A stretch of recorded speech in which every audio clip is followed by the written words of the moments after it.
Granny's Family Classics presents White Nights and Other Stories by Fyodor Dostoyevsky. Read by Granny. Part 1. White Nights. A sentimental story from the diary of a dreamer. First night. It was a wonderful night, such a night as is only possible when we are young, dear reader. The sky was so starry, so bright that, looking at it, one could not help asking oneself whether ill-humored and capricious people could live under such a sky. That is a youthful question too, dear reader. Very youthful, but may the Lord put it more frequently into your heart. Speaking of capricious and ill-humored people, I cannot help recalling my moral condition all that day. From early morning I had been oppressed by a strange despondency. It suddenly seemed to me that I was lonely, that everyone was forsaking me and going away from me. Of course, anyone is entitled to ask who everyone was. For though I had been living almost 8 years in Petersburg, I had hardly an acquaintance. But what did I want with acquaintances? I was acquainted with all Petersburg as it was. That was why I felt as though they were all deserting me when all Petersburg packed up and went to its summer villa.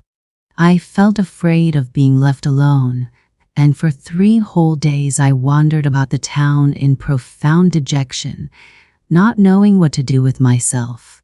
Whether I walked in the Nevsky, went to the gardens, or sauntered on the embankment, there was not one face of those I had been accustomed to meet at the same time and place all the year. They, of course, do not know me, but I know them.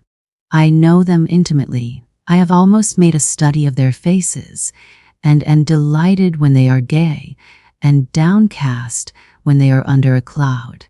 I have almost struck up a friendship with one old man whom I meet every blessed day, at the same hour in Fontainebleau. Such a grave, pensive countenance.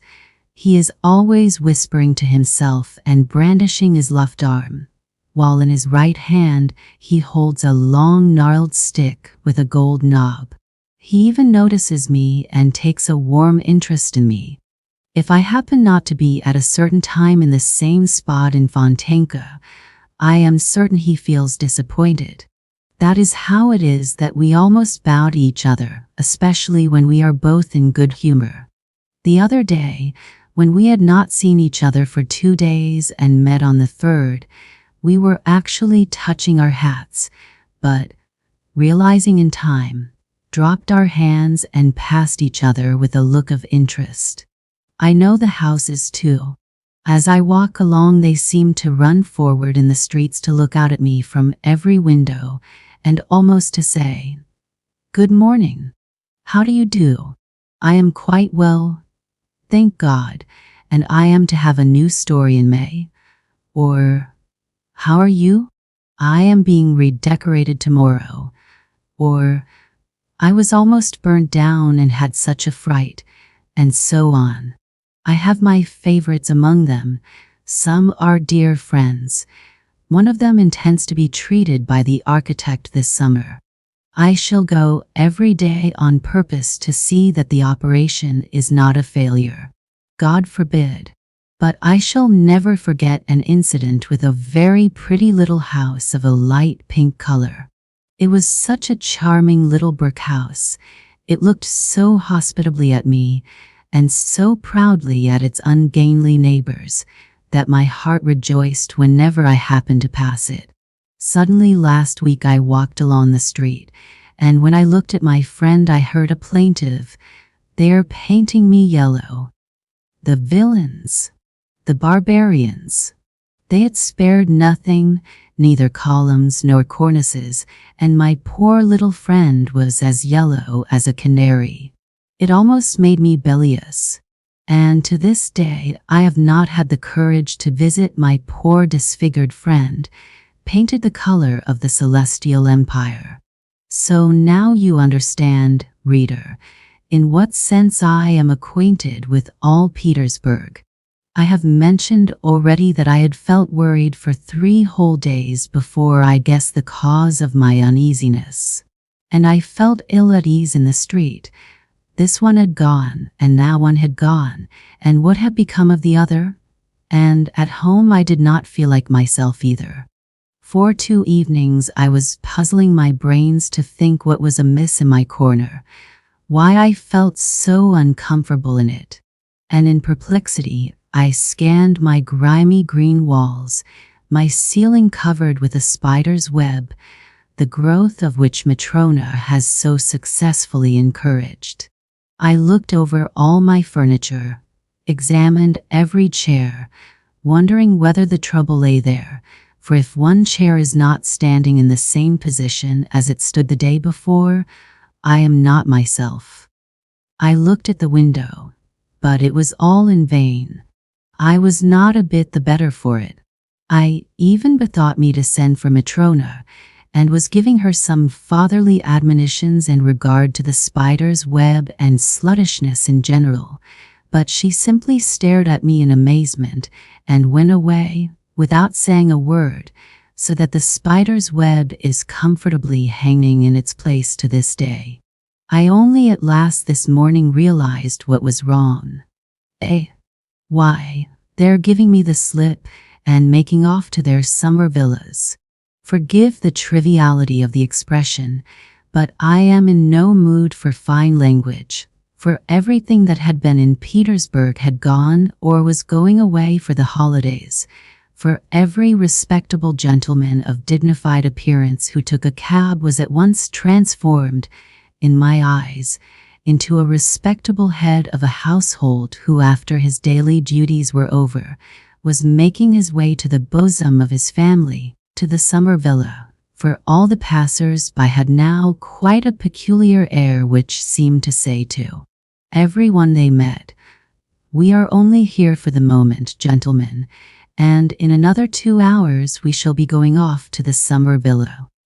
If a window opened after delicate fingers, white as snow, had tapped upon the pane, and the head of a pretty girl was thrust out, calling to a street seller with pots of flowers, at once on the spot, I fancied that those flowers were being bought not simply in order to enjoy the flowers and the spring in stuffy town lodgings, but because they would all be very soon moving into the country and could take the flowers with them.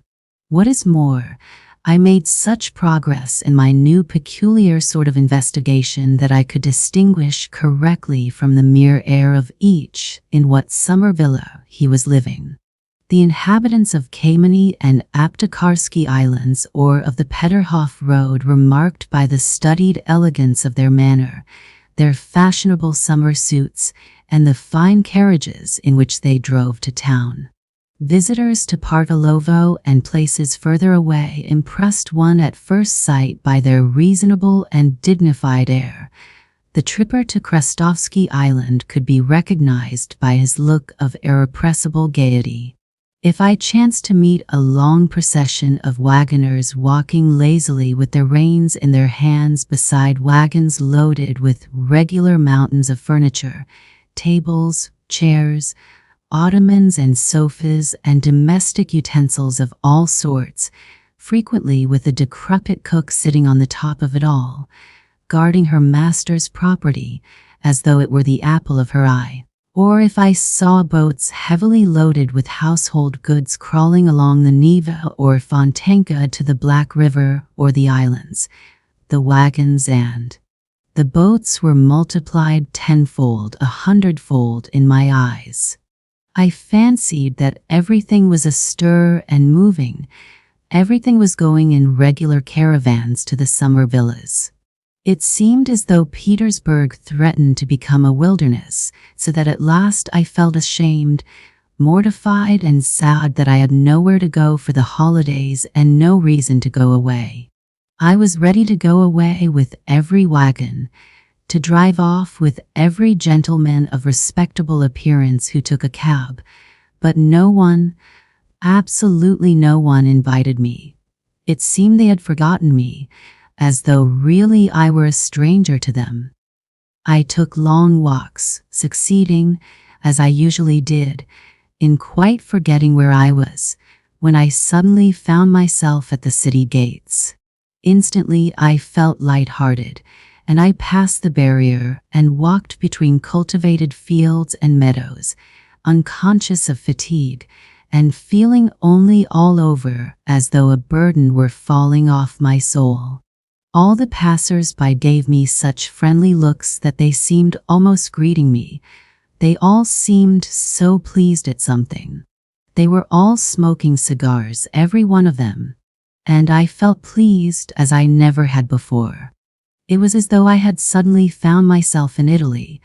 So strong was the effect of nature upon a half-sick townsman like me, almost stifling between city walls.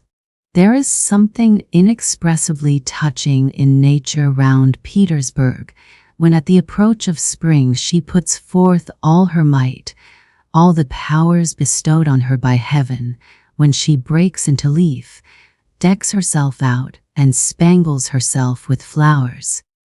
Somehow I cannot help being reminded of a frail, consumptive girl, at whom one sometimes looks with compassion, sometimes with sympathetic love, whom sometimes one simply does not notice, though suddenly in one instant she becomes, as though by chance, inexplicably lovely and exquisite, and, impressed and intoxicated, one cannot help asking oneself what power made those sad, pensive eyes flash with such fire, what summoned the blood to those pale, wan cheeks, what bathed with passion those soft features, what set that bosom heaving, what so suddenly called strength, life and beauty into the poor girl's face, making it gleam with such a smile, kindle with such bright, sparkling laughter.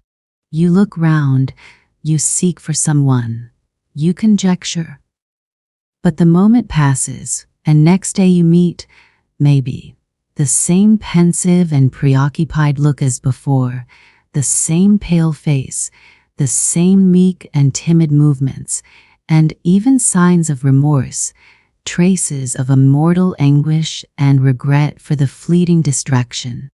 And you grieve that the momentary beauty has faded so soon never to return, that it flashed upon you so treacherously, so vainly. Grieve because you had not even time to love her. And yet my night was better than my day. This was how it happened. I came back to the town very late, and it had struck 10 as I was going towards my lodgings. My way lay along the canal embankment, where at that hour you never meet a soul. It is true that I live in a very remote part of the town. I walked along singing, for when I am happy I am always humming to myself like every happy man who has no friend or acquaintance with whom to share his joy. Suddenly, I had a most unexpected adventure. Leaning on the canal railing stood a woman with her elbows on the rail. She was apparently looking with great attention at the muddy water of the canal. She was wearing a very charming yellow hat and a jaunty little black mantle. She's a girl, and I am sure she is dark, I thought. She did not seem to hear my footsteps, and did not even stir when I passed by with bated breath and loudly throbbing heart. Strange, I thought. She must be deeply absorbed in something, and all at once I stopped as though petrified. I heard a muffled sob. Yes, I was not mistaken, the girl was crying, and a minute later I heard sob after sob. Good heavens! My heart sank, and timid as I was with women, yet this was such a moment. I turned, took a step towards her, and should certainly have pronounced the word, "Madam," if I had not known that that exclamation has been uttered 1,000 times in every Russian society novel. It was only that reflection stopped me. But while I was seeking for a word, The girl came to herself, looked round, started, cast down her eyes, and slipped by me along the embankment. I at once followed her, but she, divining this, left the embankment, crossed the road, and walked along the pavement. I dared not cross the street after her. My heart was fluttering like a captured bird. All at once a chance came to my aid. Along the same side of the pavement there suddenly came into sight, not far from the girl, a gentleman in evening dress, of dignified years, though by no means of dignified carriage. He was staggering and cautiously leaning against the wall. The girl flew straight as an arrow, with the timid haste one sees in all girls who do not want anyone to volunteer to accompany them home at night, and no doubt the staggering gentleman would not have pursued her, if my good luck had not prompted him. Suddenly, without a word to anyone, the gentleman set off and flew full speed in pursuit of my unknown lady. She was racing like the wind, but this staggering gentleman was overtook her.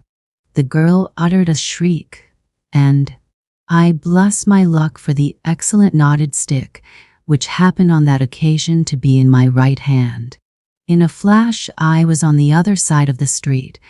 In a flash the obtrusive gentleman had taken in the position, had grasped the irresistible argument, fallen back without a word, and only when we were very far away protested against my action in rather vigorous language. But his words hardly reached us.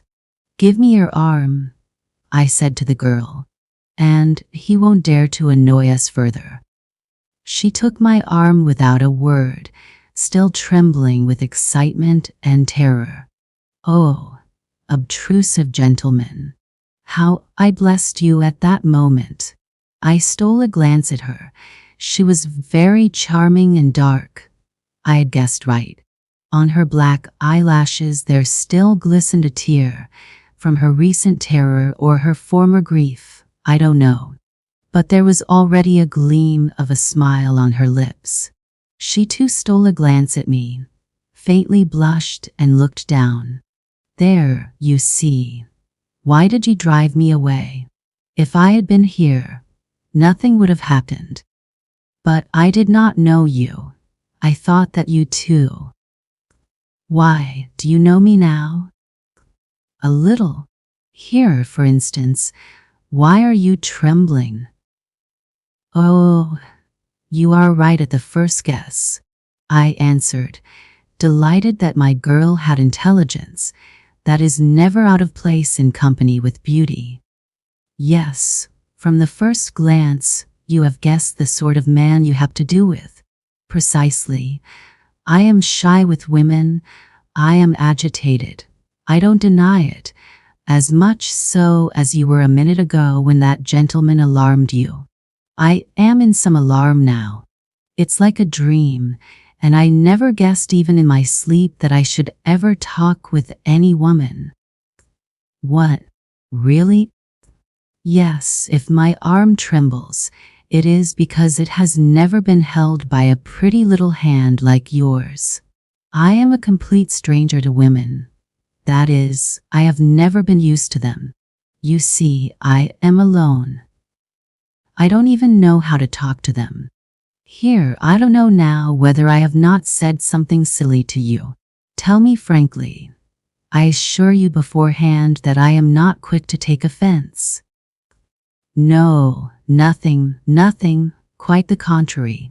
And if you insist on my speaking frankly, I will tell you that women like such timidity, and if you want to know more, I like it too, and I won't drive you away till I get home."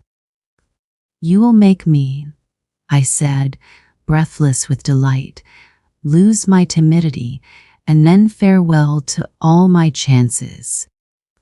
"Chances? What chances? Of what? That's not so nice." "I beg your pardon, I am sorry, it was a slip of the tongue, but how can you expect one at such a moment to have no desire? To be liked, eh? Well, yes, but do, for goodness sake, be kind. Think what I am. Here, I am 26, and I have never seen anyone. How can I speak well, tactfully, and to the point? It will seem better to you when I have told you everything openly. I don't know how to be silent when my heart is speaking. Well, never mind. Believe me, not one woman, never, never. No acquaintance of any sort. And I do nothing but dream every day that at last I shall meet someone. Oh, if only you knew how often I have been in love in that way. How? With whom?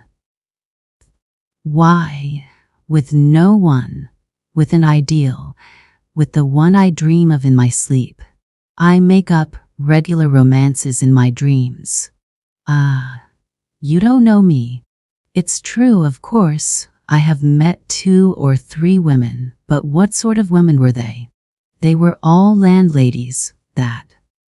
But I shall make you laugh if I tell you that I have several times thought of speaking, just simply speaking, to some aristocratic lady in the street, when she is alone. I need hardly say, speaking to her, of course, timidly, respectfully, passionately, telling her that I am perishing in solitude, begging her not to send me away, saying that I have no chance of making the acquaintance of any woman, impressing upon her that it is a positive duty for a woman not to repulse so timid a prayer from such a luckless man as me, that, in fact, all I ask is that she should say 2 or 3 sisterly words with sympathy, should not repulse me at first sight, should take me on trust and listen to what I say, should laugh at me if she likes, encourage me, say 2 words to me, only 2 words, even though we never meet again afterwards. But you are laughing, however. That is why I am telling you. Don't be vexed. I am only laughing at your being your own enemy, and if you had tried you would have succeeded, perhaps, even though it had been in the street. The simpler the better. No kind-hearted woman, unless she were stupid or, still more, vexed about something at the moment, could bring herself to send you away without those 2 words which you ask for so timidly. But what am I saying? Of course she would take you for a madman. I was judging by myself. I know a good deal about other people's lives. Oh, thank you, I cried. You really don't know what you have done for me now. I am glad. I am glad. But tell me, how did you find out that I was the sort of woman with whom, well, whom you think worthy of attention and friendship, in fact, not a landlady as you say? What made you decide to come up to me? What made me? But you were alone. That gentleman was too insolent. It's night. You must admit that it was a duty. No, I mean before, on the other side, you know you meant to come up to me. On the other side? Really, I don't know how to answer. I am afraid to. Do you know I have been happy today? I walked along singing. I went out into the country. I have never had such happy moments. Perhaps it was my fancy. Forgive me for referring to it. I fancied you were crying, and I could not bear to hear it. It made my heart ache. Oh, my goodness. Surely I might be troubled about you? Surely there was no harm in feeling brotherly compassion for you. I beg your pardon. I said compassion. Well, in short, surely you would not be offended at my involuntary impulse to go up to you. Stop, that's enough. Don't talk of it, said the girl, looking down and pressing my hand. It's my fault for having spoken of it, but I am glad I was not mistaken in you. But here I am home. I must go down this turning. It's 2 steps from here. Goodbye. Thank you. Surely you don't mean that we shall never see each other again? Surely this is not to be the end. You see, said the girl, laughing, at first you only wanted 2 words, and now. However, I won't say anything. Perhaps we shall meet. I shall come here tomorrow, I said. Oh, forgive me, I am already making demands. Yes, you are not very patient, you are almost insisting. If I interrupted her. Forgive me if I tell you something else. I tell you what, I can't help coming here tomorrow. I am a dreamer. I have so little real life that I look upon such moments as this now, as so rare, that I cannot help going over such moments again in my dreams. I shall be dreaming of you all night, a whole week, a whole year. I shall certainly come here tomorrow, just here to this place, just at the same hour, and I shall be happy remembering today. This place is dear to me already. I have already 2 or 3 such places in Petersburg. I once shed tears over memories, like you. Who knows, perhaps you were weeping 10 minutes ago over some memory. But, forgive me, I have forgotten myself again. Perhaps you have once been particularly happy here. Very good, said the girl. Perhaps I will come here tomorrow, too, at 10 o'clock. I see that I can't forbid you. The fact is, I have to be here. Don't imagine that I am making an appointment with you. I tell you beforehand that I have to be here on my own account. But, well, I tell you straight out, I don't mind if you do come. To begin with, something unpleasant might happen as it did today, but never mind that. In short, I should simply like to see you, to say 2 words to you. Only mind, you must not think the worse of me now. Don't think I make appointments so lightly. I shouldn't make it except that. But let that be my secret. Only a compact beforehand. A compact. Speak, tell me all beforehand. I agree to anything. I am ready for anything. I cry delighted. I answer for myself. I will be obedient, respectful, you know me. It's just because I do know you that I ask you to come tomorrow, said the girl, laughing. I know you perfectly. But mind, you will come on the condition, in the first place, only be good, do what I ask. You see, I speak frankly. You will fall in love with me. That's impossible, I assure you. I am ready for friendship. Here's my hand. But you mustn't fall in love with me, I beg you. I swear, I cried, gripping her hand. Hush, don't swear. I know you are ready to flare up like gunpowder. Don't think ill of me for saying so. If only you knew. I, too, have no one to whom I can say a word, whose advice I can ask. Of course, one does not look for an adviser in the street, but you are an exception. I know you as though we had been friends for 20 years. You won't deceive me, will you? You will see. The only thing is, I don't know how I am going to survive the next 24 hours. Sleep soundly. Good night, and remember that I have trusted you already. But you exclaimed so nicely just now. Surely one can't be held responsible for every feeling, even for brotherly sympathy. Do you know, that was so nicely said, that the idea struck me at once, that I might confide in you? For God's sake do. But about what? What is it? Wait till tomorrow. Meanwhile, let that be a secret. So much the better for you. It will give it a faint flavor of romance. Perhaps I will tell you tomorrow, and perhaps not. I will talk to you a little more beforehand. We'll get to know each other better. Oh yes, I will tell you all about myself tomorrow. But what has happened? It is as though a miracle had befallen me. My God, where am I? Come, tell me, aren't you glad that you were not angry and did not drive me away at the first moment, as any other woman would have done? In 2 minutes you have made me happy, forever. Yes, happy. Who knows, perhaps you have reconciled me with myself, solved my doubts. Perhaps such moments come upon me. But there, I will tell you all about it tomorrow. You shall know everything, everything. Very well. I consent. You shall begin. Agreed. Goodbye till tomorrow. Till tomorrow. And we parted. I walked about all night. I could not make up my mind to go home.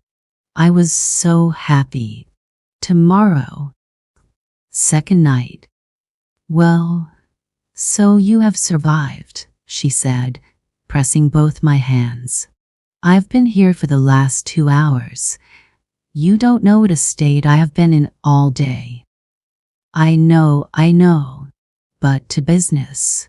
Do you know why I have come? Not to talk nonsense as I did yesterday. I tell you what, we must behave more sensibly in future. I thought a great deal about it last night. In what way? In what must we be more sensible? I am ready for my part, but really, nothing more sensible has happened to me in my life than this now. Really? In the first place, I beg you not to squeeze my hand so. Secondly, I must tell you that I spent a long time thinking about you and feeling doubtful today. And how did it end? How did it end? The upshot of it is that we must begin all over again, because the conclusion I reached today was that I don't know you at all, that I behaved like a baby last night, like a little girl, and of course the fact of it is that it's my soft heart that is to blame. That is, I sang my own praises, as one always does in the end when one analyses one's conduct. And therefore, to correct my mistake, I've made up my mind to find out all about you minutely. But as I have no one from whom I can find out anything, you must tell me everything fully yourself. Well, what sort of man are you? Come, make haste, begin, tell me your whole history. My history. I cried in alarm. My history. But who has told you I have a history? I have no history. Then how have you lived if you have no history? She interrupted, laughing. Absolutely without any history. I have lived, as they say, keeping myself to myself, that is, utterly alone, entirely alone. Do you know what it means to be alone? But how alone? Do you mean you never saw anyone? Oh no, I see people, of course, but still I am alone. Why, do you never talk to anyone? Strictly speaking, with no one.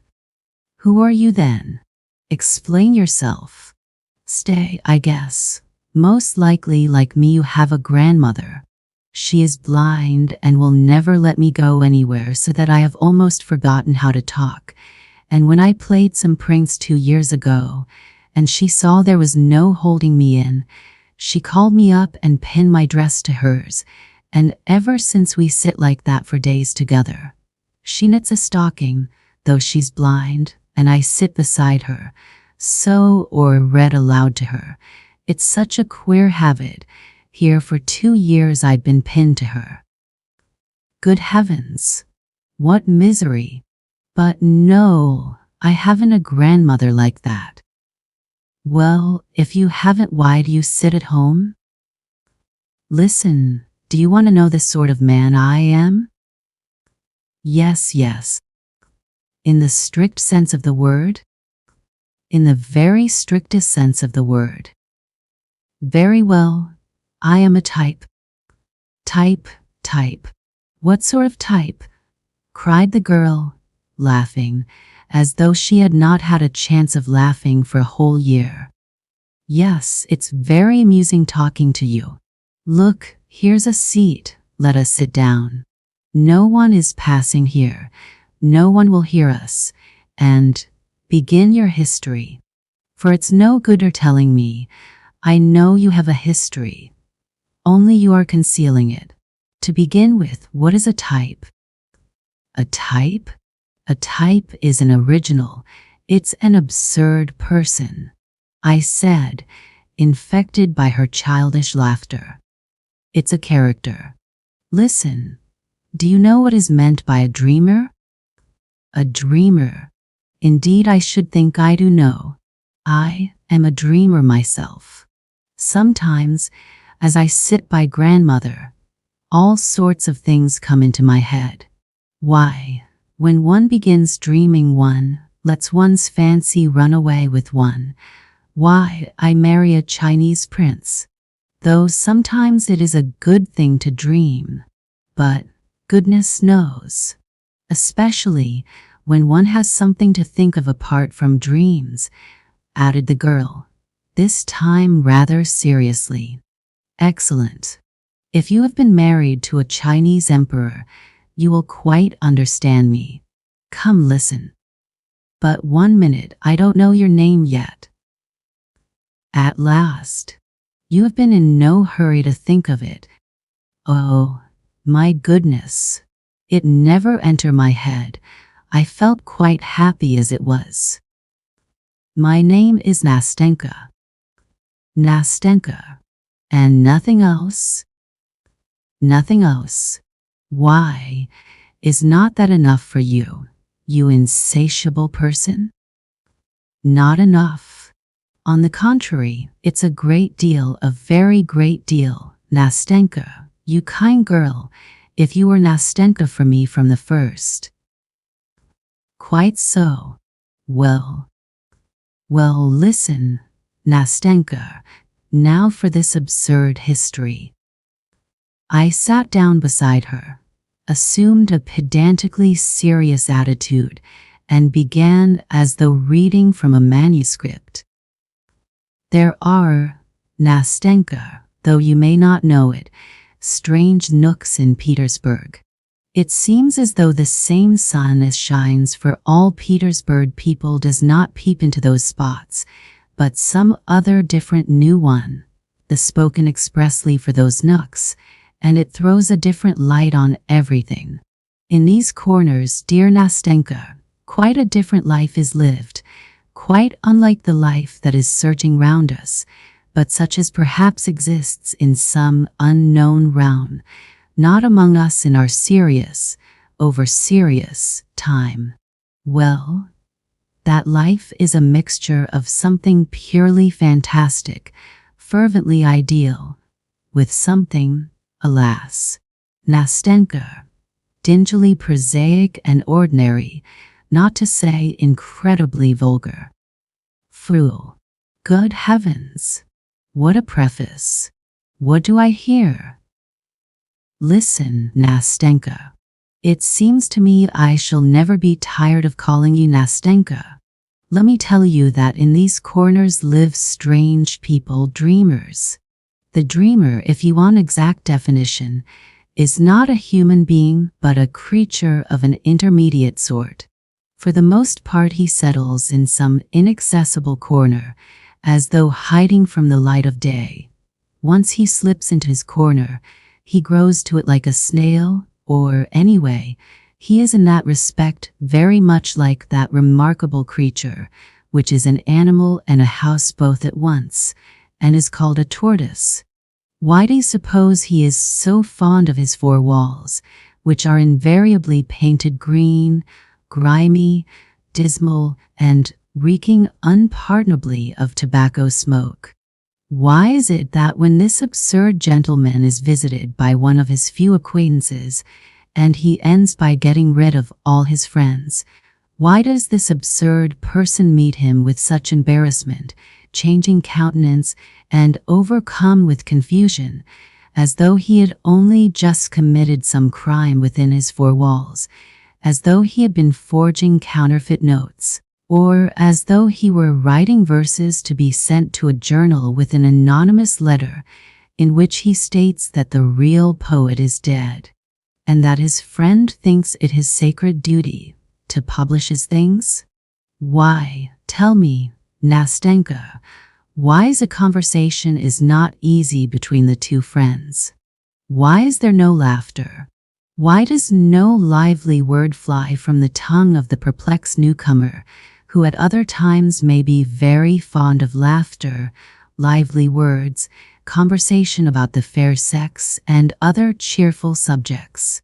And why does this friend, probably a new friend and on his first visit, for there will hardly be a second, and the friend will never come again, why is the friend himself so confused, so tongue-tied, in spite of his wit, if he is any, as he looks at the downcast face of his host, who in his turn becomes utterly helpless and at his wit's end after gigantic but fruitless efforts to smooth things over and enliven the conversation, to show his knowledge of polite society, to talk, too, of the fair sex, and by such humble endeavor, to please the poor man who like a fish out of water has mistakenly come to visit him?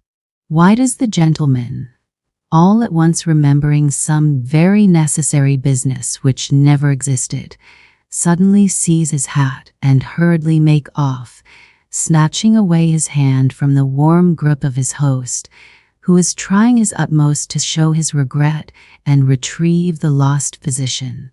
Why does the friend chuckle as he goes out of the door, and swear never to come and see this queer creature again, though the queer creature is really a very good fellow, and at the same time he cannot refuse his imagination the little diversion of comparing the queer fellow's countenance during their conversation with the expression of an unhappy kitten treacherously captured, roughly handled, frightened and subjected to all sorts of indignities by children, till, utterly crestfallen, it hides away from them under a chair in the dark, and there must needs at its leisure bristle up, spit, and wash its insulted face with both paws, and long afterwards look angrily at life and nature, and even at the bits saved from the master's dinner for it by the sympathetic housekeeper.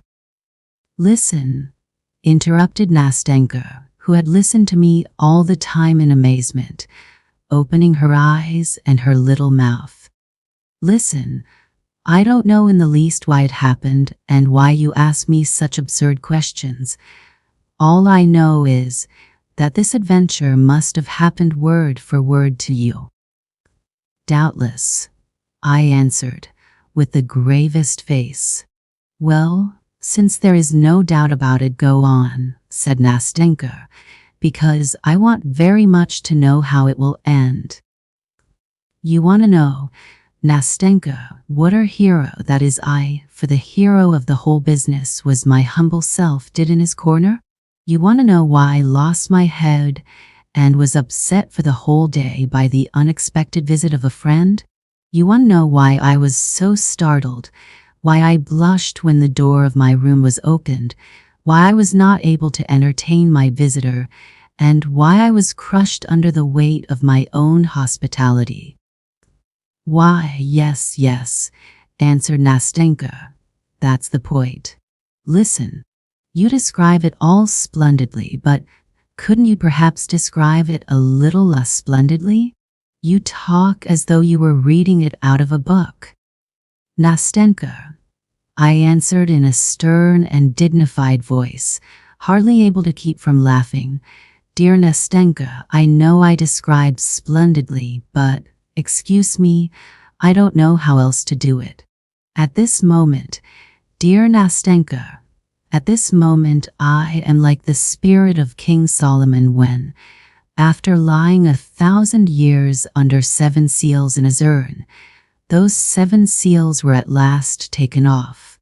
At this moment, Nastenka, when we have met at last after such a long separation, for I have known you for ages, Nastenka, because I have been looking for someone for ages, and that is a sign that it was you I was looking for, and it was ordained that we should meet now.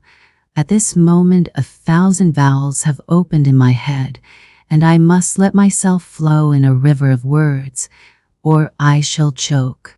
And so I beg you not to interrupt me, Nastenka, but listen humbly and obediently, or I will be silent. No, no, no, not at all. Go on. I won't say a word. I will continue. There is, my friend Nastenka, 1 hour in my day which I like extremely. That is the hour when almost all business, work and duties are over, and everyone is hurrying home to dinner, to lie down, to rest, and on the way all are cogitating on other more cheerful subjects relating to their evenings, their nights, and all the rest of their free time. At that hour our hero, for allow me, Nastenka, to tell my story in the third person, for one feels awfully ashamed to tell it in the first person, and so at that hour our hero, who had his work too, was pacing along after the others. But a strange feeling of pleasure set his pale, rather crumpled-looking face working. He looked not with indifference on the evening glow which was slowly fading on the cold Petersburg sky. When I say he looked, I am lying. He did not look at it, but saw it as it were without realizing, as though tired or preoccupied with some other more interesting subject, so that he could scarcely spare a glance for anything about him. He was pleased because till next day he was released from business irksome to him, and happy as a schoolboy let out from the classroom to his games and mischief. Take a look at him, Nastenka. You will see at once that joyful emotion has already had an effect on his weak nerves and morbidly excited fancy. You see he is thinking of something. Of dinner, do you imagine? Of the evening? What is he looking at like that? Is it at that gentleman of dignified appearance who is bowing so picturesquely to the lady who rolls by in a carriage drawn by prancing horses? No, Nastenka. What are all those trivialities to him now? He is rich now with his own individual life. He has suddenly become rich, and it is not for nothing that the fading sunset sheds its farewell gleams so gaily before him, and calls forth a swarm of impressions from his warmed heart. Now he hardly notices the road, on which the tiniest details at other times would strike him. Now the goddess of fancy, if you have read Tchaikovsky, dear Nastenka, has already with fantastic hands spun her golden warp and begun weaving upon it patterns of marvelous magic life. And who knows, maybe, her fantastic hand has borne him to the 7th crystal heaven far from the excellent granite pavement on which he was walking his way. Try stopping him now. Ask him suddenly where he is standing now, through what streets he is going. He will probably remember nothing, neither where he is going nor where he is standing now, and flushing with vexation, he will certainly tell some lie to save appearances. That is why he starts, almost cries out, and looks round with horror when a respectable old lady stops him politely in the middle of the pavement and asks her way. Frowning with vexation, he strides on, scarcely noticing that more than one passer-by smiles and turns round to look after him, and that a little girl, moving out of his way in alarm, laughs aloud, gazing open-eyed at his broad meditative smile and gesticulations. But fancy catches up in its playful flight the old woman, the curious passers-by, and the laughing child, and the peasants spending their nights in their barges on Fontainebleau. Our hero, let us suppose, is walking along the canal side at that moment and capriciously weaves everyone and everything into the canvas like a fly in a spider's web. And it is only after the queer fellow has returned to his comfortable den with fresh stores for his mind to work on, has sat down and finished his dinner, that he comes to himself, when Matrona, who waits upon him, always thoughtful and depressed, clears the table and gives him his pipe. He comes to himself then, and recalls with surprise that he has dined, though he has absolutely no notion how it has happened. It has grown dark in the room, his soul is sad and empty. The whole kingdom of fancies drops to pieces about him, drops to pieces without a trace, without a sound, floats away like a dream, and he cannot himself remember what he was dreaming. But a vague sensation faintly stirs his heart and sets it aching. Some new desire temptingly tickles and excites his fancy, and imperceptibly evokes a swarm of fresh phantoms. Stillness reigns in the little room. Imagination is fostered by solitude and idleness. It is faintly smoldering, faintly simmering, like the water with which old Matrona is making her coffee as she moves quietly about in the kitchen close by. Now it breaks out spasmodically, and the book, picked up aimlessly and at random, drops from my dreamer's hand before he has reached the third page.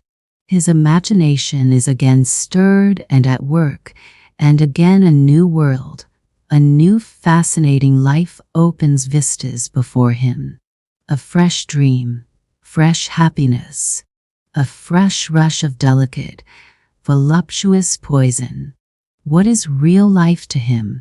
To his corrupted eyes we live, you and I, Nastenka, so torpidly, slowly, insipidly. In his eyes we are all so dissatisfied with our fate, so exhausted by our life. And, truly, see how at first sight everything is cold, morose, as though ill-humored among us. Poor things, thinks our dreamer. And it is no wonder that he thinks it. Look at these magic phantasms, which so enchantingly, so whimsically, so carelessly and freely group before him in such a magic, animated picture, in which the most prominent figure in the foreground is of course himself, our dreamer, in his precious person. See what varied adventures, what an endless swarm of ecstatic dreams. You ask, perhaps, what he is dreaming of. Why ask that? Why, of everything, of the lot of the poet, first unrecognized, then crowned with laurels, of friendship with Hoffman, St. Bartholomew's Night, of Diana Vernon, of playing the hero at the taking of Kazan by Ivan Vasilievich, of Clara Mowbray, of Effie Deans, of the Council of the Prelates and Huss before them, of the Rising of the Dead in Robert the Devil.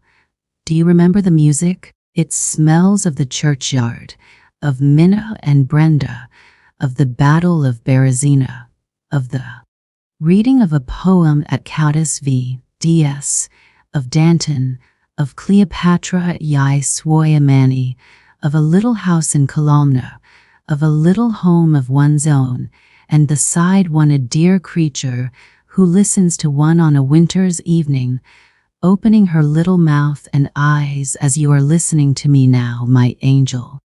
No, Nastenka, what is there for him, voluptuous sluggard, in this life, for which you and I have such a longing?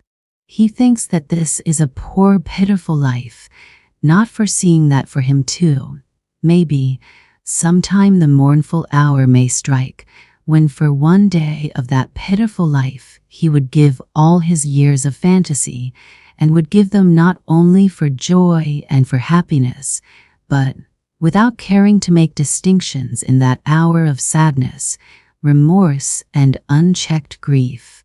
But so far that threatening has not arrived. He desires nothing because he is superior to all desire, because he is everything, because he is satiated, because he is the artist of his own life and creates it for himself every hour to suit his latest whim. And you know this fantastic world of fairyland is so easily, so naturally created, as though it were not a delusion. Indeed, he is ready to believe at some moments that all this life is not suggested by feeling, is not mirage, not a delusion of the imagination, but that it is concrete, real, substantial. Why is it, Nastenka? Why is it at such moments one holds one's breath? Why? By what sorcery, through what incomprehensible caprice, is the pulse quickened?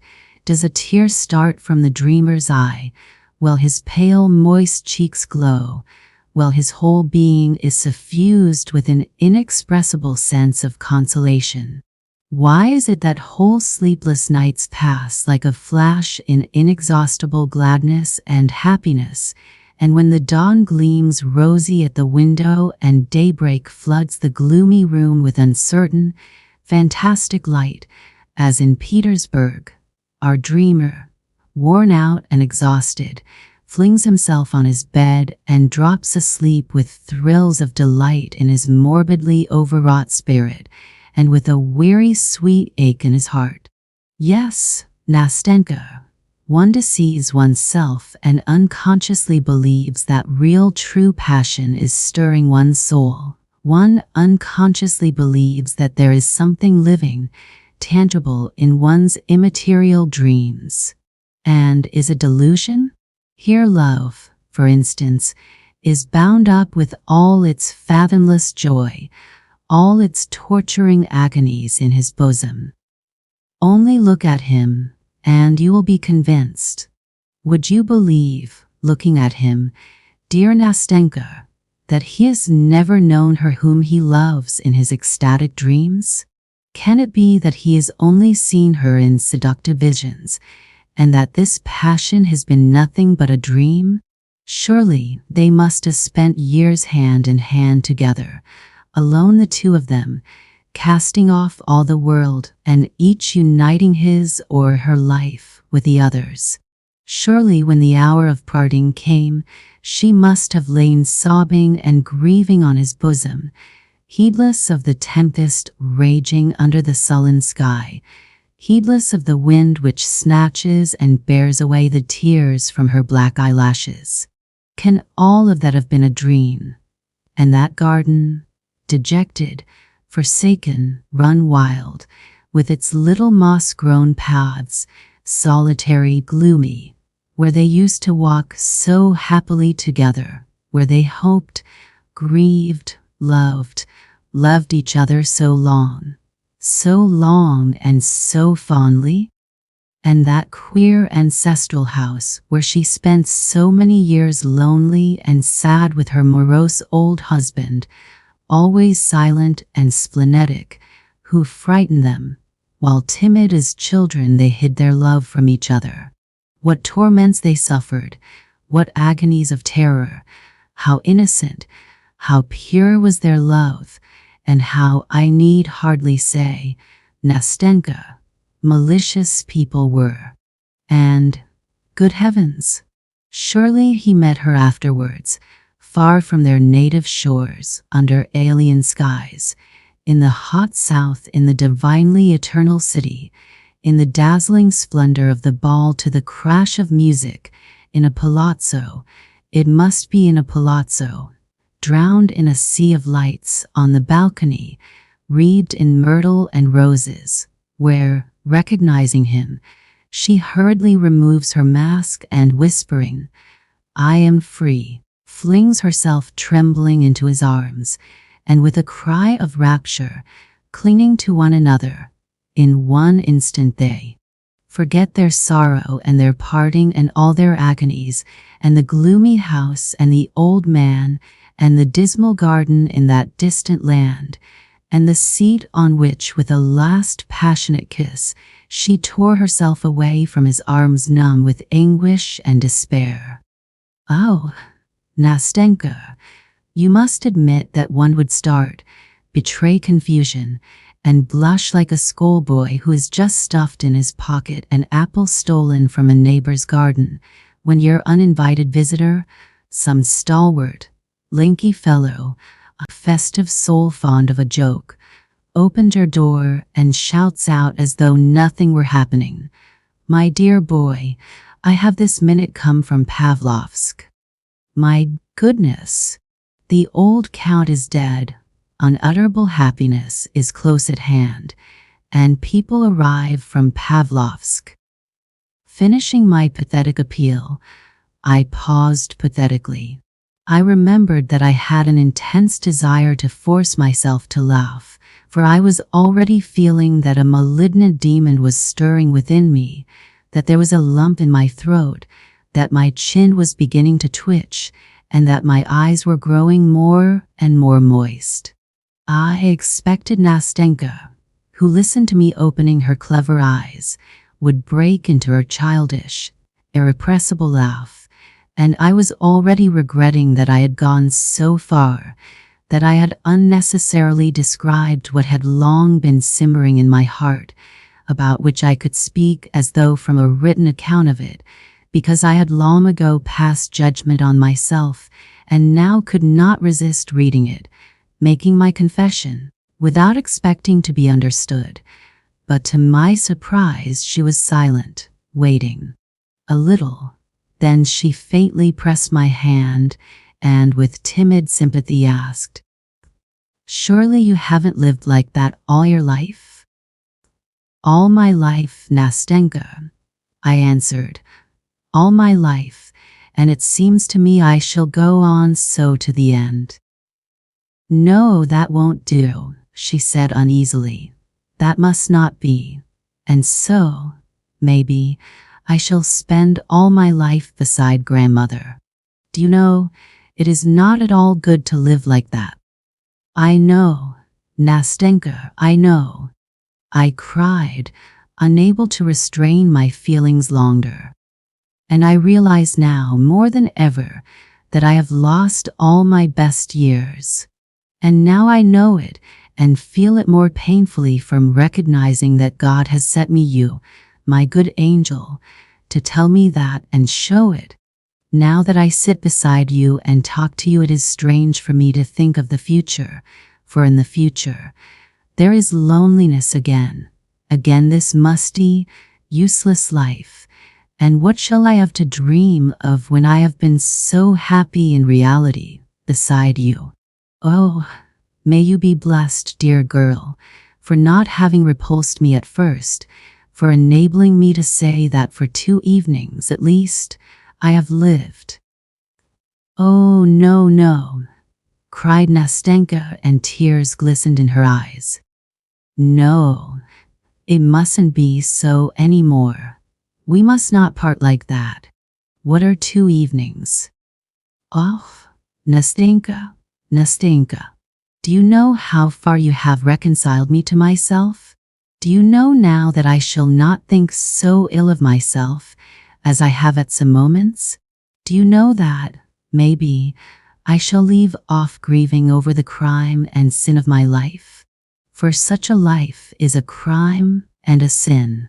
And do not imagine that I have been exaggerating anything. For goodness sake, don't think that, Nastenka, for at times such misery comes over me, such misery. Because it begins to seem to me at such times that I am incapable of beginning a life in real life, because it has seemed to me that I have lost all touch, all instinct for the actual, the real, because at last I have cursed myself, because after my fantastic nights I have moments of returning sobriety, which are awful. Meanwhile, you hear the whirl and roar of the crowd in the vortex of life around you. You hear, you see, men living in reality.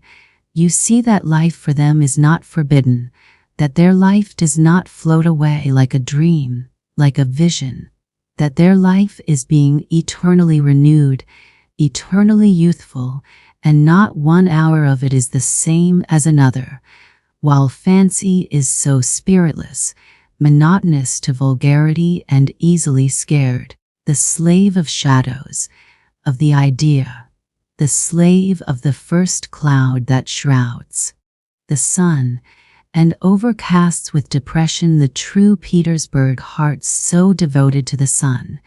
And what is fancy in depression? One feels that this inexhaustible fancy is weary at last and worn out with continual exercise, because one is growing into manhood, outgrowing one's old ideals. They're being shattered into fragments, into dust. If there is no other life, one must build one up from the fragments. And meanwhile the soul longs and craves for something else.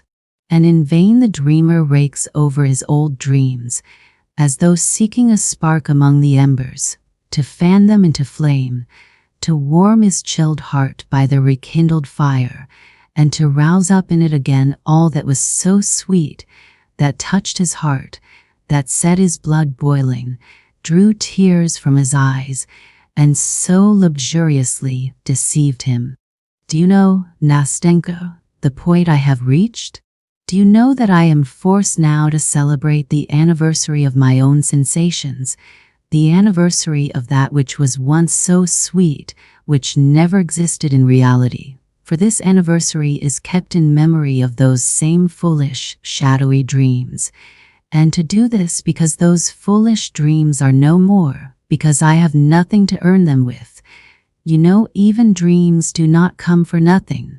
Do you know that I love now to recall and visit at certain dates the places where I was once happy in my own way? I love to build up my present in harmony with the irrevocable past, and I often wander like a shadow, aimless, sad and dejected, about the streets and crooked lanes of Petersburg. What memories they are! To remember, for instance, that here just a year ago, just at this time, at this hour on this pavement, I wandered just as lonely, just as dejected as today. And one remembers that then one's dreams were sad, and though the past was no better, one feels as though it had somehow been better, and that life was more peaceful, that one was free from the black thoughts that haunt one now, that one was free from the gnawing of conscience, the gloomy, sullen gnawing which now gives me no rest by day or by night. And one asks oneself where one's dreams, and one shakes one's head and says how rapidly the years fly by. And again one asks oneself, what is one done with one's years? Where have you buried your best days? Have you lived or not? Look, one says to oneself, look how cold the world is growing. Some more years will pass, and after them will come gloomy solitude. Then will come old age trembling on its crutch, and after it misery and desolation. Your fantastic world will grow pale, your dreams will fade and die, and will fall like the yellow leaves from the trees. Oh, Nastenka, you know it will be sad to be left alone, utterly alone, and to have not even anything to regret, nothing, absolutely nothing, for all that you've lost, all was nothing, stupid, simple nullity. There has been nothing but dreams. Come, don't work on my feelings any more, said Nastenka, wiping away a tear which was trickling down her cheek. Now it's over. Now we shall be two together. Now, whatever happens to me, we will never part. Listen, I am a simple girl. I have not had much education, though grandmother did get a teacher for me, but truly I understand you, for all that you have described I have been through myself, when grandmother pinned me to her dress. Of course, I should not have described it so well as you have. I am not educated, she added timidly, for she was still feeling a sort of respect for my pathetic eloquence and lofty style. "But I am very glad that you have been quite open with me. Now I know you thoroughly, all of you. And do you know what? I want to tell you my history too, all without concealment, and after that you must give me advice. You are a very clever man. Will you promise to give me advice?" "Ah, Nastenka," I cried, "though I have never given advice, still less sensible advice, yet I see now that if we always go on like this, that it will be very sensible, and that each of us will give the other a great deal of sensible advice. Well, my pretty Nastenka, what sort of advice do you want? Tell me frankly. At this moment I am so gay and happy, so bold and sensible, that it won't be difficult for me to find words." "No, no," Nastenka interrupted, laughing. "I don't only want sensible advice, I want warm brotherly advice, as though you had been fond of me all your life." "Agreed, Nastenka, agreed," I cried, delighted. "And if I had been fond of you for 20 years, I couldn't have been fonder of you than I am now." "Your hand," said Nastenka. "Here it is," said I, giving her my hand. "And so let's begin my history." Nastenka's history.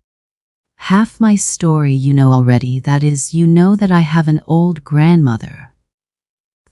If the other half is as brief as that, I interrupted, laughing. "Be quiet and listen.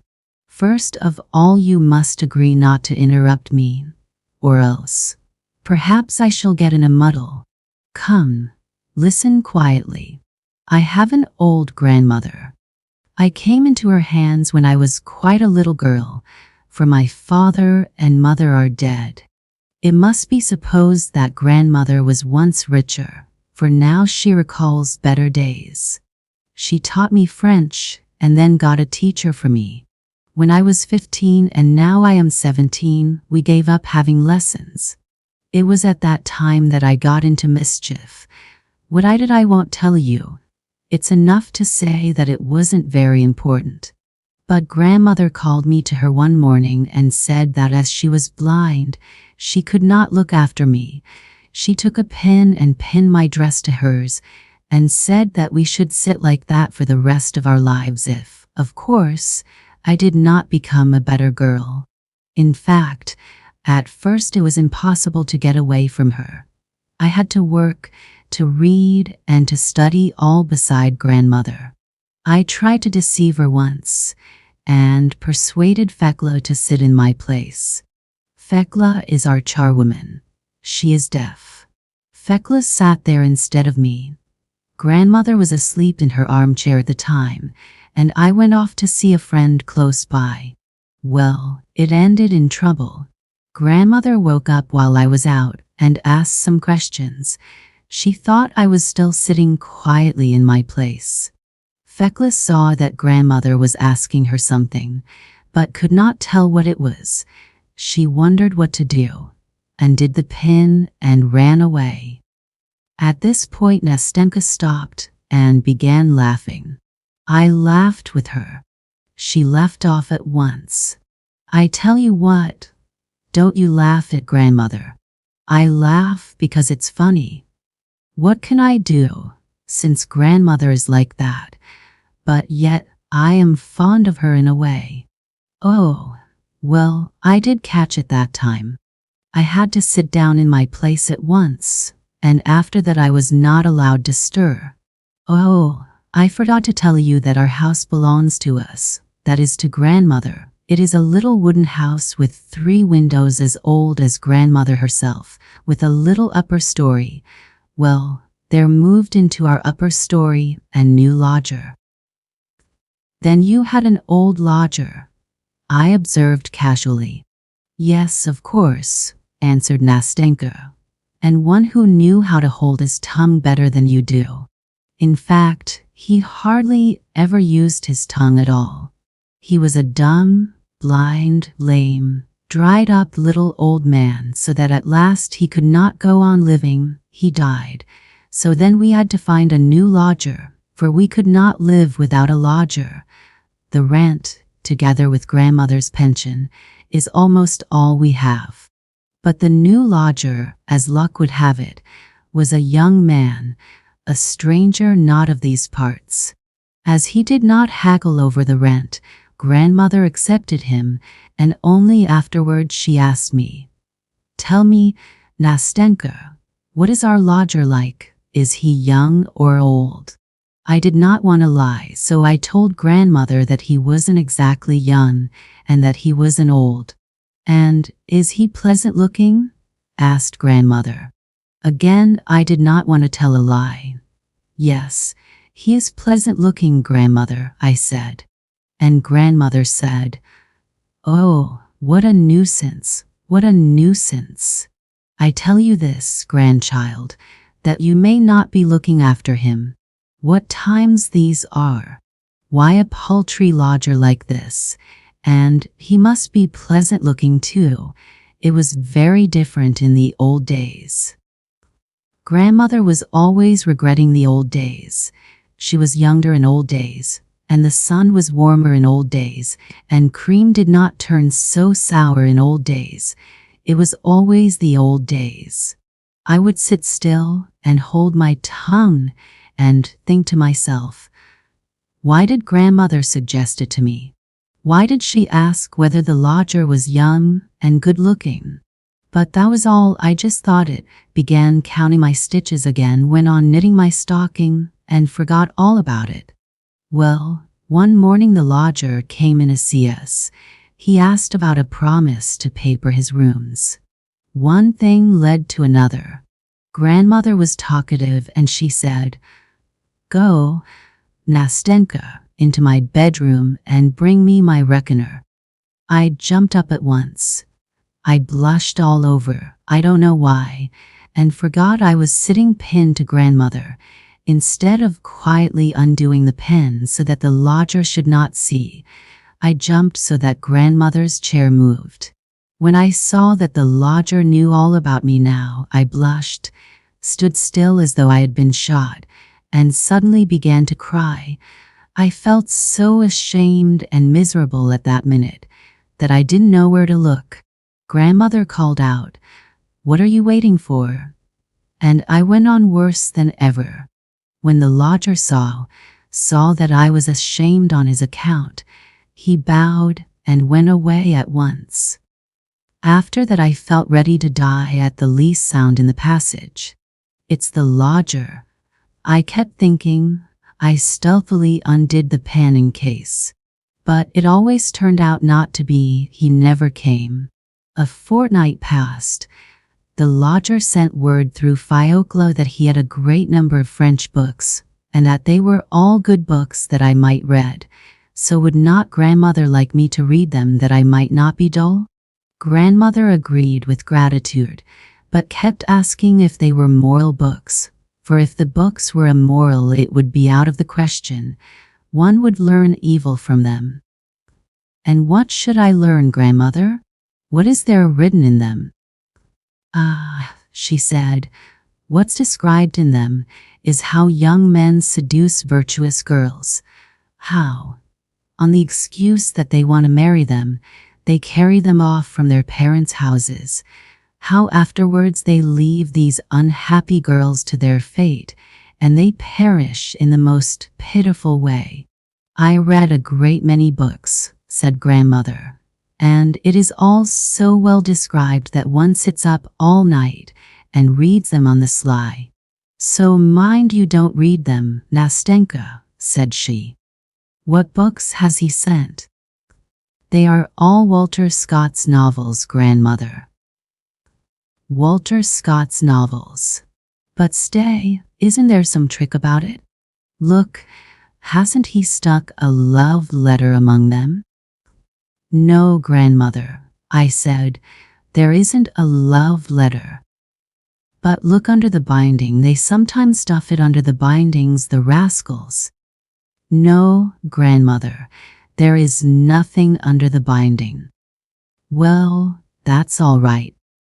So we began reading Walter Scott, and in a month or so we had read almost half.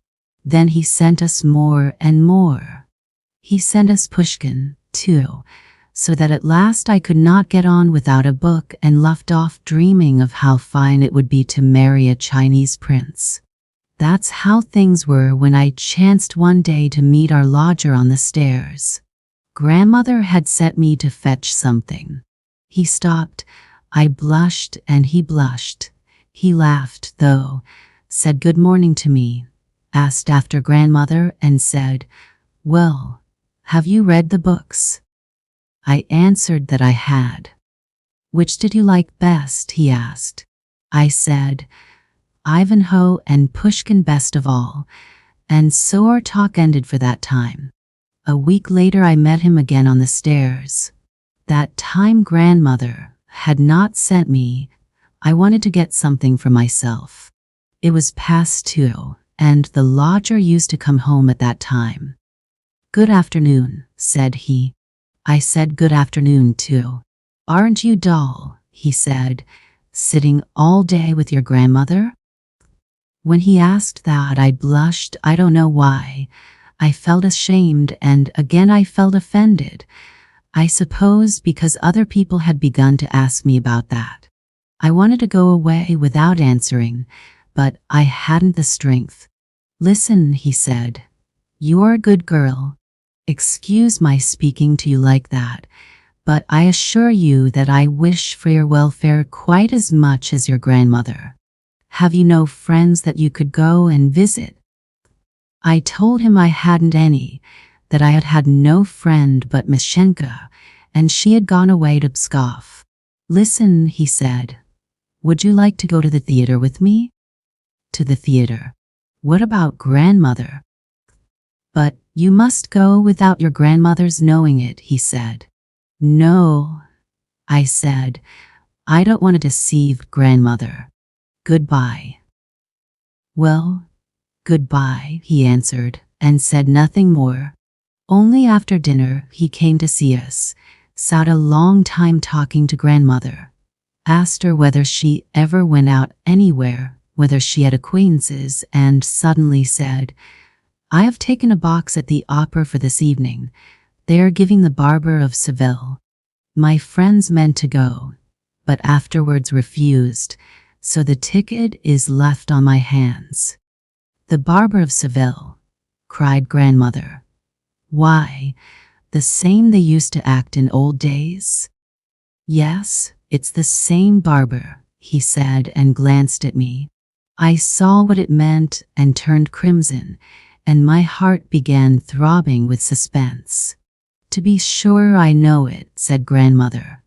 "Why, I took the part of Rosina myself in old days, at a private performance." "So wouldn't you like to go today?" said the lodger. "Or my ticket will be wasted." "By all means let us go," said grandmother. "Why shouldn't we? And my Nastinka here has never been to the theater." My goodness, what joy! We got ready at once, put on our best clothes, and set off. Though grandmother was blind, still she wanted to hear the music. Besides, she is a kind old soul. What she cared most for was to amuse me. We should never have gone of ourselves.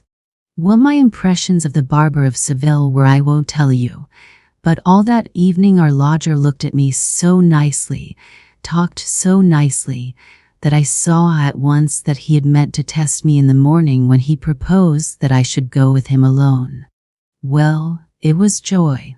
I went to bed so proud, so gay, my heart beat so that I was a little feverish, and all night I was raving about The Barber of Seville. I expected that he would come and see us more and more often after that, but it wasn't so at all. He almost entirely gave up coming.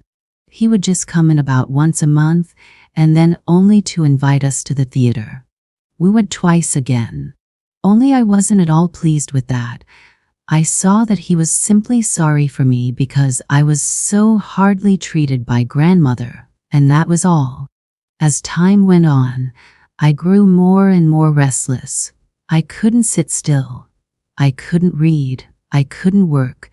Sometimes I laughed and did something to annoy grandmother. At another time I would cry. At last I grew thin and was very nearly ill.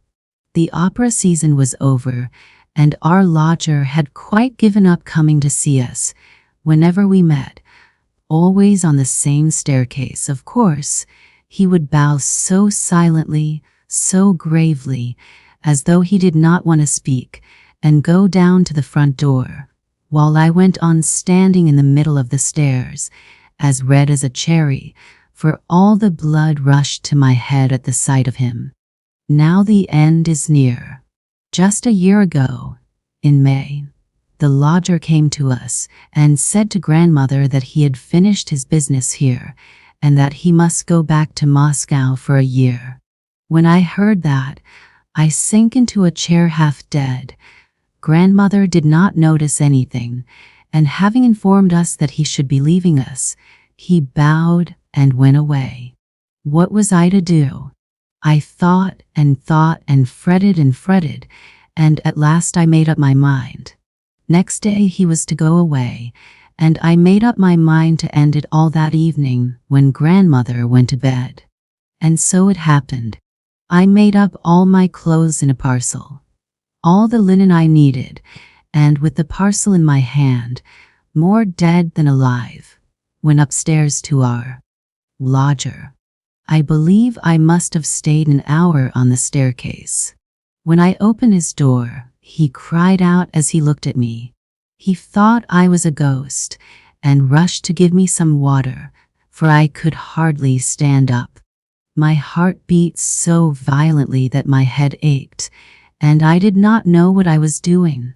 When I recovered, I began by laying my parcel on his bed, sat down beside it, hid my face in my hands, and went into floods of tears.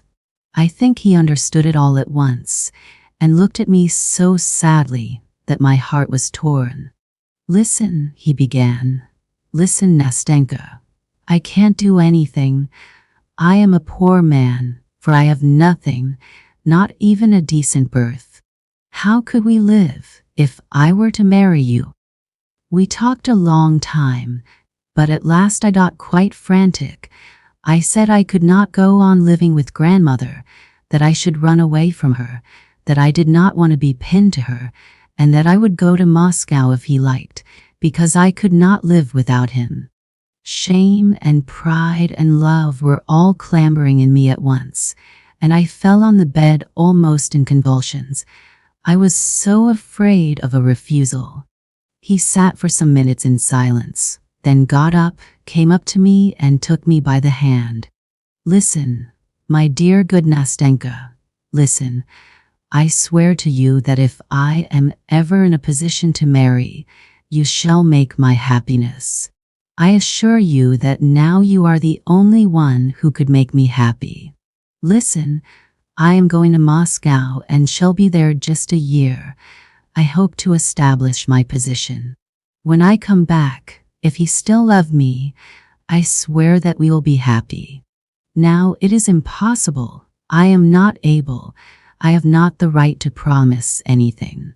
Well, I repeat, if it is not within a year, it will certainly be some time. That is, of course, if you do not prefer anyone else, for I cannot and dare not bind you by any sort of promise." That was what he said to me, and next day he went away. We agreed together not to say a word to grandmother. That was his wish. Well, my history is nearly finished now. Just a year has passed. He has arrived. He has been here 3 days, and what? I cried, impatient to hear the end. "And up to now has not shown himself," answered Nastenka, as though screwing up all her courage. "There's no sign or sound of him." Here she stopped, paused for a minute, bent her head, and covering her face with her hands broke into such sobs that it sent a pang to my heart to hear them. I had not in the least expected such a denouement. Nastenka, I began timidly in an ingratiating voice. Nastenka, for goodness' sake don't cry. How do you know? Perhaps he is not here yet. He is, Nastenka repeated. He is here and I know it. We made an agreement at the time, that evening before he went away, when we said all that I have told you and had come to an understanding. Then we came out here for a walk on this embankment. It was 10 o'clock. We sat on the seat. I was not crying then. It was sweet to me to hear what he said. And he said that he would come to us directly he arrived, and if I did not refuse him, then we would tell grandmother about it all. Now he is here, I know it, and yet he does not come. And again she burst into tears.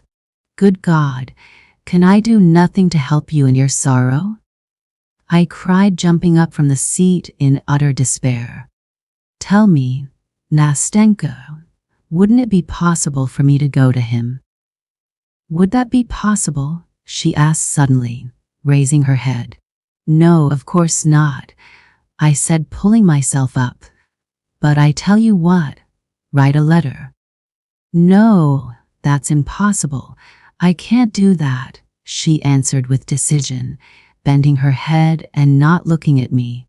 How impossible? Why is it impossible? I went on, clinging to my idea.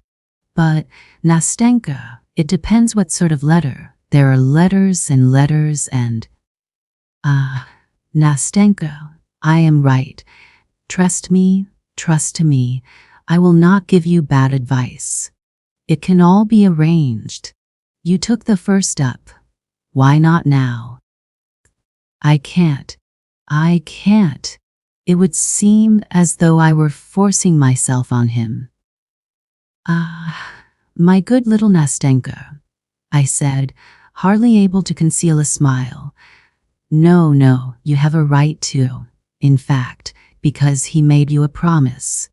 Besides, I can see from everything that he is a man of delicate feeling, that he behaved very well.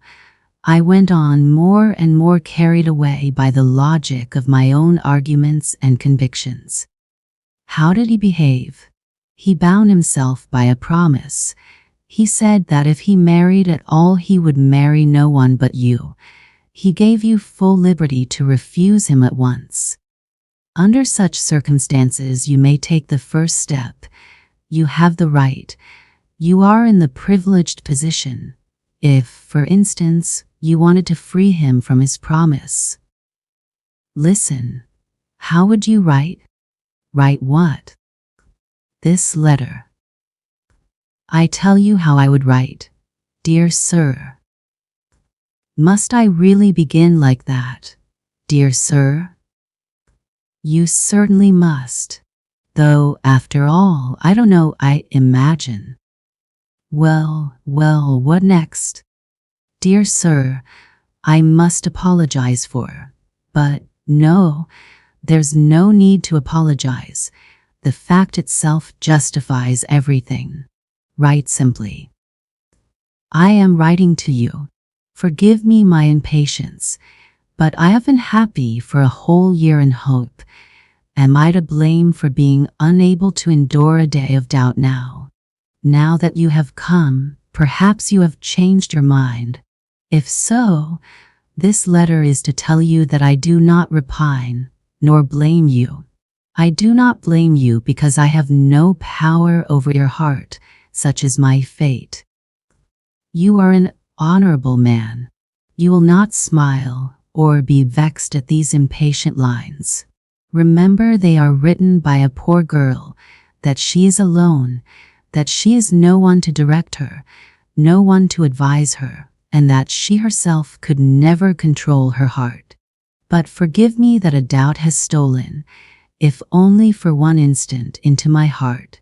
You are not capable of insulting, even in thought, her who so loved and so loves you.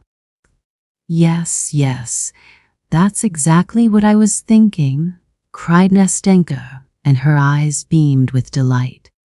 Oh, you have solved my difficulties. God has sent you to me. Thank you. Thank you. What for? What for? For God's sending me, I answered, looking delighted at her joyful little face. Why, yes, for that too. Nastenka. Why, one thanks some people for being alive at the same time with one. I thank you for having met me, for my being able to remember you all my life. Well, enough, enough. But now I tell you what, listen. We made an agreement then that as soon as he arrived he would let me know, by leaving a letter with some good simple people of my acquaintance who know nothing about it, or if it were impossible to write a letter to me, for a letter does not always tell everything, he would be here at 10 o'clock on the day he arrived, where we had arranged to meet. I know he has arrived already, but now it's the third day, and there's no sign of him and no letter. It's impossible for me to get away from grandmother in the morning. Give my letter tomorrow to those kind people I spoke to you about. They will send it on to him, and if there is an answer you bring it tomorrow at 10 o'clock. But the letter. You see, you must write the letter first, so perhaps it must all be the day after tomorrow. The letter? Said Nastenka, a little confused. The letter, but she did not finish. At first, she turned her little face away from me, flushed like a rose, and suddenly I felt in my hand a letter which had evidently been written long before, all ready and sealed up. A familiar, sweet, and charming reminiscence floated through my mind. R-O-R-O-S-I-S-I, and now. I began. Rosina, we both hummed together, I almost embracing her with delight, while she blushed as only she could blush, and laughed through the tears which gleamed like pearls on her black eyelashes. Come, enough, enough. Goodbye now, she said, speaking rapidly. Here is the letter. Here is the address to which you are to take it. Goodbye. Till we meet again. Till tomorrow. She pressed both my hands warmly, nodded her head, and flew like an arrow down her side street. I stood still for a long time following her with my eyes. Till tomorrow, was ringing in my ears as she vanished from my sight. Third night. Today was a gloomy, rainy day without a glimmer of sunlight, like the old age before me. I am oppressed by such strange thoughts, such gloomy sensations. Questions still so obscure to me are crowding into my brain, and I seem to have neither power nor will to settle them. It's not for me to settle all this. Today we shall not meet. Yesterday, when we said goodbye, the clouds began gathering over the sky, and a mist rose. I said that tomorrow it would be a bad day. She made no answer. She did not want to speak against her wishes. For her that day was bright and clear. Not one cloud should obscure her happiness. If it rains we shall not see each other, she said. I shall not come. I thought that she would not notice today's rain. And yet she is not come. Yesterday was our third interview, our third white night. But how fine joy and happiness makes anyone, how brimming over with love the heart is. One seems longing to pour out one's whole heart. One wants everything to be gay, everything to be laughing. And how infectious that joy is. There was such a softness in her words, such a kindly feeling in her heart towards me yesterday. How solicitous and friendly she was. How tenderly she tried to give me courage. Oh, the coquetry of happiness. Well, I took it all for the genuine thing. I thought that but, my God, how could I have thought it? How could I have been so blind, when everything had been taken by another already, when nothing was mine, when in fact her very tenderness to me, her anxiety, her love, yes, love for me, was nothing else but joy at the thought of seeing another man so soon, desire to include me, too, in her happiness? When he did not come, when we waited in vain, she frowned, she grew timid and discouraged. Her movements, her words, were no longer so light, so playful, so gay, and, strange to say, she redoubled her attentiveness to me, as though instinctively desiring to lavish on me what she desired for herself so anxiously, if her wishes were not accomplished. My Nastenka was so downcast, so dismayed, that I think she realized at last that I loved her, and was sorry for my poor love. So when we are unhappy, we feel the unhappiness of others more. Feeling is not destroyed but concentrated. I went to meet her with a full heart, and was all impatience. I had no presentiment that I should feel as I do now, that it would not all end happily. She was beaming with pleasure. She was expecting an answer. The answer was himself. He was to come, to run at her call. She arrived a whole hour before I did. At first she giggled at everything, laughed at every word I said. I began talking, but relapsed into silence. "Do you know why I am so glad?" she said. "So glad to look at you. Why I like you so much today?" "Well," I asked, and my heart began throbbing.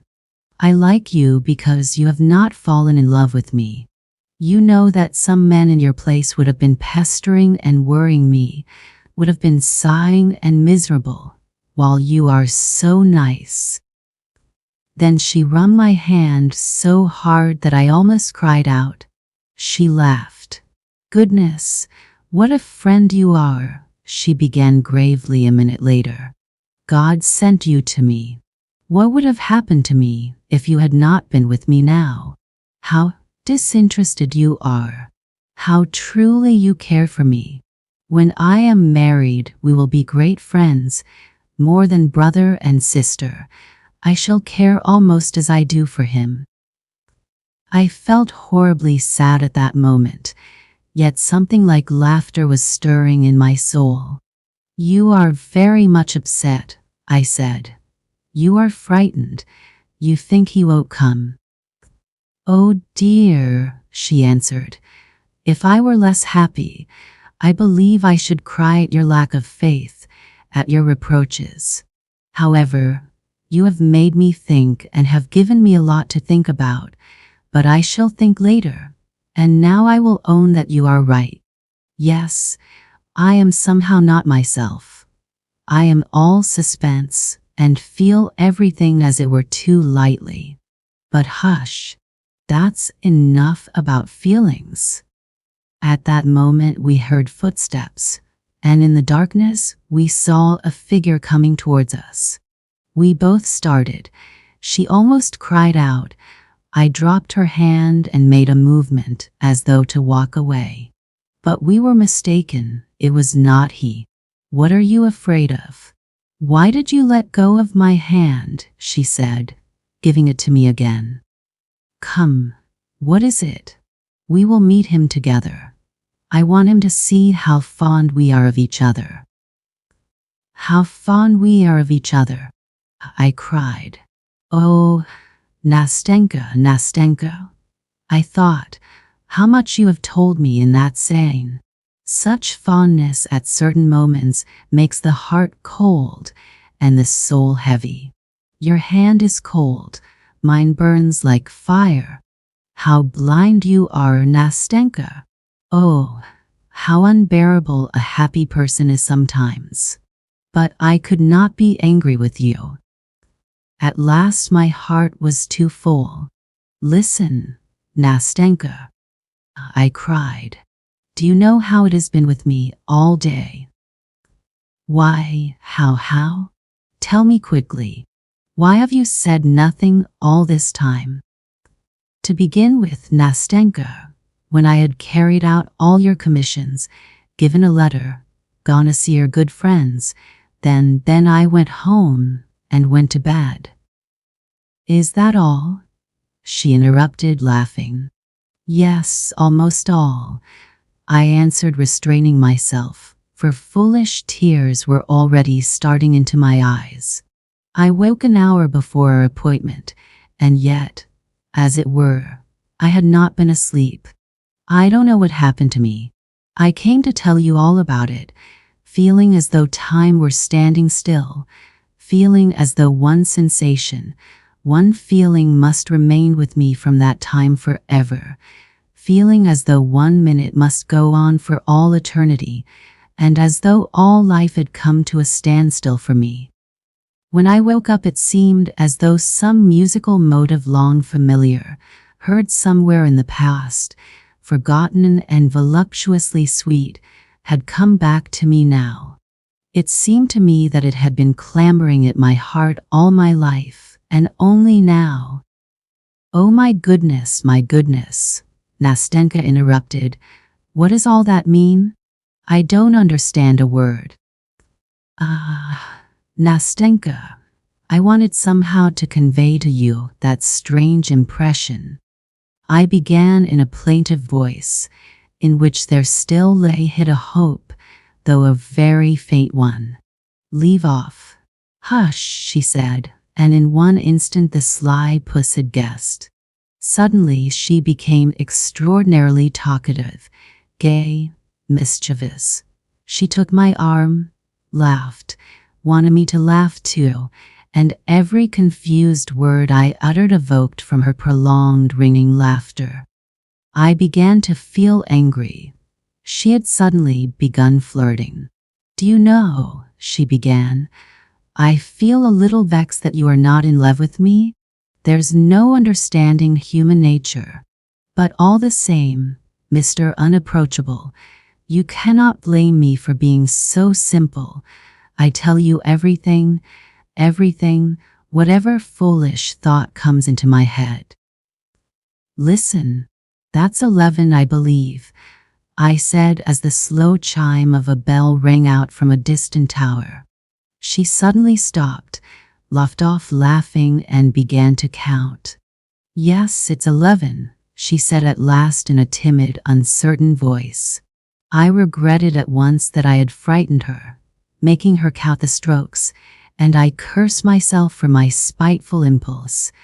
I felt sorry for her, and did not know how to atone for what I had done.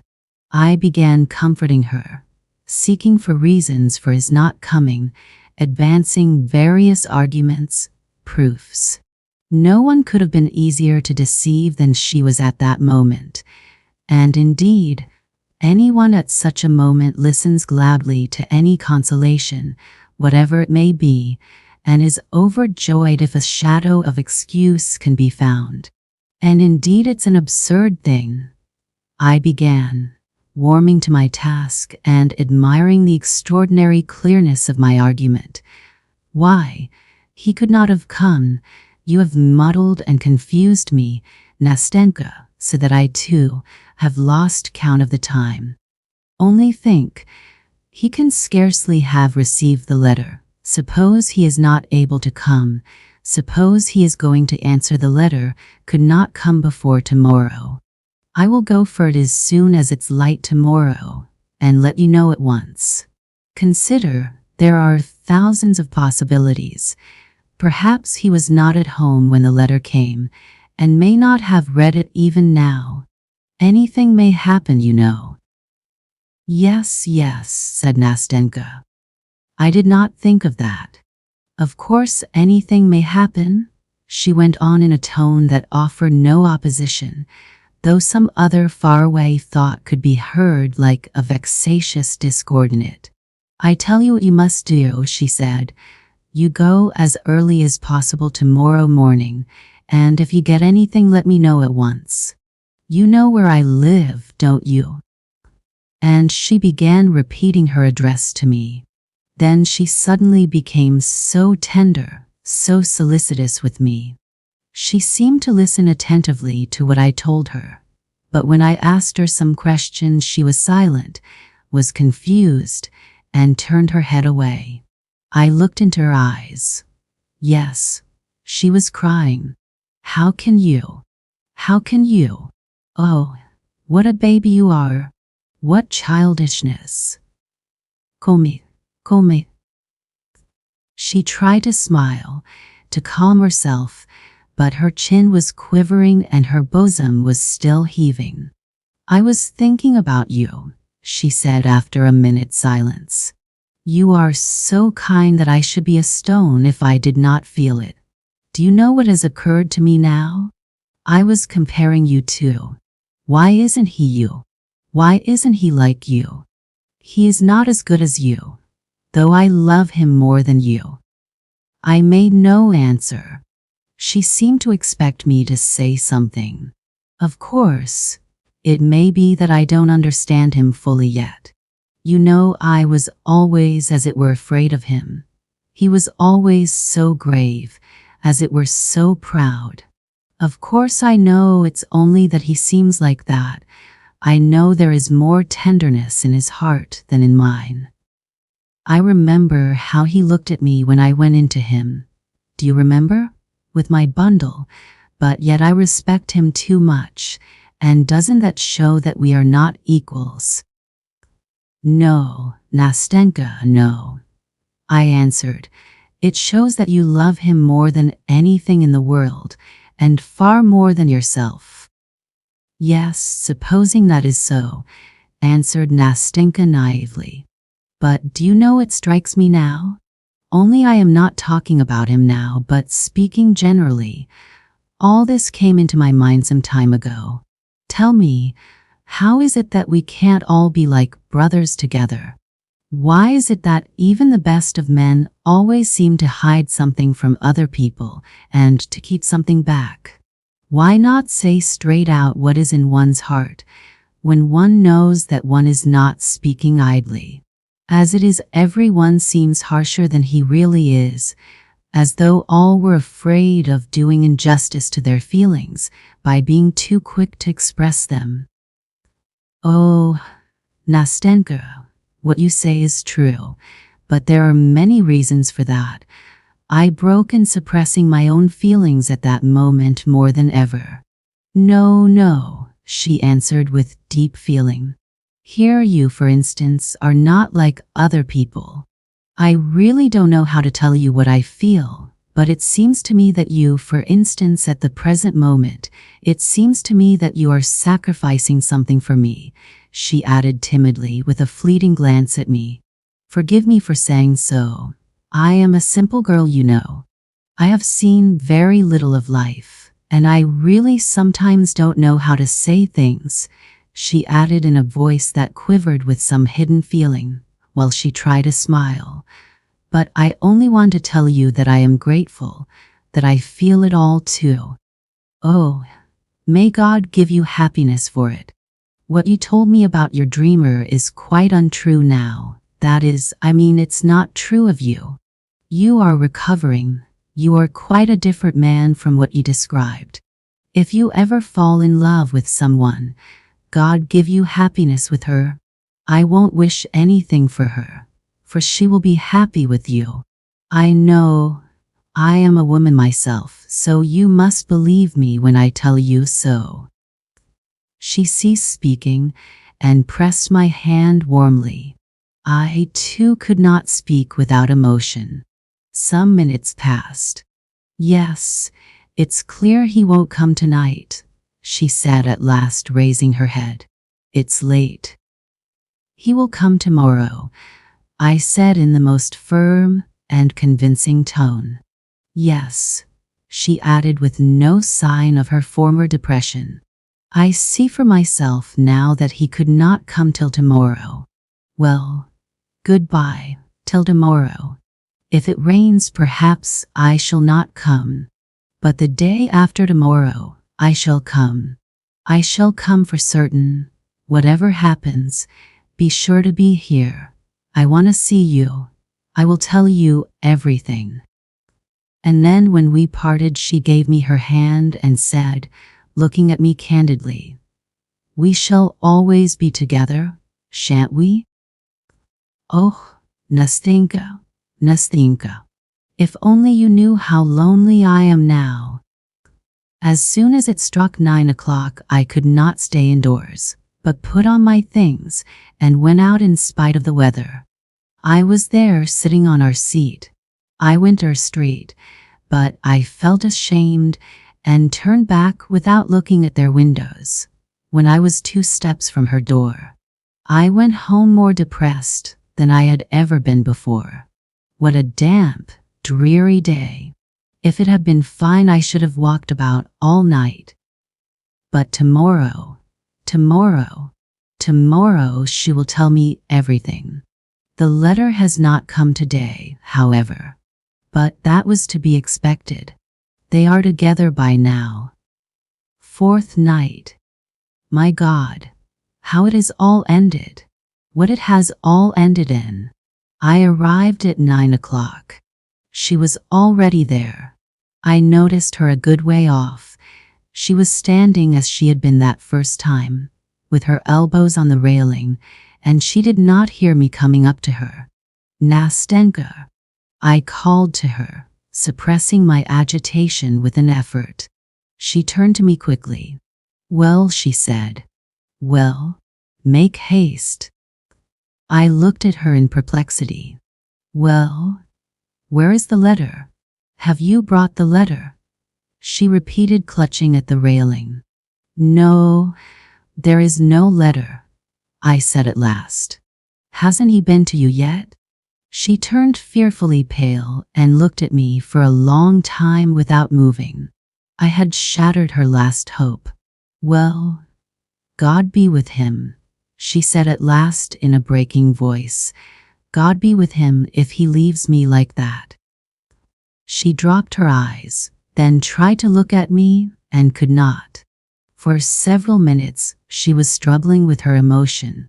All at once she turned away, leaning her elbows against the railing, and burst into tears. "Oh, don't," I began, but looking at her I had not the heart to go on, and what was I to say to her? "Don't try and comfort me," she said. "Don't talk about him. Don't tell me that he will come, that he has not cast me off so cruelly and so inhumanly as he has. What for? What for? Can there have been something in my letter? That unlucky letter?" At that point sobs stifled her voice. My heart was torn as I looked at her. "Oh, how inhumanly cruel it is," she began again. "And not a line, not a line. He might at least have written that he does not want me, that he rejects me, but not a line for 3 days. How easy it is for him to wound, to insult a poor, defenseless girl whose only fault is that she loves him. Oh, what I've suffered during these 3 days. Oh dear, when I think that I was the first to go to him, that I humbled myself before him, cried, that I begged of him a little love, and after that—" "Listen," she said, turning to me, and her black eyes flashed. "It isn't so. It can't be so. It isn't natural. Either you are mistaken or I. Perhaps he has not received the letter? Perhaps he still knows nothing about it. How could anyone?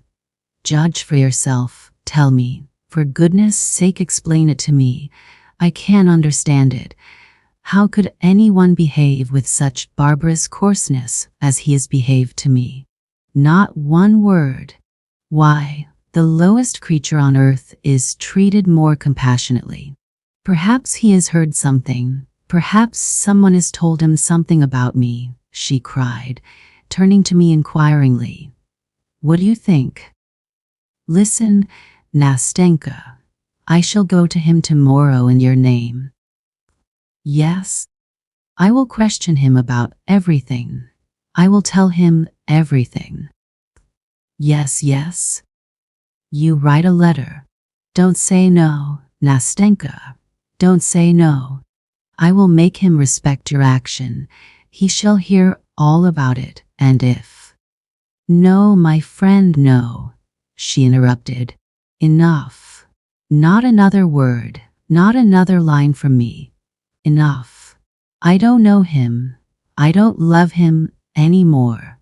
I will forget him. She could not go on. Calm yourself, calm yourself. Sit here, Nastenka, I said, making her sit down on the seat. I am calm. Don't trouble. It's nothing. It's only tears. They will soon dry. Why? Do you imagine I shall do away with myself, that I shall throw myself into the river? My heart was full. I tried to speak, but I could not. Listen, she said, taking my hand. Tell me, you wouldn't have behaved like this, would you? You would not have abandoned a girl who had come to you of herself. You would not have thrown into her face a shameless taunt to her weak, foolish heart. You would have taken care of her. You would have realized that she was alone, that she did not know how to look after herself, that she could not guard herself from loving you, that it was not her fault, that she had done nothing. Oh, dear, oh, dear. Nastenka, I cried at last, unable to control my emotion. Nastenka, you torture me. You wound my heart. You are killing me. Nastenka, I cannot be silent. I must speak at last, give utterance to what is surging in my heart. As I said this, I got up from the seat. She took my hand and looked at me in surprise. What is the matter with you? She said at last. Listen, I said resolutely. Listen to me, Nastenka. What I am going to say to you now is all nonsense, all impossible, all stupid. I know that this can never be, but I cannot be silent. For the sake of what you are suffering now, I beg you beforehand to forgive me. What is it? What is it? She said, drying her tears and looking at me intently, while a strange curiosity gleamed in her astonished eyes. What is the matter? It's impossible, but I love you, Nastenka. There it is. Now everything is told, I said with a wave of my hand. Now you will see whether you can go on talking to me as you did just now, whether you can listen to what I'm going to say to you. Well, what then? Nastenka interrupted me. What of it? I knew you loved me long ago, only I always thought that you simply liked me very much. Oh, dear, oh, dear. At first it was simply liking, Nastenka, but now, I am just in the same position as you were when you went to him with your bundle. In a worse position than you, Nastenka, because he cared for no one else as you do. What are you saying to me? I don't understand you in the least. But tell me, what's this for? I don't mean what for, but why are you so suddenly?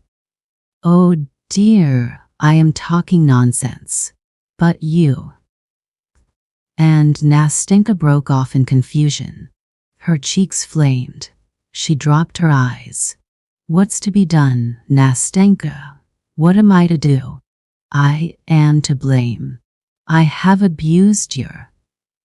But no, I am not to blame, Nastenka. I feel that, I know that, because my heart tells me I am right, for I cannot hurt you in any way. I cannot wound you. I was your friend. but I am still your friend. I have betrayed no trust. Here my tears are falling, Nastenka. Let them flow, let them flow. They don't hurt anybody. They will dry, Nastenka. Sit down, she said, making me sit down on the seat. Oh, my God. No, Nastenka, I won't sit down. I cannot stay here any longer. You cannot see me again. I will tell you everything and go away. I only want to say that you would never have found out that I loved you. I should have kept my secret. I would not have worried you at such a moment with my egoism. No, but I could not resist it now. You spoke of it yourself. It is your fault and not mine. You cannot drive me away from you. No, I don't drive you away, no, said Nastenka, concealing her confusion as best she could. Poor child. You don't drive me away? No, but I meant to run from you myself. I will go away, but first I will tell you all, for when you were crying here, I could not sit unmoved. When you wept, when you were in torture at being, I will speak of it, Nastenka, at being forsaken, at your love being repulsed. I felt that in my heart there was so much love for you, Nastenka, so much love. And it seemed so bitter that I could not help you with my love, that my heart was breaking and I could not be silent. I had to speak, Nastenka. I had to speak. Yes. Tell me, talk to me, said Nastenka with an indescribable gesture. Perhaps you think it strange that I talk to you like this, but speak. I will tell you afterwards. I will tell you everything. You are sorry for me, Nastenka. You are simply sorry for me, my dear little friend. What's done can't be mended. What is said cannot be taken back. Isn't that so? Well, now you know. That's the starting point. Very well. Now it's all right, only listen. When you were sitting crying, I thought to myself, oh, let me tell you what I was thinking. I thought that of course it cannot be, Nastenka. I thought that you somehow, quite apart from me, had ceased to love him. Then I thought that yesterday and the day before yesterday, Nastenka, then I certainly would, have succeeded in making you love me. You know, you said yourself, Nastenka, that you almost loved me. Well, what next? Well, that's nearly all I wanted to tell you. All that is left to say is how it would be if you loved me. Only that, nothing more. Listen, my friend, for anyway you are my friend. I am, of course, a poor, humble man of no great consequence. But that's not the point. I don't seem to be able to say what I mean, Nastenka. I am so confused. Only I would love you. I would love you so that even if you still loved him, even if you went on loving the man I don't know, you would never feel that my love was a burden to you. You would only feel every minute that at your side was beating a grateful heart, a warm heart ready for your sake. Off, Nastenka. What have you done to me? Don't cry, I don't mean to cry, said Nastenka, getting up quickly from the seat. Come along, get up, come with me. Don't cry, she said, drying her tears with her handkerchief. Let us go now. Maybe I will tell you something. If he has forsaken me now, if he has forgotten me, though I still love him, I do not want to deceive you. But listen, answer me.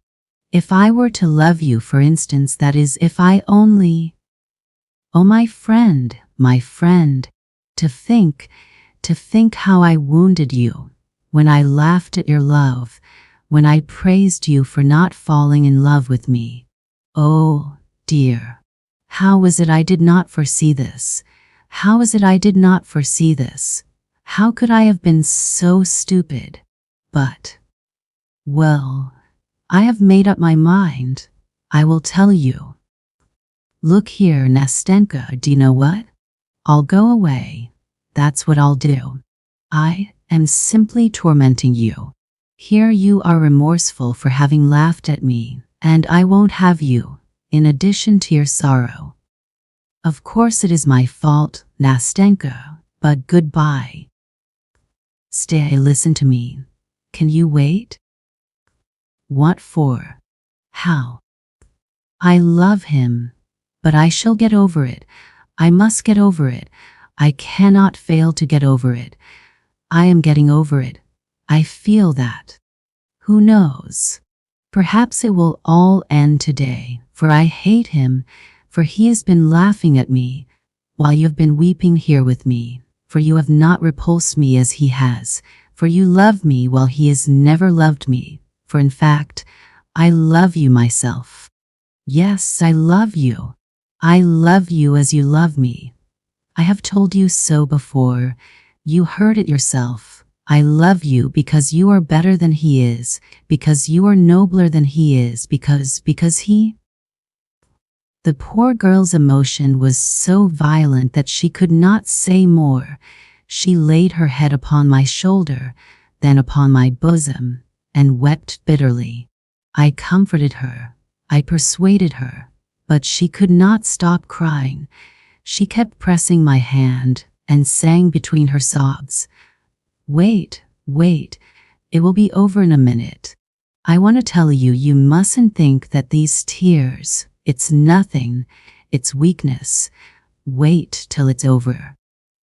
At last she left off crying, dried her eyes, and we walked on again.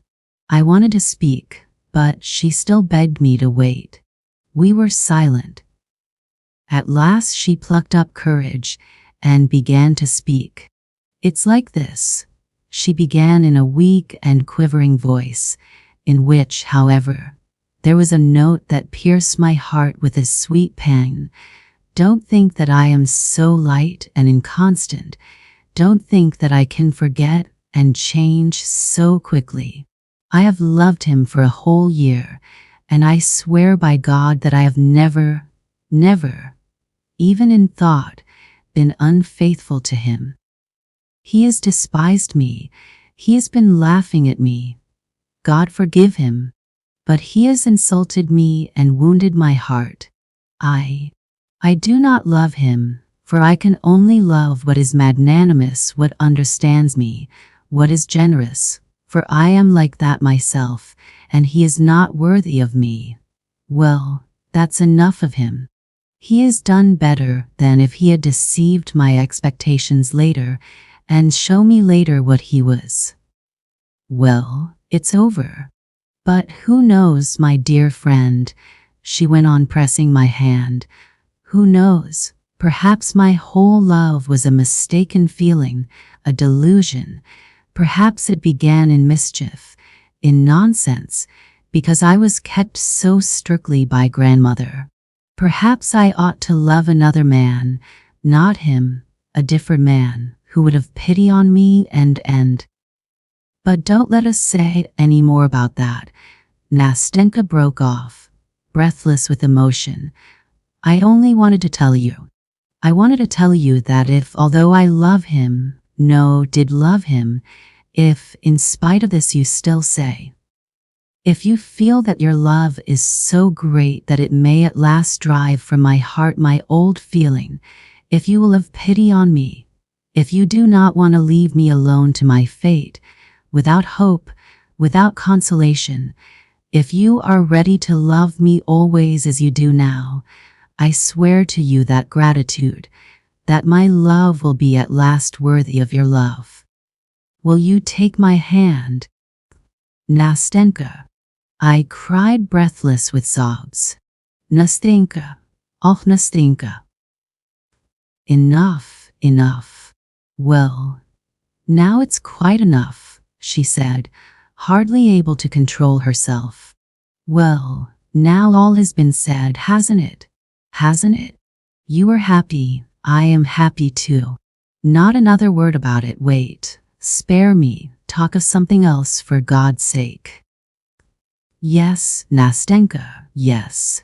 Enough about that. Now I am happy. Yes, Nastenka, yes, let us talk of other things. Let us make haste and talk. Yes, I am ready. And we did not know what to say. We laughed, we wept, we said thousands of things meaningless and incoherent. At one moment we walked along the pavement, then suddenly turned back and crossed the road. Then we stopped and went back again to the embankment. We were like children. I am living alone now, Nastenka.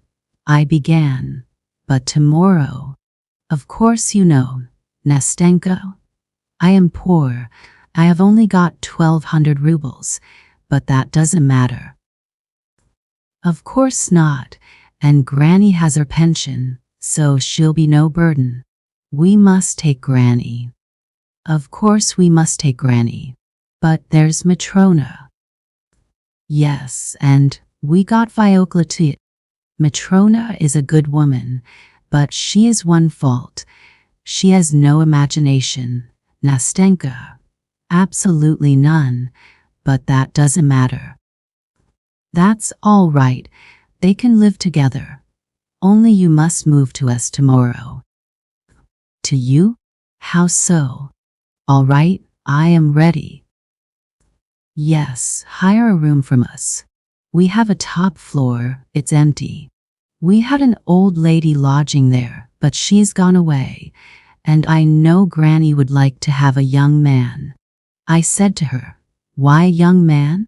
And she said, oh, because I am old. Only don't you fancy, Nastenka, that I want him as a husband for you. So I guessed it was with that idea. Oh, Nastenka. And we both laughed. Come, that's enough, that's enough. But where do you live? I've forgotten. Over that way near X-Bridge, Baranikov's buildings. It's that big house?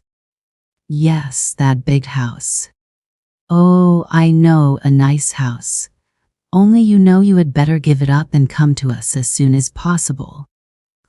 Tomorrow, Nastenka, tomorrow. I owe a little for my rent there, but that doesn't matter. I shall soon get my salary.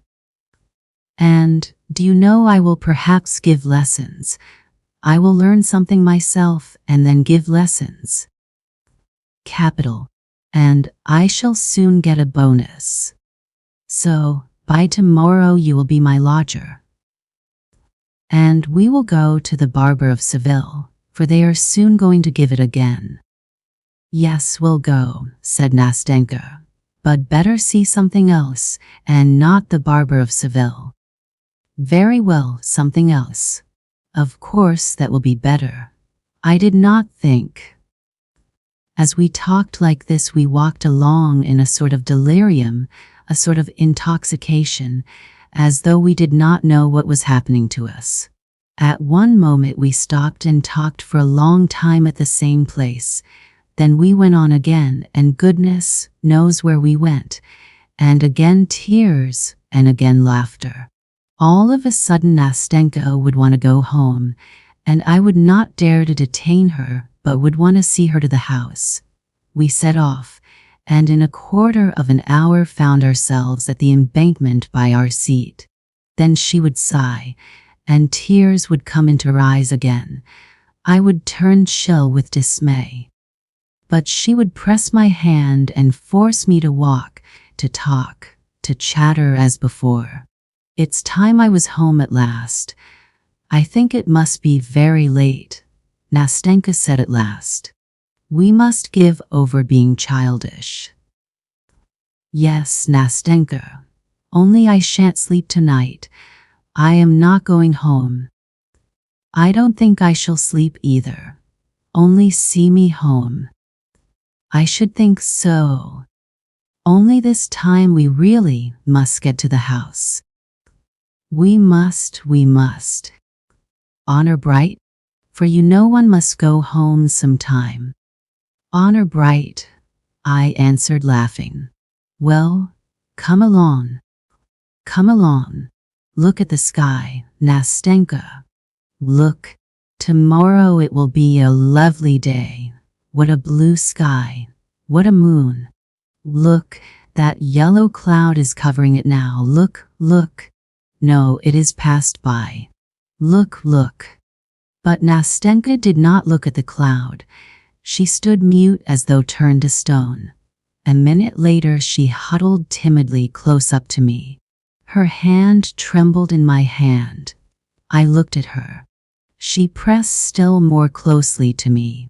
At that moment a young man passed by us. He suddenly stopped, looked at us intently, and then again took a few steps on. My heart began throbbing. Who is it, Nastenka? I said in an undertone. It's he, she answered in a whisper, huddling up to me, still more closely, still more tremulously. I could hardly stand on my feet. Nastenka, Nastenka, it's you. I heard a voice behind us, and at the same moment the young man took several steps towards us. My God, how she cried out, how she started, how she tore herself out of my arms and rushed to meet him. I stood and looked at them, utterly crushed.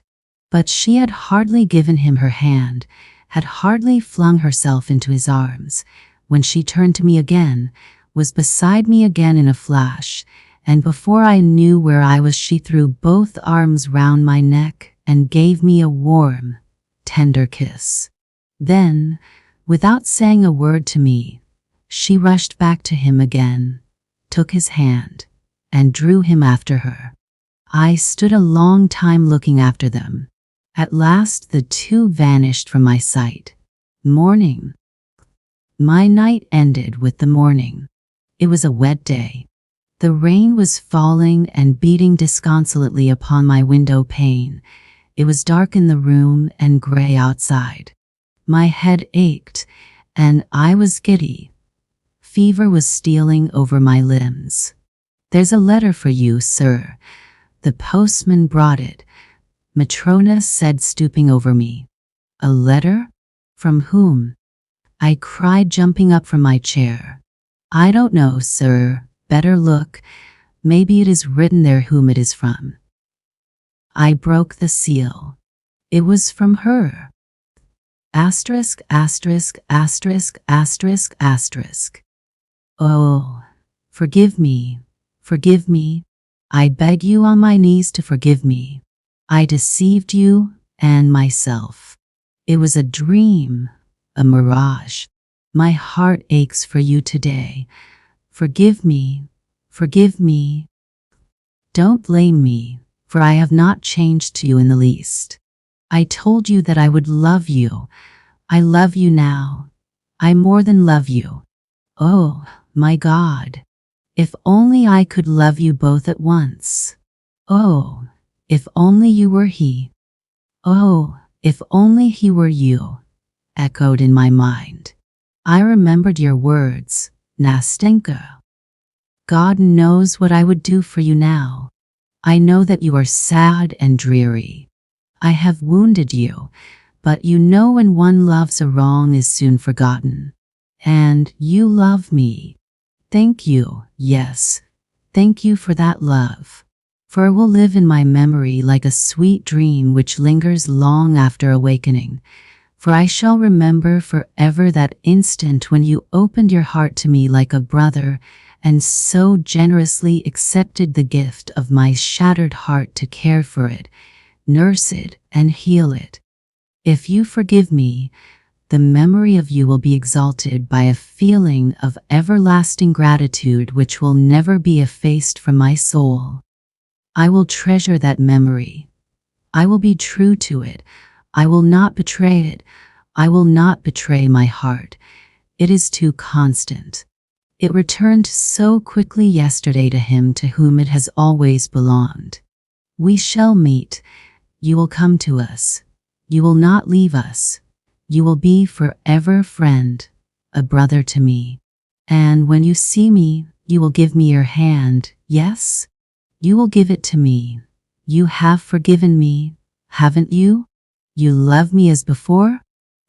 Oh, love me. Do not forsake me, because I love you so at this moment, because I am worthy of your love, because I will deserve it. My dear, next week I am to be married to him. He has come back in love. He has never forgotten me. You will not be angry at my writing about him, but I want to come and see you with him. You will like him, won't you? Forgive me, remember and love your Nastenka. Asterisk, asterisk, asterisk, asterisk, asterisk. I read that letter over and over again for a long time. Tears gushed to my eyes. At last it fell from my hands, and I hid my face. Dearie, I say, dearie, Matrona began. What is it, Matrona?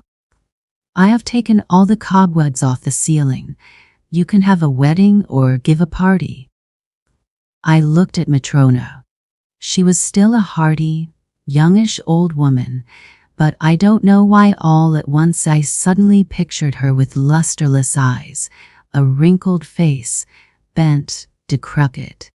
I don't know why I suddenly pictured my room grown old like Matrona. The walls and the floors looked discolored. Everything seemed dingy. The spiders' webs were thicker than ever. I don't know why, but when I looked out of the window it seemed to me that the house opposite had grown old and dingy too, that the stucco on the columns was peeling off and crumbling, that the cornices were cracked and blackened, and that the walls, of a vivid, deep yellow, were patchy. Either the sunbeams suddenly peeping out from the clouds for a moment were hidden again behind a veil of rain, and everything had grown dingy again before my eyes, or perhaps the whole vista of my future flashed before me so sad and forbidding, and I saw myself just as I was now, 15 years hence, older, in the same room, just as solitary, with the same Matrona grown no cleverer for those 15 years. But to imagine that I should bear you a grudge, Nastenka, that I should cast a dark cloud over your serene, untroubled happiness, that by my bitter reproaches I should cause distress to your heart, should poison it with secret remorse, and should force it to throb with anguish at the moment of bliss, that I should crush a single one of those tender blossoms which you have twined in your dark tresses when you go with him to the altar. Oh, never, never. May your sky be clear, may your sweet smile be bright and untroubled, and may you be blessed for that moment of blissful happiness which you gave to another, lonely and grateful heart. My God, a whole moment of happiness. Is that too little for the whole of a man's life? Notes from Underground, a novel. Part 1. Underground. 1. I am a sick man. I am a spiteful man. I am an unattractive man. I believe my liver is diseased. However, I know nothing at all about my disease, and do not know for certain what ails me. I don't consult a doctor for it, and never have, though I have a respect for medicine and doctors. Besides, I am extremely superstitious, sufficiently so to respect medicine anyway. I am well educated enough not to be superstitious, but I am superstitious. No, I refuse to consult a doctor from spite. That you probably will not understand. Well, I understand it though. Of course, I can't explain who it is precisely that I am mortifying in this case by my spite. I am perfectly well aware that I cannot pay out the doctors by not consulting them. I know better than anyone that by all this I am only injuring myself and no one else. But still, if I don't consult a doctor, it is from spite. My liver is bad. Well, let it get worse. The author of the diary and the diary itself are, of course, imaginary. Nevertheless, it is clear that such persons as the writer of these notes not only may, but positively must, exist in our society when we consider the circumstances in the midst of which our society is formed. I have tried to expose to the view of the public more distinctly than is commonly done one of the characters of the recent past. He is one of the representatives of a generation still living. In this fragment, entitled Underground, this person introduces himself and his views, and, as it were, tries to explain the causes owing to which he has made his appearance and was bound to make his appearance in our midst.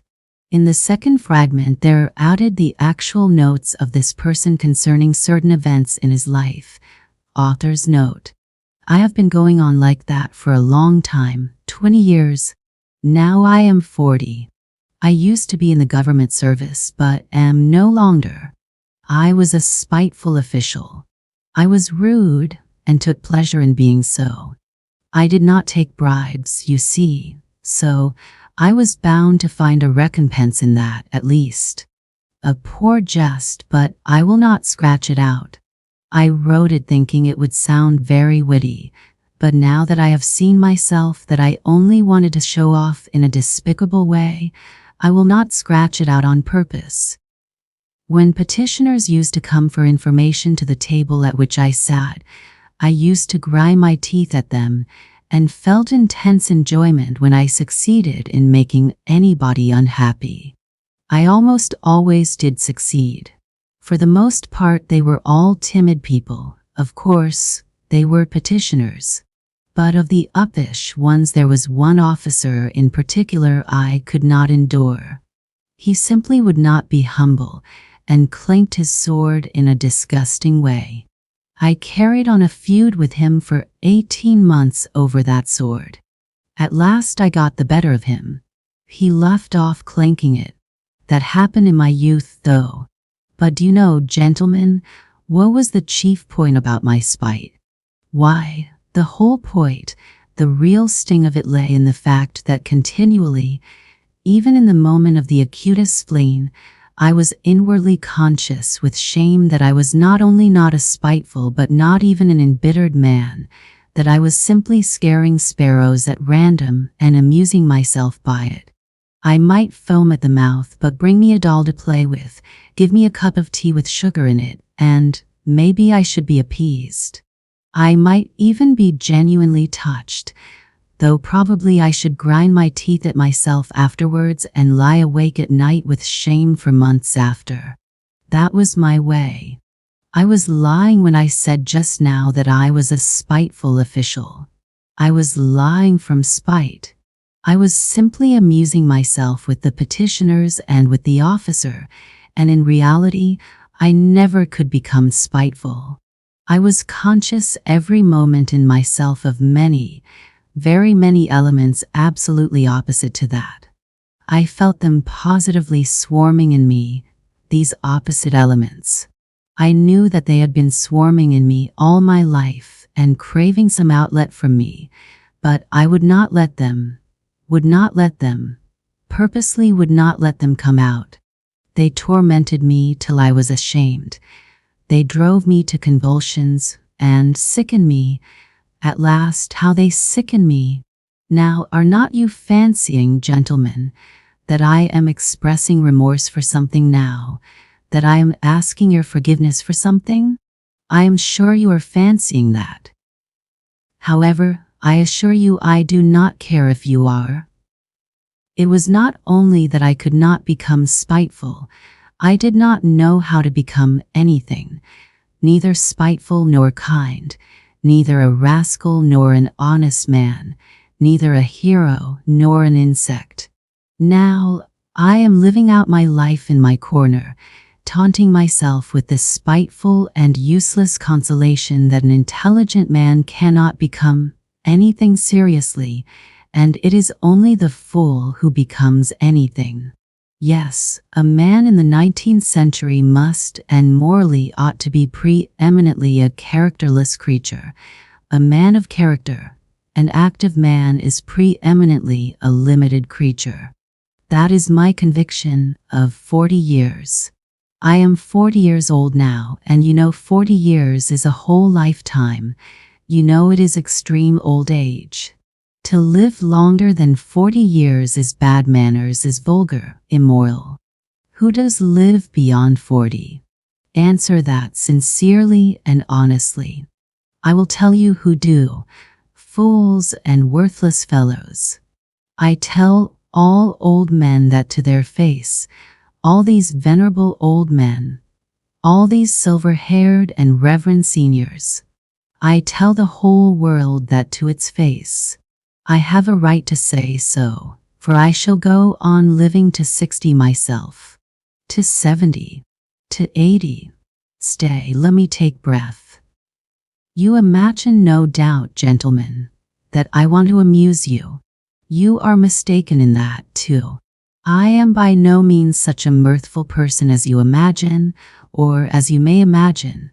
However, irritated by all this babble, and I feel that you are irritated, you think fit to ask me who am I, then my answer is, I am a collegiate assessor. I was in the service that I might have something to eat, and solely for that reason.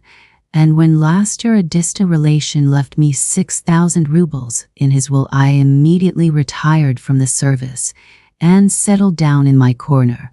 I used to live in this corner before, but now I have settled down in it. My room is a wretched, horrid one in the outskirts of the town. My servant is an old country woman, ill-natured from stupidity, and moreover, there is always a nasty smell about her. I am told that the Petersburg climate is bad for me, and that with my small means it is very expensive to live in Petersburg. I know all that better than all these sage and experienced counselors and monitors. But I am remaining in Petersburg. I am not going away from Petersburg. I am not going away because, why, it is absolutely no matter whether I am going away or not going away. But what can a decent man speak of with most pleasure? Answer: of himself. Well, so I will talk about myself. 2. I want now to tell you, gentlemen, whether you care to hear it or not, why I could not even become an insect. I tell you solemnly that I have many times tried to become an insect, but I was not equal even to that. I swear, gentlemen, that to be too conscious is an illness, a real thoroughgoing illness. For man's everyday needs, it would have been quite enough to have the ordinary human consciousness, that is, half or a quarter of the amount which falls to the lot of a cultivated man of our unhappy 19th century, especially one who has the fatal ill luck to inhabit Petersburg, the most theoretical and intentional town on the whole terrestrial globe. There are intentional and unintentional towns. It would have been quite enough, for instance, to have the consciousness by which all so-called direct persons and men of action live. I bet you think I am writing all this from affectation, to be witty at the expense of men of action, and what is more, that from ill-bred affectation, I am clinking a sword like my officer. But, gentlemen, whoever can pride himself on his diseases and even swagger over them? Though, after all, everyone does do that. People do pride themselves on their diseases, and I do, maybe more than anyone. We will not dispute it. My contention was absurd, but yet I am firmly persuaded that a great deal of consciousness, every sort of consciousness, in fact, is a disease. I stick to that. Let us leave that, too, for a minute. Tell me this.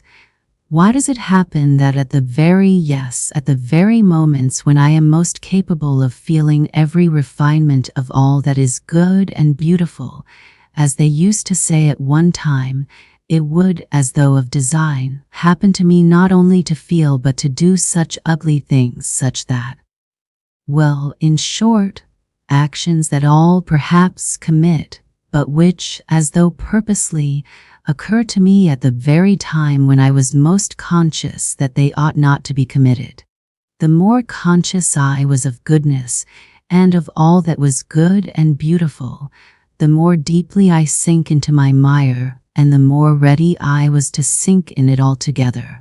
But the chief point was that all this was, as it were, not accidental in me, but as though it were bound to be so.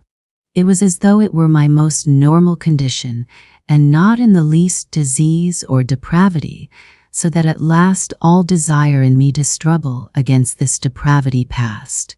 It ended by my almost believing, perhaps actually believing, that this was perhaps my normal condition. But at first, in the beginning, what agonies I endured in that struggle! I did not believe it was the same with other people, and all my life I hid this fact about myself as a secret. I was ashamed. Even now, perhaps, I am ashamed I got to the point of feeling a sort of secret abnormal, despicable enjoyment in returning home to my corner on some disgusting Petersburg night, acutely conscious that that day I had committed a loathsome action again, that what was done could never be undone, and secretly, inwardly gnawing at myself for it, tearing and consuming myself till at last the bitterness turned into a sort of shameful accursed sweetness, and at last into positive real enjoyment. Yes, into enjoyment. I insist upon that. I have spoken of this because I keep wanting to know for a fact whether other people feel such enjoyment. I will explain. The enjoyment was just from the too intense consciousness of one's own degradation. It was from feeling oneself that one had reached the last barrier, that it was horrible, but that it could not be otherwise, that there was no escape for you, that you never could become a different man, that even if time and faith were still left you to change into something different, you would most likely not wish to change, or if you did wish to, even then you would do nothing, because perhaps, in reality, there was nothing for you to change into. And the worst of it was, and the root of it all, that it was all in accord with the normal fundamental laws of over-acute consciousness, and with the inertia that was the direct result of those laws, and that consequently one was not only unable to change but could do absolutely nothing. Thus it would follow, as the result of acute consciousness, that one is not to blame in being a scoundrel, as though that were any consolation to the scoundrel once he has come to realize that he actually is a scoundrel. But enough. I have talked a lot of nonsense, but what have I explained? How is enjoyment in this to be explained? But I will explain it. I will get to the bottom of it. That is why I have taken up my pen. I, for instance, have a great deal of amour propre. I am as suspicious and prone to take offense as a humpback or a dwarf. But upon my word, I sometimes have had moments when if I had happened to be slapped in the face I should, perhaps, have been positively glad of it. I say, in earnest, that I should probably have been able to discover even in that a peculiar sort of enjoyment, the enjoyment, of course, of despair. But in despair there are the most intense enjoyments, especially when one is very acutely conscious of the hopelessness of one's position. And when one is slapped in the face, why then the consciousness of being rubbed into a pulp would positively overwhelm one.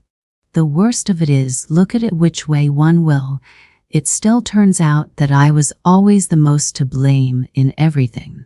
And what is most humiliating of all, to blame for no fault of my own but, so to say, through the laws of nature.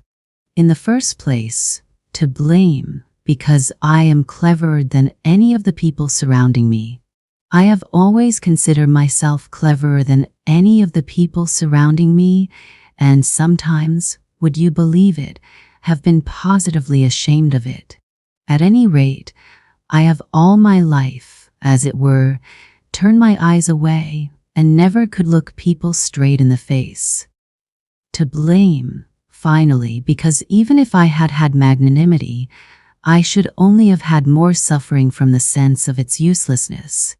I should certainly have never been able to do anything from being magnanimous, neither to forgive, for my assailant would perhaps have slapped me from the laws of nature, and one cannot forgive the laws of nature, nor to forget, for even if it were owing to the laws of nature, it is insulting all the same.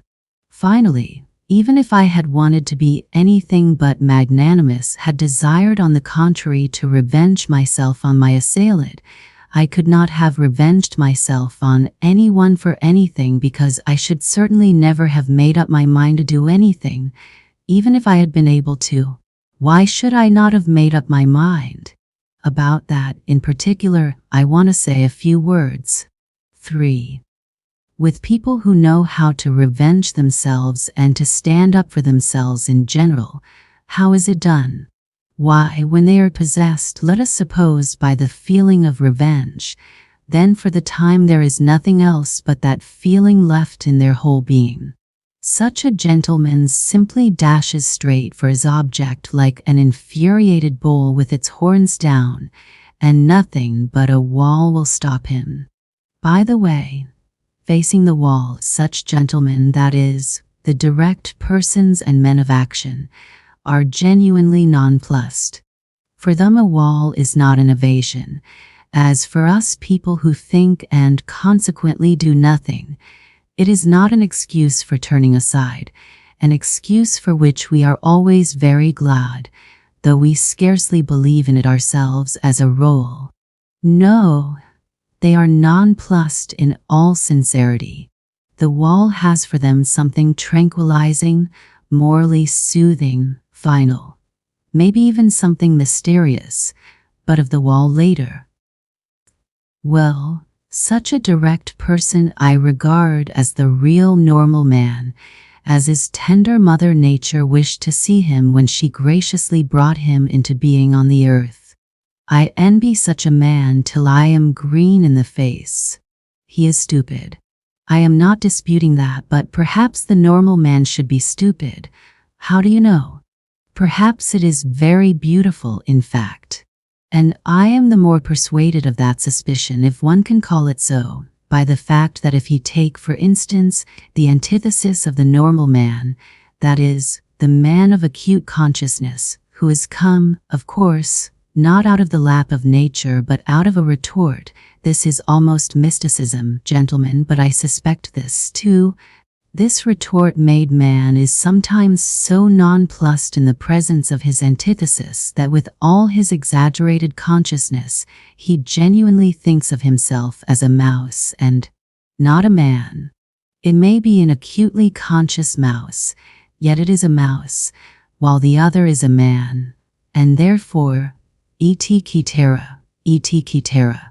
And the worst of it is, he himself, his very own self, looks on himself as a mouse. No one asks him to do so, and that is an important point. Now, let us look at this mouse in action. Let us suppose, for instance, that it feels insulted, too, and it almost always does feel insulted, and wants to revenge itself, too. There may even be a greater accumulation of spite in it than in l'homme de la nature et de la vérité.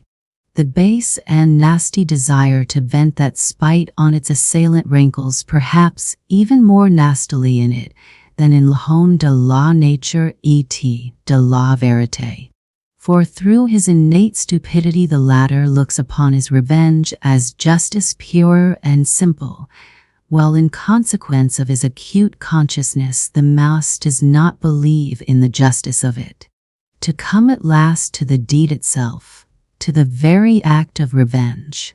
Apart from the one fundamental nastiness, the luckless mouse succeeds in creating around it so many other nastinesses in the form of doubts and questions, adds to the one question so many unsettled questions that there inevitably works up around it a sort of fatal brew, a stinking mess, made up of its doubts, emotions, and of the contempt spat upon it by the direct men of action who stand solemnly about it as judges and arbitrators, laughing at it till their healthy sides ache.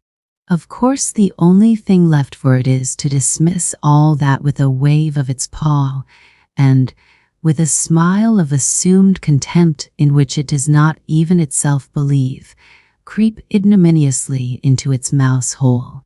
There in its nasty, stinking, underground home are insulted, crushed and ridiculed mouse promptly becomes absorbed in cold, malignant and, above all, everlasting spite.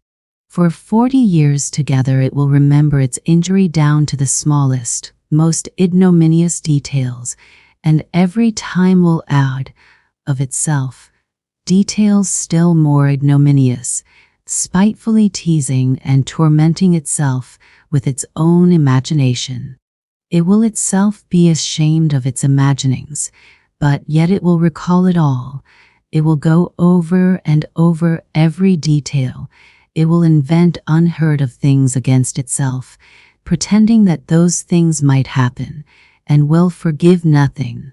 Maybe it will begin to revenge itself, too, but, as it were, piecemeal, in trivial ways, from behind the stove, incognito, without believing either in its own right to vengeance, or in the success of its revenge, knowing that from all its efforts at revenge it will suffer 100 times more than he on whom it revenges itself, while he, I dare say, will not even scratch himself.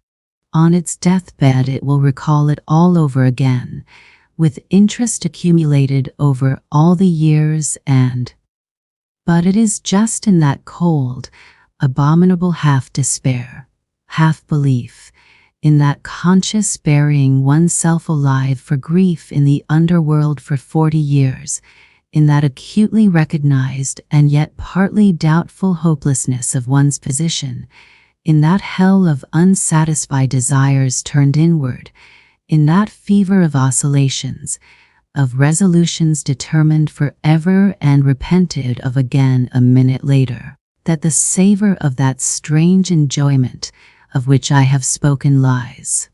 It is so subtle, so difficult of analysis, that persons who are little limited or even simply persons of strong nerves will not understand a single atom of it.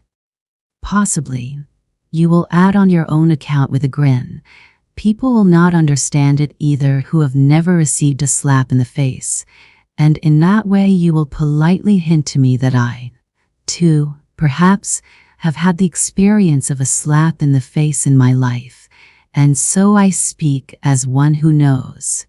I bet that you are thinking that. But set your minds at rest, gentlemen. I have not received a slap in the face, though it is absolutely a matter of indifference to me what you may think about it. Possibly I even regret, myself, that I have given so few slaps in the face during my life. But enough, not another word on that subject of such extreme interest to you. I will continue calmly concerning persons with strong nerves who do not understand a certain refinement of enjoyment. Though in certain circumstances these gentlemen bellow their loudest like bulls, though this, let us suppose, does them the greatest credit, yet, as I have said already, confronted with the impossible they subside at once. The impossible means the stone wall. What stone wall? Why, of course, the laws of nature, the deductions of natural science, mathematics. As soon as they prove to you, for instance, that you are descended from a monkey, then it is no use scowling. Accept it for a fact. When they prove to you that in reality 1 drop of your own fat must be dearer to you than 100,000 of your fellow creatures, and that this conclusion is the final solution of all so-called virtues and duties and all such prejudices and fancies, then you have just to accept it. There is no help for it, for twice two is a law of mathematics. Just try refuting it. Upon my word, they will shout at you. It is no use protesting. It is a case of twice two makes four. Nature does not ask your permission. She has nothing to do with your wishes, and whether you like her laws or dislike them, you are bound to accept her as she is, and consequently all her conclusions. A wall, you see, is a wall, and so on and so on. Merciful heavens! But what do I care for the laws of nature and arithmetic, when for some reason I dislike those laws and the fact that twice two makes four? Of course I cannot break through the wall by battering my head against it if I really have not the strength to knock it down, but I am not going to be reconciled to it simply because it is a stone wall, and I have not the strength. As though such a stone wall really were a consolation, and really did contain some word of conciliation, simply because it is as true as twice two makes four. Oh, absurdity of absurdities!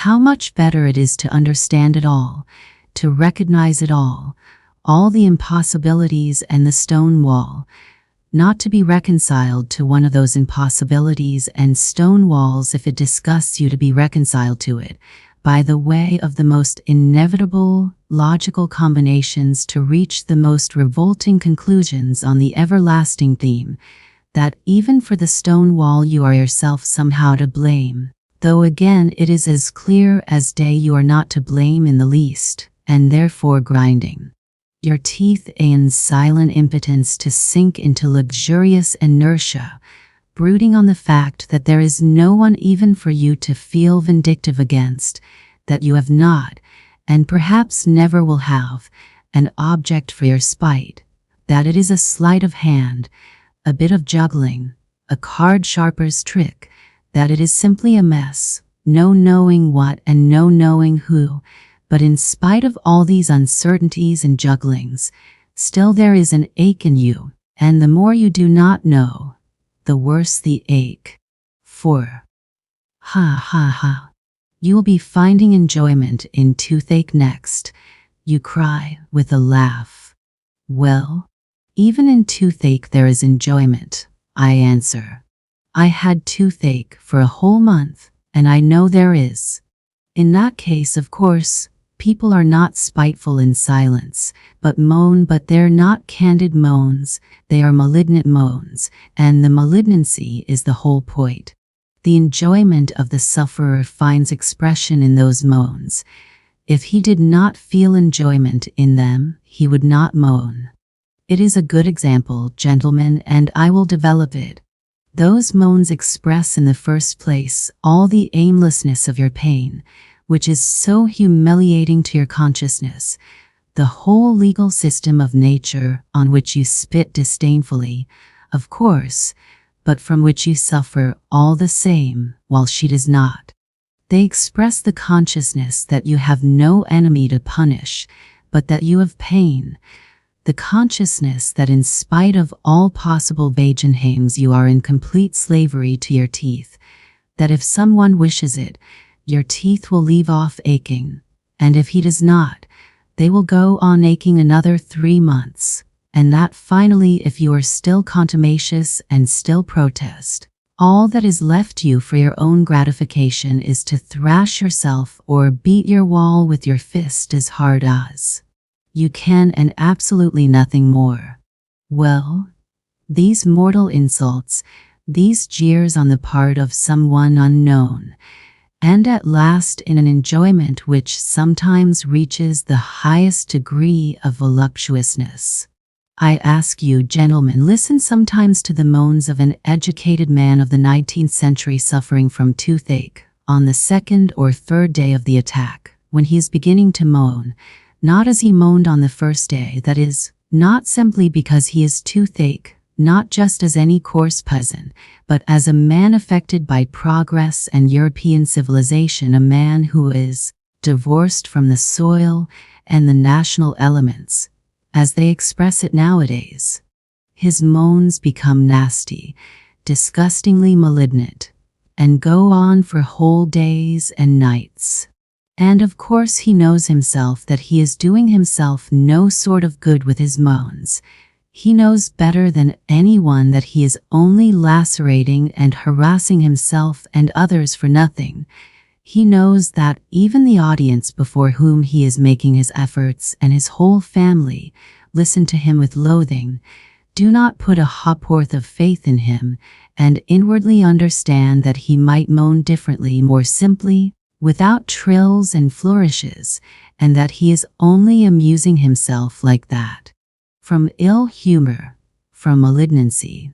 Well, in all these recognitions and disgraces it is that there lies a voluptuous pleasure, as though he would say, I am worrying you, I am lacerating your hearts, I am keeping everyone in the house awake.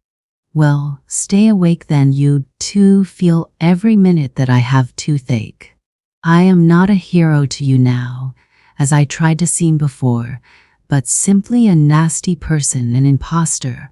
Well, so be it, then. I am very glad that you see through me. It is nasty for you to hear my despicable moans. Well, let it be nasty. Here I will let you have a nastier flourish in a minute. You do not understand even now, gentlemen?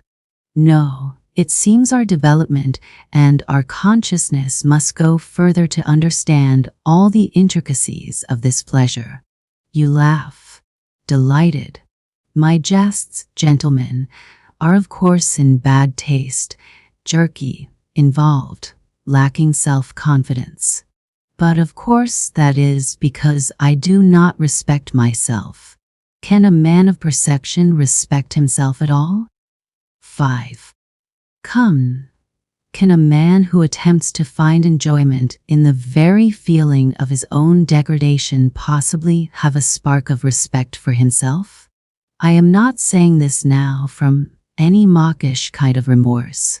And, indeed, I could never endure saying, Forgive me, Papa, I won't do it again, not because I am incapable of saying that. On the contrary, perhaps just because I have been too capable of it. And in what a way? 2. As though of design, I used to get into trouble in cases when I was not to blame in any way. That was the nastiest part of it. At the same time I was genuinely touched and penitent. I used to shed tears and, of course, deceive myself, though I was not acting in the least, and there was a sick feeling in my heart at the time.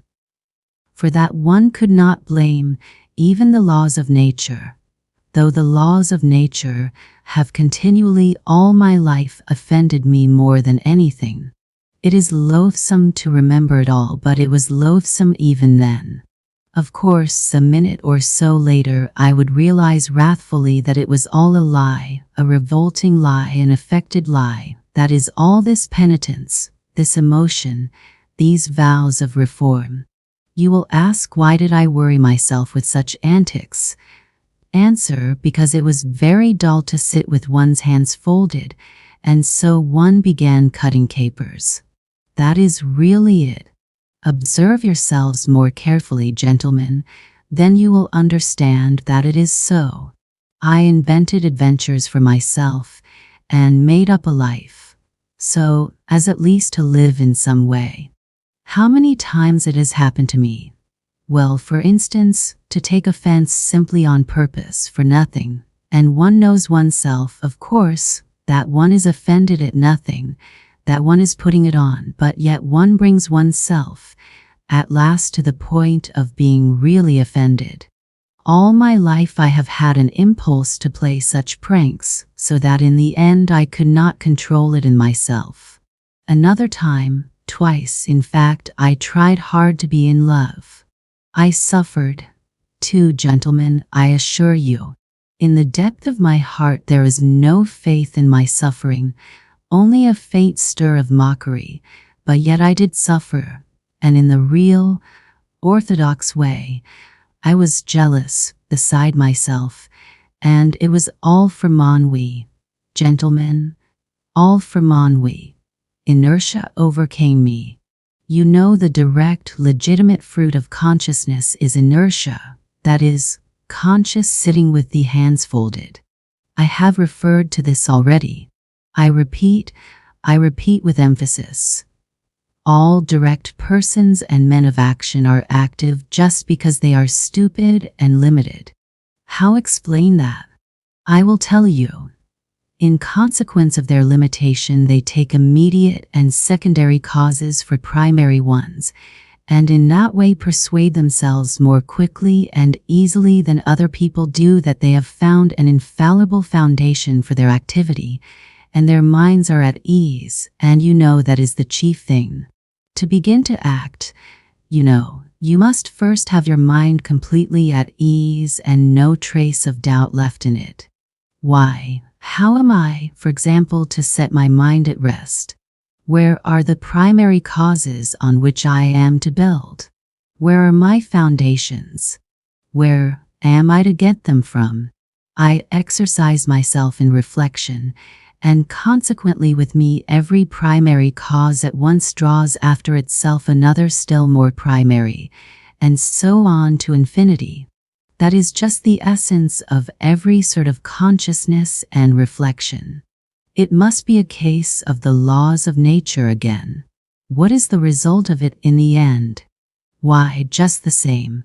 Remember, I spoke just now of vengeance. I am sure you did not take it in. I said that a man revenges himself because he sees justice in it. Therefore he has found a primary cause, that is, justice. And so he is at rest on all sides, and consequently he carries out his revenge calmly and successfully, being persuaded that he is doing a just and honest thing. But I see no justice in it. I find no sort of virtue in it either, and consequently if I attempt to revenge myself, it is only out of spite. Spite, of course, might overcome everything, all my doubts, and so might serve quite successfully in place of a primary cause, precisely because it is not a cause. But what is to be done if I have not even spite? I began with that just now, In consequence again of those accursed laws of consciousness, anger in me is subject to chemical disintegration. You look into it, the object flies off into air, your reasons evaporate, the criminal is not to be found, the wrong becomes not a wrong but a phantom, something like the toothache, for which no one is to blame, and consequently there is only the same outlet left again, that is, to beat the wall as hard as you can. So you give it up with a wave of the hand, because you have not found a fundamental cause. And try letting yourself be carried away by your feelings, blindly, without reflection, without a primary cause, repelling consciousness at least for a time. Hate or love, if only not to sit with your hands folded. The day after tomorrow, at the latest, you will begin despising yourself for having knowingly deceived yourself. Result, a soap bubble and inertia. Oh, gentlemen, do you know? Perhaps I consider myself an intelligent man, only because all my life I have been able neither to begin nor to finish anything. Granted, I am a babbler, a harmless, vexatious babbler, like all of us. But what is to be done if the direct and sole vocation of every intelligent man is babble, that is, the intentional pouring of water through a sieve?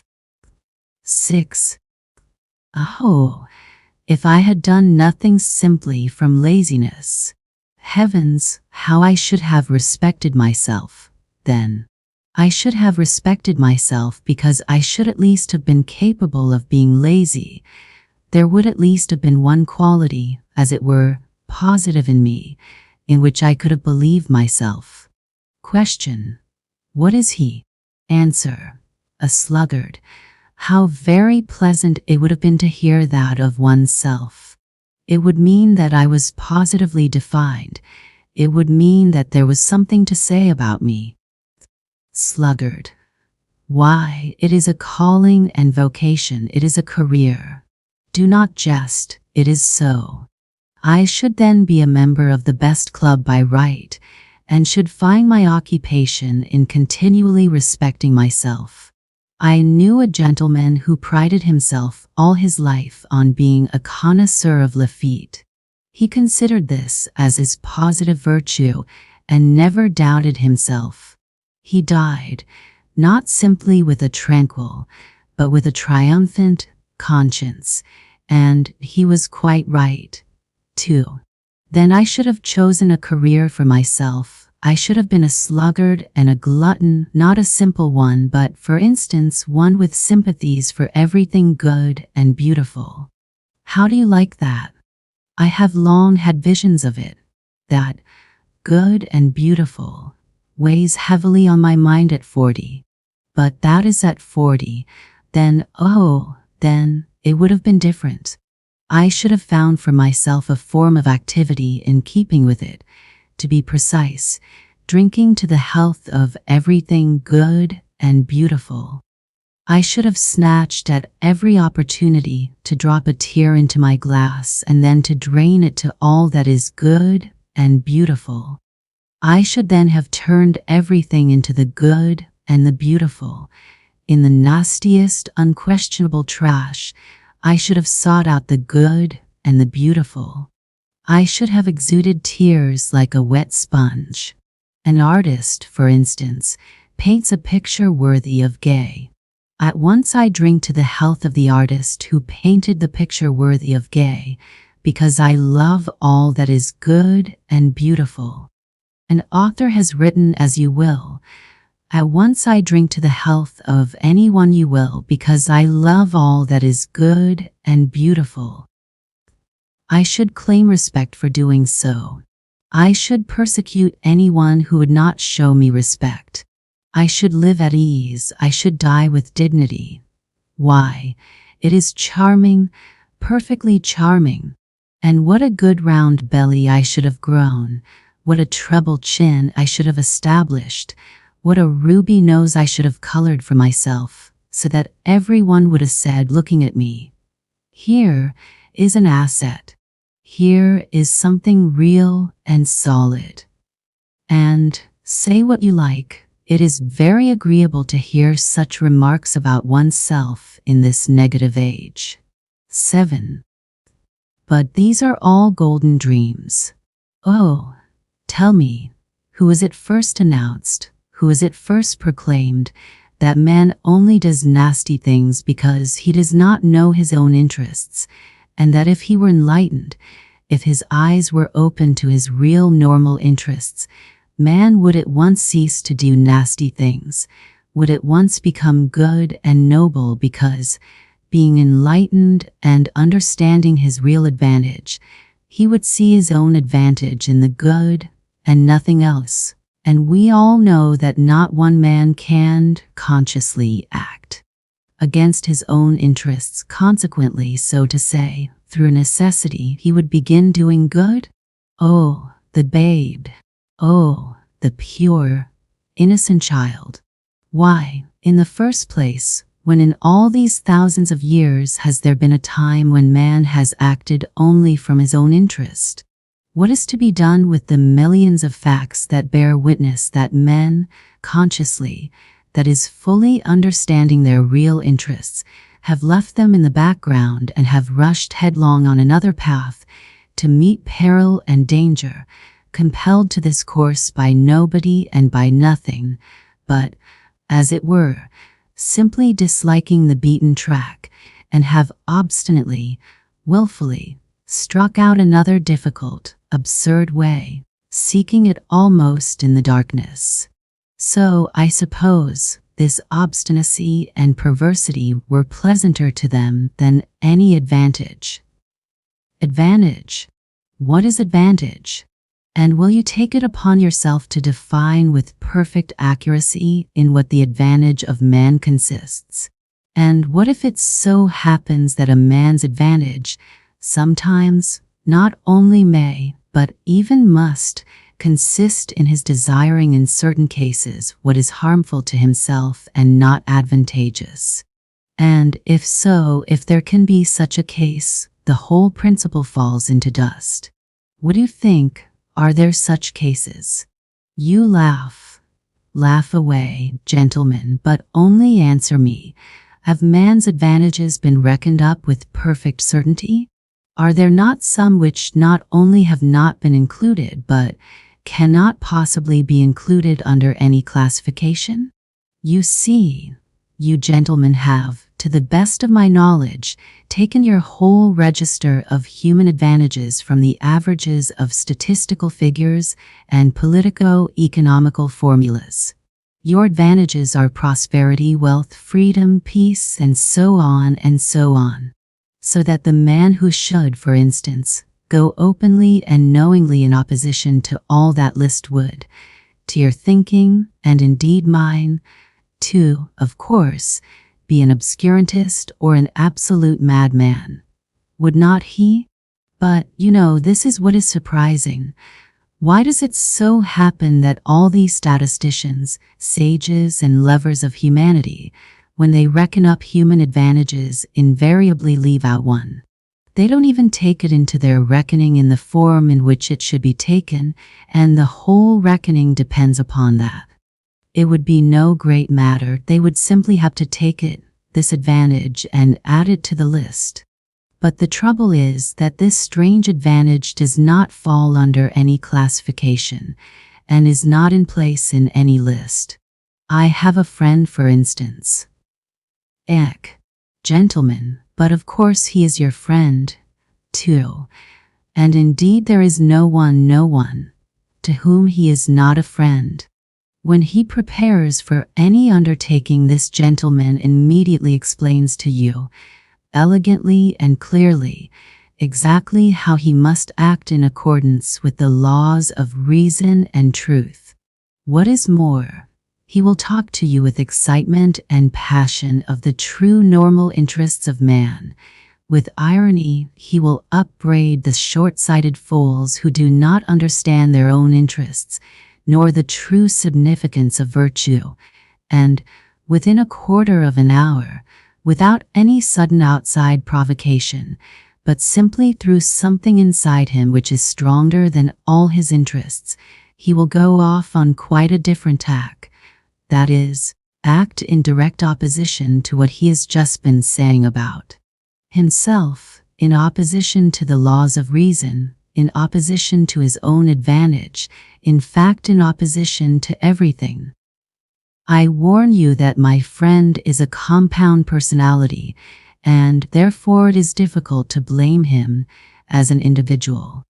The fact is, gentlemen, it seems there must really exist something that is dearer to almost every man than his greatest advantages, or, not to be illogical, there is a most advantageous advantage, the very one omitted of which we spoke just now, which is more important and more advantageous than all other advantages, for the sake of which a man, if necessary, is ready to act in opposition to all laws, that is, in opposition to reason, honor, peace, prosperity, in fact, in opposition to all those excellent and useful things, if only he can attain that fundamental, most advantageous advantage which is dearer to him than all. Yes, but it's advantage all the same, you will retort. But excuse me, I'll make the point clear, and it is not a case of playing upon words. What matters is that this advantage is remarkable from the very fact that it breaks down all our classifications and continually shatters every system constructed by lovers of mankind for the benefit of mankind. In fact, it upsets everything.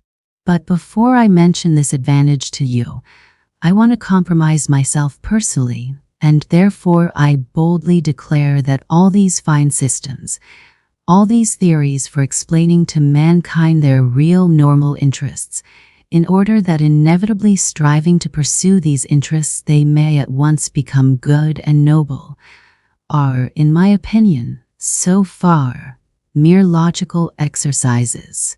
Yes, logical exercises. Why? To maintain this theory of the regeneration of mankind by means of the pursuit of his own advantage is to my mind almost the same thing as to affirm, for instance, following Buckle, that through civilization mankind becomes softer and consequently less bloodthirsty and less fitted for warfare. Logically, it does seem to follow from his arguments. But man has such a predilection for systems and abstract deductions that he is ready to distort the truth intentionally. He is ready to deny the evidence of his senses only to justify his logic. I take this example because it is the most glaring instance of it. Only look about you. Blood is being spilt in streams, and in the merriest way, as though it were champagne. Take the whole of the 19th century in which Buckle lived. Take Napoleon the Great and also the present one. Take North America, the Eternal Union. Take the farce of Schleswig-Holstein. And what is it that civilization softens in us? The only gain of civilization for mankind is the greater capacity for variety of sensations, and absolutely nothing more. And through the development of this many-sidedness, man may come to finding enjoyment in bloodshed. In fact, this has already happened to him. Have you noticed that it is the most civilized gentlemen who have been the subtlest slaughters, to whom the Attilas and Stenkarazens could not hold a candle, and if they are not so conspicuous as the Attilas and Stenkarazens, it is simply because they are so often met with, are so ordinary, and have become so familiar to us. In any case, civilization has made mankind, if not more bloodthirsty, at least more vilely, more loathsomely bloodthirsty. In old days he saw justice in bloodshed, and with his conscience at peace exterminated those he thought proper. Now we do think bloodshed abominable, and yet we engage in this abomination, and with more energy than ever. Which is worse? Decide that for yourselves. They say that Cleopatra, excuse an instance from Roman history, was fond of sticking gold pins into her slave girls' breasts and derived gratification from their screams and writhings. You will say that that was in the comparatively barbarous times, that these are barbarous times too because also, comparatively speaking, pins are stuck in even now, that though man has now learned to see more clearly than in barbarous ages, he is still far from having learned to act as reason and science would dictate. But yet you are fully convinced that he will be sure to learn when he gets rid of certain old bad habits, and when common sense and science have completely re-educated human nature and turned it in a normal direction. You are confident that then man will cease from intentional error and will, so to say, be compelled not to want to set his will against his normal interests. That is not all. Then you say, science itself will teach man, though to my mind it's a superfluous luxury, that he never has really had any caprice or will of his own, and that he himself is something of the nature of a piano key or the stop of an organ, and that there are, besides, things called the laws of nature, so that everything he does is not done by his willing it, but is done of itself by the laws of nature. Consequently, we have only to discover these laws of nature, and man will no longer have to answer for his actions, and life will become exceedingly easy for him. All human actions will then, of course, be tabulated according to these laws, mathematically, like tables of logarithms up to 108,000, and entered in an index, or, better still, there would be published certain edifying works of the nature of encyclopedic lexicons, in which everything will be so clearly calculated and explained that there will be no more incidents or adventures in the world. Then, this is all what you say, new economic relations will be established, all ready-made, and worked out with mathematical exactitude, so that every possible question will vanish in the twinkling of an eye, simply because every possible answer to it will be provided.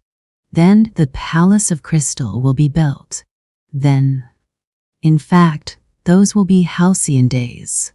Of course, there is no guaranteeing, this is my comment, that it will not be, for instance, frightfully dull then, for what will one have to do when everything will be calculated and tabulated?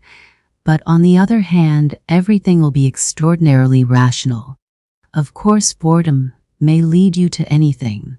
It is boredom sets one sticking golden pins into people, but all that would not matter. What is bad, this is my comment again, is that I dare say people will be thankful for the gold pins then. Man is stupid, phenomenally stupid.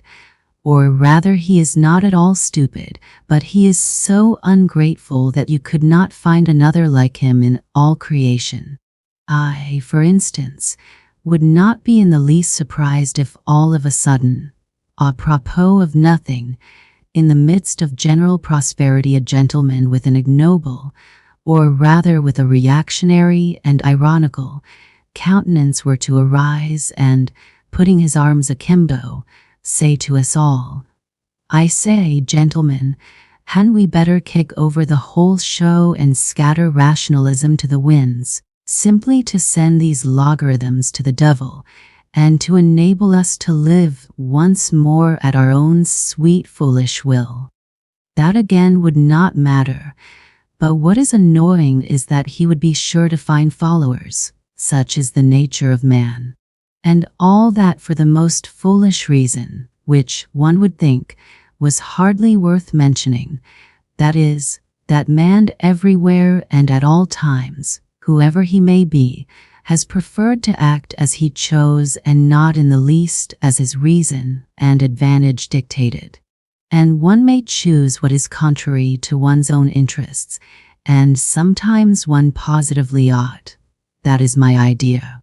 One's own free, unfettered choice, one's own caprice, however wild it may be, one's own fancy worked up at times to frenzy, is that very most advantageous advantage which we have overlooked, which comes under no classification, and against which all systems and theories are continually being shattered to atoms. And how do these wiseacres know that man wants a normal, a virtuous choice? What has made them conceive that man must want a rationally advantageous choice? What man wants is simply independent choice, whatever that independence may cost, and wherever it may lead. And choice, of course, the devil only knows what choice. Ha, ha, ha. But there is no such thing as choice in reality. Say what you like. You will interpose with a chuckle. Science has succeeded in so far analyzing man that we know already that choice and what is called freedom of will is nothing else than... Stay, gentlemen, I meant to begin with that myself. I confess, I was rather frightened. I was just going to say that the devil only knows what choice depends on, and not perhaps that was a very good thing, but I remembered the teaching of science, and pulled myself up. And here you have begun upon it. Indeed, if there really is some day discovered a formula for all our desires and caprices, that is, an explanation of what they depend upon, by what laws they arise, how they develop, what they are aiming at in one case and in another, and so on, that is a real mathematical formula, then most likely man will at once cease to feel desire. Indeed, he will be certain to. For who would want to choose by role? Besides, he will at once be transformed from a human being into an organ stop or something of the sort. For what is a man without desires, without free will, and without choice, if not a stop in an organ? What do you think? Let us reckon the chances. Can such a thing happen or not? You decide. Our choice is usually mistaken from a false view of our advantage. We sometimes choose absolute nonsense because in our foolishness we see in that nonsense the easiest means for attaining a supposed advantage.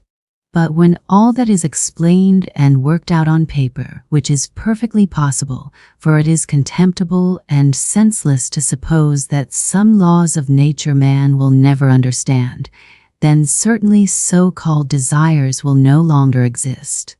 For if a desire should come into conflict with reason, we shall then reason, and not desire, because it will be impossible retaining our reason to be senseless in our desires, and in that way knowingly act against reason and desire to injure ourselves. And as all choice and reasoning can be really calculated, because there will someday be discovered the laws of our so-called free will, so, joking apart, there may one day be something like a table constructed of them, so that we really shall choose in accordance with it. If, for instance, someday they calculate and prove to me that I made a long nose at someone because I could not help making a long nose at him, and that I had to do it in that particular way, what freedom is left me, especially if I am a learned man and have taken my degree somewhere? Then I should be able to calculate my whole life for 30 years beforehand. In short, if this could be arranged, there would be nothing left for us to do. Anyway, we should have to understand that. And, in fact, we ought unwaringly to repeat to ourselves that at such and such a time, and in such and such circumstances, nature does not ask our leave, that we have got to take her as she is and not fashion her to suit our fancy. And if we really aspire to formulas and tables of rules, and well, even to the chemical retort, there's no help for it, we must accept the retort too, or else it will be accepted without our consent. Yes, but here I come to a stop. Gentlemen, you must excuse me for being over-philosophical.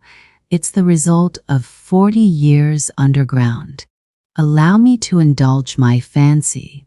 You see, gentlemen, reason is an excellent thing, there's no disputing that, but reason is nothing but reason and satisfies only the rational side of man's nature, while will is a manifestation of the whole life, that is, of the whole human life, including reason and all the impulses. And although our life, in this manifestation of it, is often worthless, yet it is life and not simply extracting square roots. Here I, for instance, quite naturally want to live, in order to satisfy all my capacities for life, and not simply my capacity for reasoning, that is, not simply 1/20th of my capacity for life. What does reason know? Reason only knows what it has succeeded in learning. Some things, perhaps, it will never learn. This is a poor comfort. But why not say so frankly? And human nature acts as a whole, with everything that is in it, consciously or unconsciously, and even if it goes wrong, it lives. I suspect, gentlemen, that you are looking at me with compassion. You tell me again that an enlightened and developed man, such, in short, as the future man will be, cannot consciously desire anything disadvantageous to himself, that can be proved mathematically. I thoroughly agree, it can, by mathematics. But I repeat for the 100th time, there is one case, one only, when man may consciously, purposely desire what is injurious to himself, what is stupid, very stupid, simply in order to have the right to desire for himself even what is very stupid, and not to be bound by an obligation to desire only what is sensible. Of course, this very stupid thing, this caprice of ours, may be in reality, gentlemen, more advantageous for us than anything else on earth, especially in certain cases. And in particular, it may be more advantageous than any advantage even when it does us obvious harm, and contradicts the soundest conclusions of our reason concerning our advantage, for in any circumstances it preserves for us what is most precious and most important, that is, our personality, our individuality. Some, you see, maintain that this really is the most precious thing for mankind. Choice can, of course, if it chooses, be in agreement with reason, and especially if this be not abused but kept within bounds. It is profitable and sometimes even praiseworthy. But very often, and even most often, choice is utterly and stubbornly opposed to reason, and do you know that that too is profitable, sometimes even praiseworthy? Gentlemen, let us suppose that man is not stupid. Indeed, one cannot refuse to suppose that, if only from the one consideration that if man is stupid, then who is wise? But if he is not stupid, he is monstrously ungrateful, phenomenally ungrateful. In fact, I believe that the best definition of man is the ungrateful biped. But that is not all. That is not his worst defect. His worst defect is his perpetual moral obliquity, perpetual from the days of the flood to the Schleswig-Holstein period. Moral obliquity and consequently lack of good sense, for it has long been accepted that lack of good sense is due to no other cause than moral obliquity. Put it to the test and cast your eyes upon the history of mankind. What will you see? Is it a grand spectacle? Grand, if you like. Take the Colossus of Rhodes, for instance. That's worth something. With good reason, Mr. Dostoyevsky testifies of it, that some say that it is the work of man's hands, while others maintain that it has been created by nature herself. Is it many-colored? Maybe it is many-colored, too. If one takes the dress uniforms, military and civilian, of all peoples in all ages, that alone is worth something, and if you take the undress uniforms you will never get to the end of it. No historian would be equal to the job. Is it monotonous? Maybe it's monotonous too. It's fighting and fighting. They are fighting now. They fought first and they fought last. You will admit that it is almost too monotonous. In short, one may say anything about the history of the world, anything that might enter the most disordered imagination. The only thing one can't say is that it's rational. The very word sticks in one's throat. And, indeed, this is the odd thing that is continually happening. There are continually turning up in life moral and rational persons, sages and lovers of humanity, who make it their object to live all their lives as morally and rationally as possible, to be, so to speak, a light to their neighbors simply in order to show them that it is possible to live morally and rationally in this world. And yet we all know that those very people sooner or later have been false to themselves, playing some queer trick, often a most unseemly one. Now I ask you, what can be expected of man since he is a being endowed with such strange qualities? Shower upon him every earthly blessing, drown him in a sea of happiness, so that nothing but bubbles of bliss can be seen on the surface. Give him economic prosperity, such that he should have nothing else to do but sleep, eat cakes, and busy himself with the continuation of his species. And even then, out of sheer ingratitude, sheer spite, man would play you some nasty trick. He would even risk his cakes and would deliberately desire the most fatal rubbish, the most uneconomical absurdity, simply to introduce into all this positive good sense his fatal fantastic element. It is just his fantastic dreams, his vulgar folly that he will desire to retain, simply in order to prove to himself, as though that were so necessary, that men still are men and not the keys of a piano, which the laws of nature threaten to control so completely that soon one will be able to desire nothing but by the calendar. And that is not all. Even if man really were nothing but a piano key, even if this were proved to him by natural science and mathematics, even then he would not become reasonable, but would purposely do something perverse out of simple ingratitude, simply to gain his point. And if he does not find means, he will contrive destruction and chaos, will contrive sufferings of all sorts, only to gain his point. He will launch a curse upon the world, and as only man can curse, it is his privilege. The primary distinction between him and other animals may be by his curse alone he will attain his object, that is, convince himself that he is a man and not a piano key. If you say that all this, too, can be calculated and tabulated, chaos and darkness and curses, so that the mere possibility of calculating it all beforehand would stop it all, and reason would reassert itself, then man would purposely go mad in order to be rid of reason and gain his point. I believe in it, I answer for it, for the whole work of man really seems to consist in nothing but proving to himself every minute that he is a man and not a piano key. It may be at the cost of his skin, it may be by cannibalism, and this being so, can one help being tempted to rejoice that it is not yet come off, and that desire still depends on something we don't know? You will scream at me, that is, if you condescend to do so, that no one is touching my free will, that all they are concerned with is that my will should of itself, of its own free will, coincide with my own normal interests, with the laws of nature and arithmetic.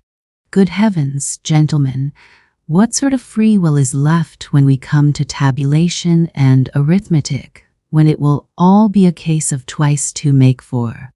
Twice two makes four, without my will, as if free will meant that. 9. Gentlemen, I am joking, and I know myself that my jokes are not brilliant, but you know one can't take everything as a joke. I am, perhaps, jesting against the grain. Gentlemen, I am tormented by questions. Answer them for me. You, for instance, want to cure men of their old habits and reform their will in accordance with science and good sense. But how do you know not only that it is possible, but also that it is desirable to reform man in that way? And what leads you to the conclusion that man's inclinations need reforming? In short, how do you know that such a reformation will be a benefit to man? And to go to the root of the matter, why are you so positively convinced that not to act against his real normal interests guaranteed by the conclusions of reason and arithmetic is certainly always advantageous for man, and must always be a law for mankind? So far, you know, this is only your supposition. It may be the law of logic, but not the law of humanity. You think, gentlemen, perhaps that I am mad? Allow me to defend myself.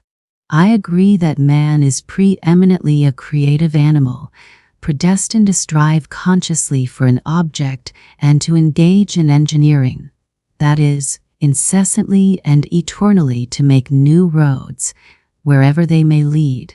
But the reason why he wants sometimes to go off at a tangent may just be that he is predestined to make the road, and perhaps, too, that however stupid the direct practical man may be, the thought sometimes will occur to him that the road almost always does lead somewhere, and that the destination it leads to is less important than the process of making it, and that the chief thing is to save the well-conducted child from despising engineering, and so giving way to the fatal idleness which, as we all know, is the mother of all the vices.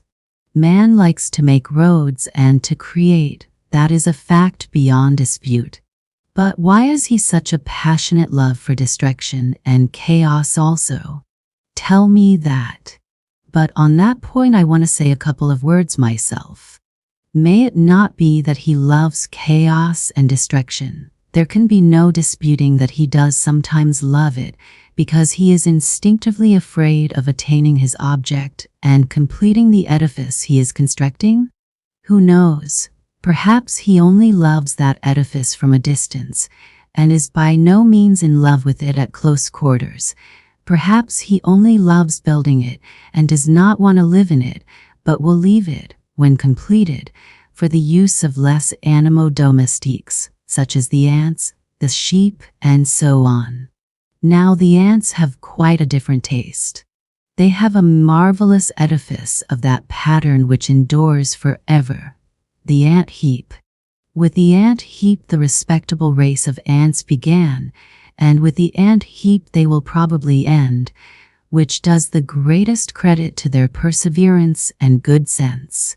But man is a frivolous and incongruous creature, and perhaps, like a chess player, loves the process of the game, not the end of it. And who knows, there is no saying with certainty.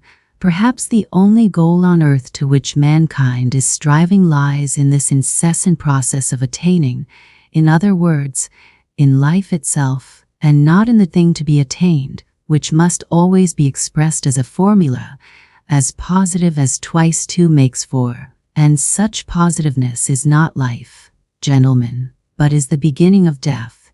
Anyway, man has always been afraid of this mathematical certainty, and I am afraid of it now. Granted that man does nothing but seek that mathematical certainty, he traverses oceans, sacrifices his life in the quest, but to succeed, really to find it, he dreads, I assure you. He feels that when he has found it there will be nothing for him to look for. When workmen have finished their work they do at least receive their pay, they go to the tavern, then they are taken to the police station, and there is occupation for a week. But where can man go? Anyway, one can observe a certain awkwardness about him when he has attained such objects. He loves the process of attaining, but does not quite like to have attained, and that, of course, is very absurd. In fact, man is a comical creature. There seems to be a kind of jest in it all. But yet mathematical certainty is, after all, something insufferable. Twice two makes four seems to me simply a piece of insolence. Twice two makes four is a pert coxcomb who stands with arms akimbo barring your path and spitting. I admit that twice two makes four is an excellent thing, but if we are to give everything its due, twice two makes five is sometimes a very charming thing too. And why are you so firmly, so triumphantly convinced that only the normal and the positive, in other words, only what is conducive to welfare, is for the advantage of man? Is not reason in error as regards advantage? Does not man, perhaps, love something besides well-being? Perhaps he is just as fond of suffering? Perhaps suffering is just as great a benefit to him as well-being?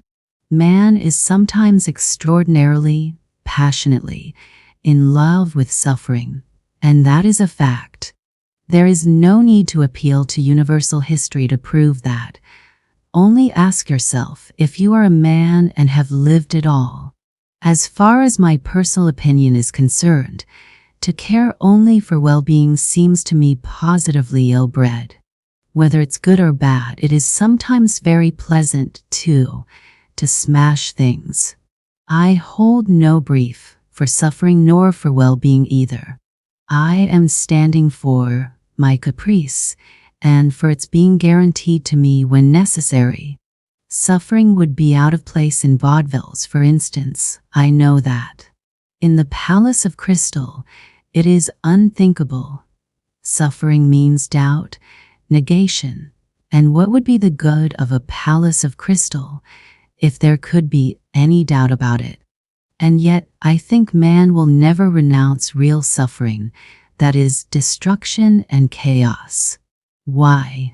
Suffering is the sole origin of consciousness. Though I did lay it down at the beginning that consciousness is the greatest misfortune for man, yet I know man prizes it and would not give it up for any satisfaction. Consciousness, for instance, is infinitely superior to twice two makes four. Once you have mathematical certainty, there is nothing left to do or to understand. There will be nothing left but to bottle up your 5 senses and plunge into contemplation. Well, if you stick to consciousness, even though the same result is attained, you can at least flog yourself at times, and that will, at any rate, liven you up. Reactionary as it is, corporal punishment is better than nothing. 10. You believe in a palace of crystal that can never be destroyed, a palace at which one will not be able to put out one's tongue or make a long nose on the sly.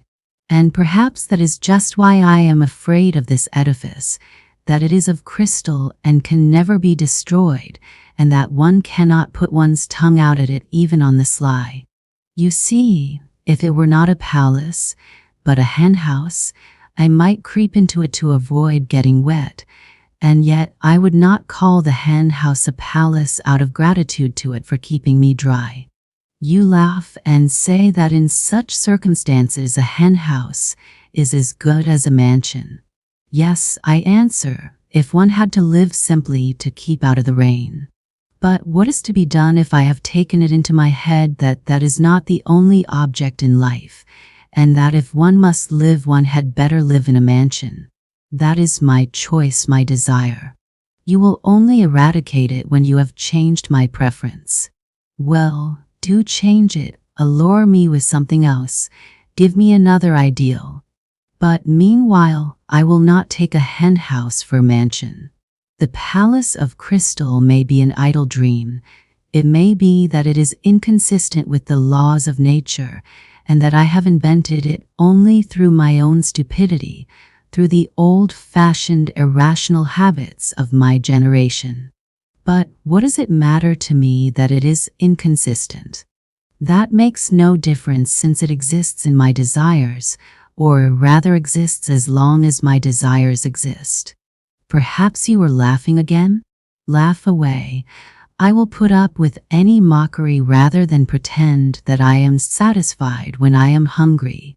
I know, anyway, that I will not be put off with a compromise, with a recurring zero, simply because it is consistent with the laws of nature and actually exists. I will not accept as the crown of my desires a block of buildings with tenements for the poor on a lease of 1,000 years, and perhaps with a signboard of a dentist hanging out. Destroy my desires, eradicate my ideals, show me something better, and I will follow you. You will say, perhaps, that it is not worth your trouble, but in that case I can give you the same answer. We are discussing things seriously, but if you won't deign to give me your attention, I will drop your acquaintance. I can retreat into my underground hole. But while I am alive and have desires, I would rather my hand were withered off than bring one brick to such a building. Don't remind me that I have just rejected the palace of crystal for the sole reason that one cannot put out one's tongue at it. I did not say because I am so fond of putting my tongue out. Perhaps the thing I resented was that of all your edifices, there has not been one at which one could not put out one's tongue. On the contrary, I would let my tongue be cut off out of gratitude if things could be so arranged that I should lose all desire to put it out. It is not my fault that things cannot be so arranged, and that one must be satisfied with model flats. Then why am I made with such desires? Can I have been constructed simply in order to come to the conclusion that all my construction is a cheat? Can this be my whole purpose? I do not believe it. But do you know what? I am convinced that we underground folk ought to be kept on a curb. Though we may sit 40 years underground without speaking, when we do come out into the light of day and break out, we talk and talk and talk. 11. The long and the short of it is, gentlemen, that it is better to do nothing. Better conscious inertia. And so hurrah for underground. Though I have said that I envy the normal man to the last drop of my bile, yet I should not care to be in his place such as he is now, though I shall not cease envying him. No, no, anyway the underground life is more advantageous. There, at any rate, one can... Oh, but even now I am lying. I am lying because I know myself that it is not underground that is better, but something different, quite different, for which I am thirsting, but which I cannot find. Damn underground. I will tell you another thing that would be better, and that is if I myself believed in anything of what I have just written. I swear to you, gentlemen, there is not one thing, not one word of what I have written that I really believe. That is, I believe it perhaps, but at the same time I feel and suspect that I am lying like a cobbler. Then why have you written all this? You will say to me. I ought to put you underground for 40 years without anything to do, and then come to you in your cellar to find out what stage you have reached. How can a man be left with nothing to do for 40 years? Isn't that shameful? Isn't that humiliating? You will say, perhaps, wagging your heads contemptuously. You thirst for life and try to settle the problems of life by a logical tangle. And how persistent, how insolent are your sallies, and at the same time what a scare you are in. You talk nonsense and are pleased with it. You say impudent things and are in continual alarm and apologizing for them. You declare that you are afraid of nothing, and at the same time try to ingratiate yourself in our good opinion. You declare that you are gnashing your teeth, and at the same time you try to be witty, so as to amuse us. You know that your witticisms are not witty, but you are evidently well satisfied with their literary value. You may, perhaps, have really suffered, but you have no respect for your own suffering. You may have sincerity, but you have no modesty. Out of the pettiest vanity you expose your sincerity to publicity and ignominy.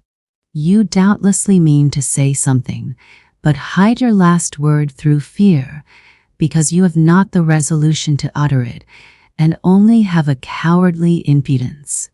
You boast of consciousness, but you are not sure of your ground, for though your mind works, yet your heart is darkened and corrupt, and you cannot have a full, genuine consciousness without a pure heart. And how intrusive you are, how you insist and grimace. Lies, lies, lies. Of course I have myself made up all the things you say. That, too, is from underground. I have been for 40 years listening to you through a crack under the floor. I have invented them myself. There was nothing else I could invent. It is no wonder that I have learned it by heart, and it has taken a literary form. But can you really be so credulous as to think that I will print all this and give it to you to read too? And another problem. Why do I call you gentlemen? Why do I address you as though you really were my readers? Such confessions as I intend to make are never printed nor given to other people to read. Anyway, I am not strong-minded enough for that, and I don't see why I should be. But you see, a fancy has occurred to me, and I want to realize it at all costs. Let me explain. Every man has reminiscences which he would not tell to everyone, but only to his friends. He has other matters in his mind which he would not reveal even to his friends, but only to himself, and that in secret. But there are other things which a man is afraid to tell even to himself, and every decent man has a number of such things stored away in his mind. The more decent he is, the greater the number of such things in his mind. Anyway, I have only lately determined to remember some of my early adventures. Till now I have always avoided them, even with a certain uneasiness. Now, when I am not only recalling them but have actually decided to write an account of them, I want to try the experiment whether one can, even with oneself, be perfectly open and not take fright at the whole truth. I will observe, in parenthesis, that Heine says that a true autobiography is almost an impossibility, and that man is bound to lie about himself. He considers that Rousseau certainly told lies about himself in his confessions, and even intentionally lied, out of vanity. I am convinced that Heine is right. I quite understand how sometimes one may, out of sheer vanity, attribute regular crimes to oneself, and indeed I can very well conceive that kind of vanity. But Heine judged of people who made their confessions to the public. I write only for myself, and I wish to declare once and for all that if I write as though I were addressing readers, that is simply because it is easier for me to write in that form. It is a form, an empty form. I shall never have readers. I have made this plain already. I don't wish to be hampered by any restrictions in the compilation of my notes. I shall not attempt any system or method. I will jot things down as I remember them.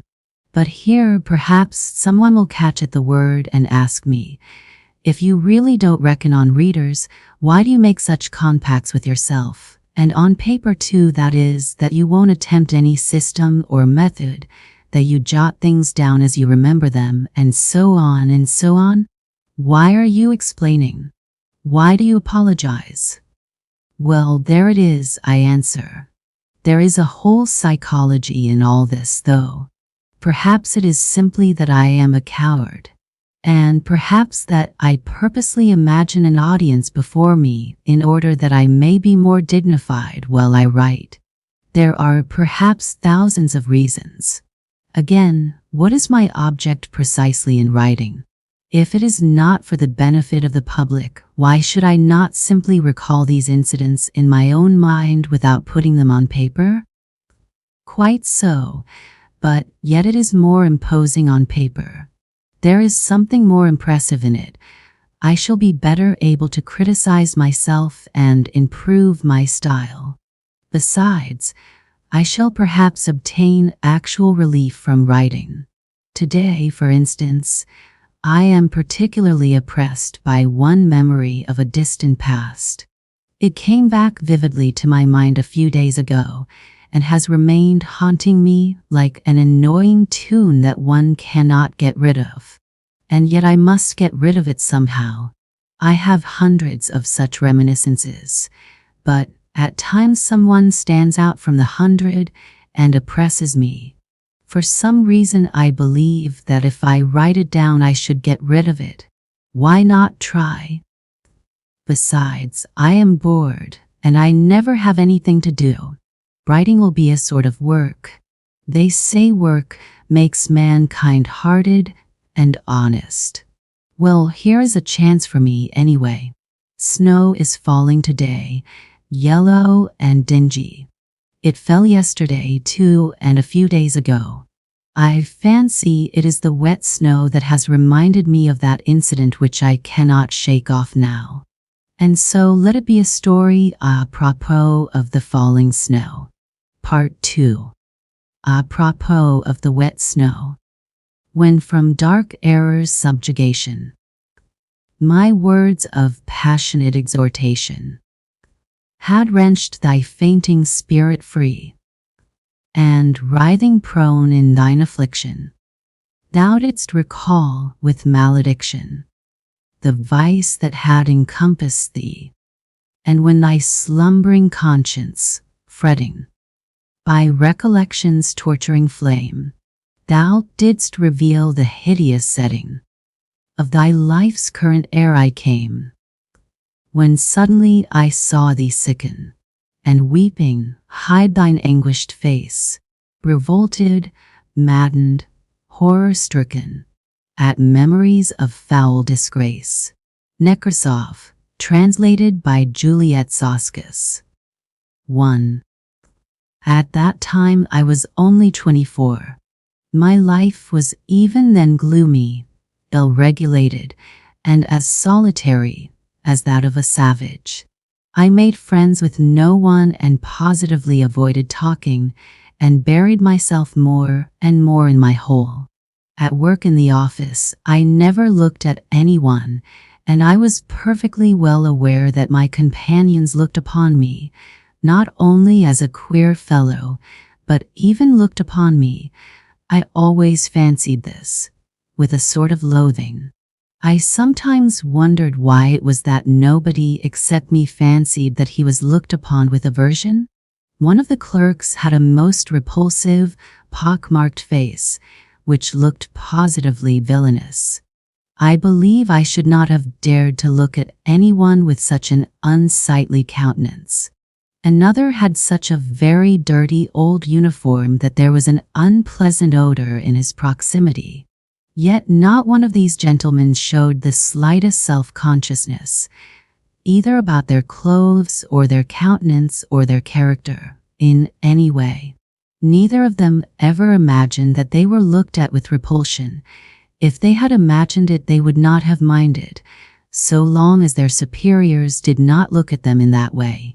It is clear to me now that, owing to my unbounded vanity and to the high standard I set for myself, I often looked at myself with furious discontent, which verged on loathing, and so I inwardly attributed the same feeling to everyone. I hated my face, for instance. I thought it disgusting, and even suspected that there was something base in my expression, and so every day when I turned up at the office I tried to behave as independently as possible, and to assume a lofty expression so that I might not be suspected of being abject.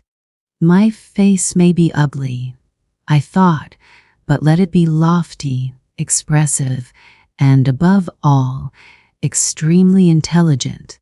But I was positively and painfully certain that it was impossible for my countenance ever to express those qualities.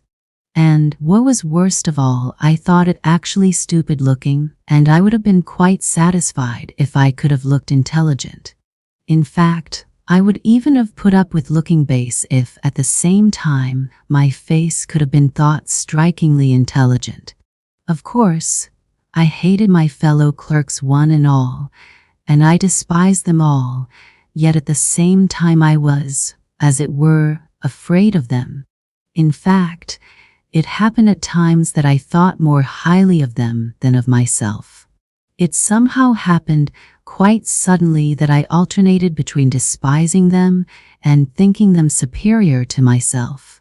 A cultivated and decent man cannot be vain without setting a fearfully high standard for himself, and without despising and almost hating himself at certain moments. But whether I despised them or thought them superior, I dropped my eyes almost every time I met anyone. I even made experiments whether I could face so and so's looking at me, and I was always the first to drop my eyes. This worried me to distraction.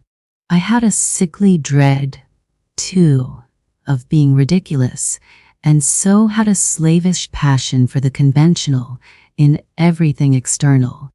I loved to fall into the common rut, and had a wholehearted terror of any kind of eccentricity in myself. But how could I live up to it? I was morbidly sensitive, as a man of our age should be. They were all stupid, and as like one another as so many sheep. Perhaps I was the only one in the office who fancied that I was a coward and a slave, and I fancied it just because I was more highly developed. But it was not only that I fancied it, it really was so. I was a coward and a slave. I say this without the slightest embarrassment. Every decent man of our age must be a coward and a slave. That is his normal condition. Of that I am firmly persuaded. He is made and constructed to that very end. And not only at the present time owing to some casual circumstances, but always, at all times, a decent man is bound to be a coward and a slave. It is the law of nature for all decent people all over the earth. If any one of them happens to be valiant about something, He need not be comforted nor carried away by that. He would show the white feather just the same before something else. That is how it invariably and inevitably ends. Only donkeys and mules are valiant, and they only till they are pushed up to the wall. It is not worthwhile to pay attention to them, for they really are of no consequence. Another circumstance, too, worried me in those days, that there was no one like me, and I was unlike anyone else. I am alone, and they are every one, I thought and pondered. From that, it is evident that I was still a youngster.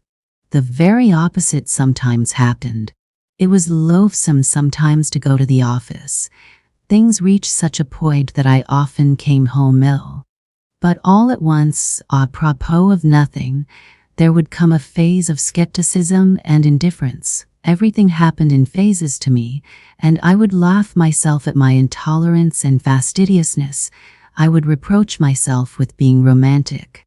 At one time, I was unwilling to speak to anyone, while at other times I would not only talk, but go to the length of contemplating making friends with them. All my fastidiousness would suddenly, for no rhyme or reason, vanish. Who knows, perhaps I never had really had it, and it had simply been affected and got out of books. I have not decided that question even now. Once I quite made friends with them, visited their homes, played preference, drank vodka, talked of promotions. But here let me make a digression. We Russians, speaking generally, have never had those foolish transcendental romantics, German and still more French, on whom nothing produces any effect. If there were an earthquake, if all France perished at the barricades, they would still be the same. They would not even have the decency to effect a change, but would still go on singing their transcendental songs to the hour of their death, because they are fools. We, in Russia, have no fools. That is well known. That is what distinguishes us from foreign lands. Consequently, these transcendental natures are not found amongst us in their pure form. The idea that they are is due to our realistic journalists and critics of that day, always on the lookout for Konstantinoglos and Uncle Pyotr Ivaniches and foolishly accepting them as our ideal. They've slandered our romantics, taking them for the same transcendental sort as in Germany or France.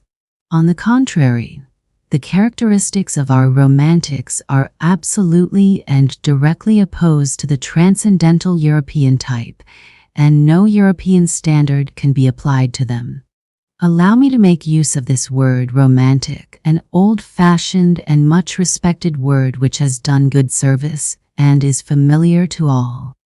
The characteristics of our romantic are to understand everything, to see everything, and to see it often incomparably more clearly than our most realistic minds see it, to refuse to accept anyone or anything, but at the same time not to despise anything, to give way, to yield from policy, never to lose sight of a useful practical object, such as rent-free quarters of the government expense, pensions, decorations.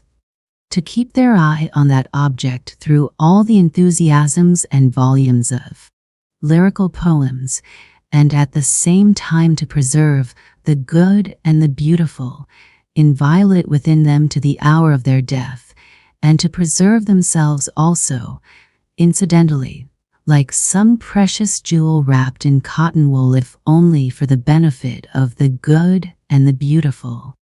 Our romantic is a man of great breadth and the greatest rogue of all our rogues, I assure you.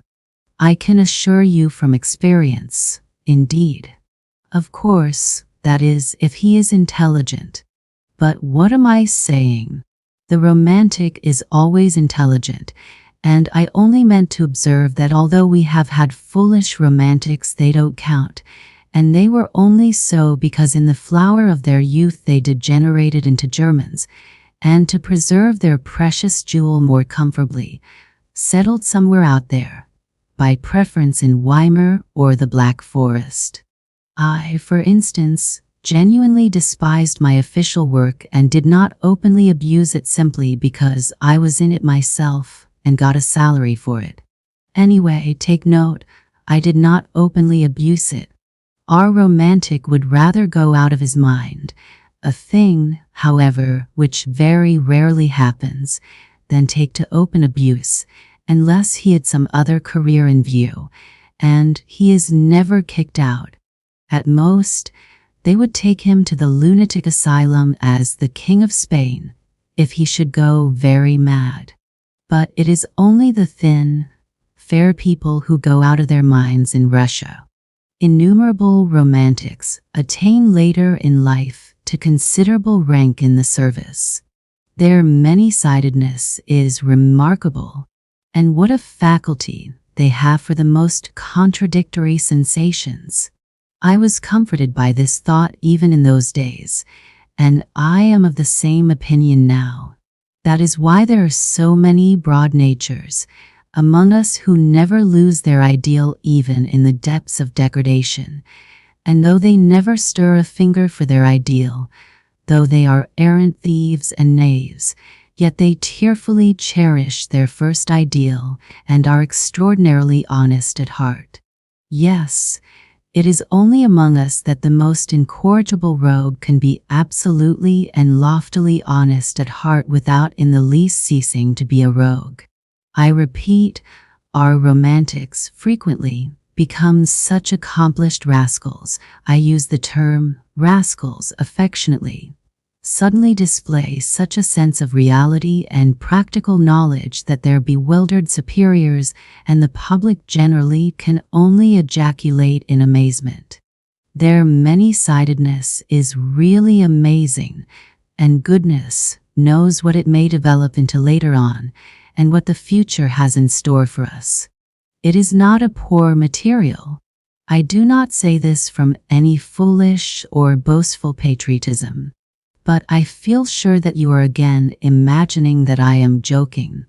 Or perhaps it's just the contrary, and you are convinced that I really think so. Anyway, gentlemen, I shall welcome both views as an honor and a special favor. And do forgive my digression. I did not, of course, maintain friendly relations with my comrades and soon was at loggerheads with them, and in my youth and inexperience I even gave up bowing to them, as though I had cut off all relations. That, however, only happened to me once. As a rule, I was always alone. In the first place, I spent most of my time at home, reading. I tried to stifle all that was continually seething within me by means of external impressions, and the only external means I had was reading. Reading, of course, was a great help, exciting me, giving me pleasure and pain. But at times it bored me fearfully. One longed for movement in spite of everything, and I plunged all at once into dark, underground, loathsome vice of the pettiest kind. My wretched passions were acute, smarting from my continual, sickly irritability. I had hysterical impulses, with tears and convulsions. I had no resource except reading. That is, there was nothing in my surroundings which I could respect and which attracted me. I was overwhelmed with depression, too. I had an hysterical craving for incongruity and for contrast, and so I took to vice. I have not said all this to justify myself. But no, I am lying. I do want to justify myself. I make that little observation for my own benefit, gentlemen. I don't want to lie. I vowed to myself I would not. And so, furtively, timidly, in solitude, at night, I indulged in filthy vice, with a feeling of shame which never deserted me, even at the most loathsome moments, and which at such moments nearly made me curse. Already even then, I had my underground world in my soul. I was fearfully afraid of being seen, of being met, of being recognized. I visited various obscure haunts. One night, as I was passing a tavern, I saw through a lighted window some gentlemen fighting with billiard cues, and saw one of them thrown out of window. At other times I should have felt very much disgusted, but I was in such a mood at the time that I actually envied the gentleman thrown out of window, and I envied him so much that I even went into the tavern and into the billiard room. Perhaps, I thought, I'll have a fight, too, and they'll throw me out of window. I was not drunk, but what is one to do? Depression will drive a man to such a pitch of hysteria. But nothing happened. It seemed that I was not even equal to being thrown out of window, and I went away without having my fight. An officer put me in my place from the first moment. I was standing by the billiard table and in my ignorance blocking up the way, and he wanted to pass. He took me by the shoulders and without a word, without a warning or explanation, moved me from where I was standing to another spot and passed by as though he had not noticed me. I could have forgiven blows, but I could not forgive his having moved me without noticing me. Devil knows what I would have given for a real regular quarrel, a more decent, a more literary one, so to speak. I had been treated like a fly. This officer was over 6 foot, while I was a spindly little fellow. But the quarrel was in my hands. I had only to protest, and I certainly would have been thrown out of the window. But I changed my mind and preferred to beat a resentful retreat. I went out of the tavern straight home, confused and troubled, and the next night I went out again with the same lewd intentions, still more furtively, abjectly and miserably than before, as it were, with tears in my eyes, but still I did go out again. Don't imagine, though, it was cowardice made me slink away from the officer. I never have been a coward at heart, though I have always been a coward in action. Don't be in a hurry to laugh. I assure you I can explain it all. Oh, if only that officer had been one of the sort who would consent to fight a duel.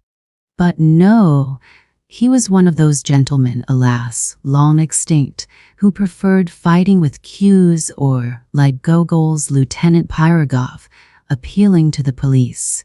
They did not fight duels, and would have thought a duel with a civilian like me an utterly unseemly procedure in any case, and they looked upon the duel altogether as something impossible, something free-thinking and French. But they were quite ready to bully, especially when they were over 6 foot. I did not slink away through cowardice, but through an unbounded vanity. I was afraid not of his 6 foot, not of getting a sound thrashing and being thrown out of the window. I should have had physical courage enough, I assure you, but I had not the moral courage. What I was afraid of was that everyone present, from the insolent marker down to the lowest little stinking, pimply clerk in a greasy collar, would jeer at me and fail to understand when I began to protest and to address them in literary language. For of the point of honor, not of honor, but of the point of honor, point d'honneur, one cannot speak among us except in literary language. You can allude to the point of honor in ordinary language. I was fully convinced, the sense of reality, in spite of all my romanticism, that they would all simply split their sides with laughter, and that the officer would not simply beat me, that is, without insulting me, but would certainly prod me in the back with his knee, kick me round the billiard table, and only then perhaps have pity and drop me out of the window. Of course, this trivial incident could not with me end in that. I often met that officer afterwards in the street and noticed him very carefully. I am not quite sure whether he recognized me. I imagine not, I judge from certain signs. But I stared at him with spite and hatred, and so it went on for several years. My resentment grew even deeper with years. At first I began making stealthy inquiries about this officer. It was difficult for me to do so, for I knew no one. But one day I heard someone shout his surname in the street as I was following him at a distance, as though I were tied to him, and so I learned his surname. Another time I followed him to his flat, and for 10 kopecks learned from the porter where he lived, on which story, whether he lived alone or with others, and so on. In fact, everything one could learn from a porter. One morning, though I had never tried my hand with the pen, it suddenly occurred to me to write a satire on this officer in the form of a novel which would unmask his villainy. I wrote the novel with relish. I did unmask his villainy. I even exaggerated it. At first I so altered his surname that it could easily be recognized, but on second thoughts I changed it and sent the story to the Audiobooks. But at that time such attacks were not the fashion, and my story was not printed. That was a great vexation to me. Sometimes I was positively choked with resentment. At last I determined to challenge my enemy to a duel. I composed a splendid, charming letter to him, imploring him to apologize to me, and hinting rather plainly at a duel in case of refusal. The letter was so composed that if the officer had had the least understanding of the good and the beautiful, he would certainly have flung himself on my neck and have offered me his friendship. And how fine that would have been! How we should have got on together! He could have shielded me with his higher rank, while I could have improved his mind with my culture and, well, my ideas, and all sorts of things might have happened. Only fancy, this was 2 years after his insult to me, and my challenge would have been a ridiculous anachronism, in spite of all the ingenuity of my letter in disguising and explaining away the anachronism. But, thank God, to this day I thank the Almighty with tears in my eyes, I did not send the letter to him. Cold shivers run down my back when I think of what might have happened if I had sent it. And all at once I revenged myself in the simplest way, by a stroke of genius. A brilliant thought suddenly dawned upon me. Sometimes on holidays I used to stroll along the sunny side of the Nevsky about 4 o'clock in the afternoon. Though it was hardly a stroll so much as a series of innumerable miseries, humiliations and resentments, but no doubt that was just what I wanted. I used to wriggle along in a most unseemly fashion, like an eel, continually moving aside to make way for generals, for officers of the guards and the hussars, or for ladies. At such minutes there used to be a convulsive twinge at my heart, and I used to feel hot all down my back at the mere thought of the wretchedness of my attire, of the wretchedness and abjectness of my little scurrying figure. This was a regular martyrdom, a continual, intolerable humiliation at the thought, which passed into an incessant and direct sensation that I was a mere fly in the eyes of all this world, a nasty, disgusting fly, more intelligent, more highly developed, more refined in feeling than any of them, of course, but a fly that was continually making way for everyone, insulted and injured by everyone. Why I inflicted this torture upon myself, why I went to the Nevsky, I don't know. I felt simply drawn there at every possible opportunity. Already then I began to experience a rush of the enjoyment of which I spoke in the first chapter. After my affair with the officer, I felt even more drawn there than before. It was on the Nevsky that I met him most frequently. There I could admire him. He, too, went there chiefly on holidays. He, too, turned out of his path for generals and persons of high rank, and he, too, wriggled between them like an eel. But people, like me, or even better dressed like me, he simply walked over. He made straight for them as though there was nothing but empty space before him, and never, under any circumstances, turned aside. I gloated over my resentment watching him, and always resentfully made way for him. It exasperated me that even in the street I could not be on an even footing with him. Why must you invariably be the first to move aside? I kept asking myself in hysterical rage, waking up sometimes at 3 o'clock in the morning. Why is it you and not he? There's no regulation about it. There's no written law. Let the making way be equal as it usually is when refined people meet. He moves halfway, and you move halfway. You pass with mutual respect. But that never happened, and I always moved aside, while he did not even notice my making way for him. And lo, and behold, a bright idea dawned upon me. What? I thought, if I meet him and don't move on one side? What if I don't move aside on purpose? Even if I knock up against him, how would that be? This audacious idea took such a hold on me that it gave me no peace. I was dreaming of it continually, horribly, and I purposely went more frequently to the Nevsky in order to picture more vividly how I should do it when I did do it. I was delighted. This intention seemed to me more and more practical and possible.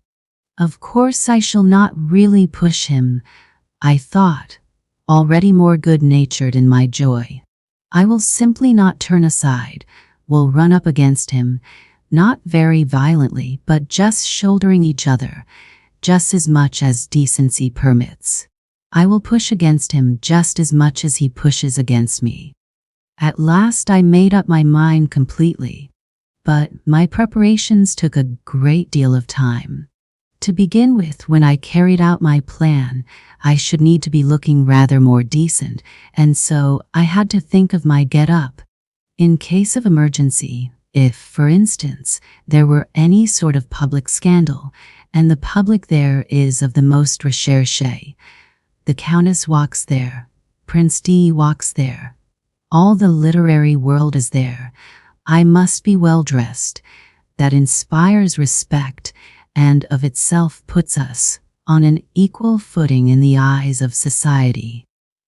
With this object, I asked for some of my salary in advance, and bought at Churkin's a pair of black gloves and a decent hat.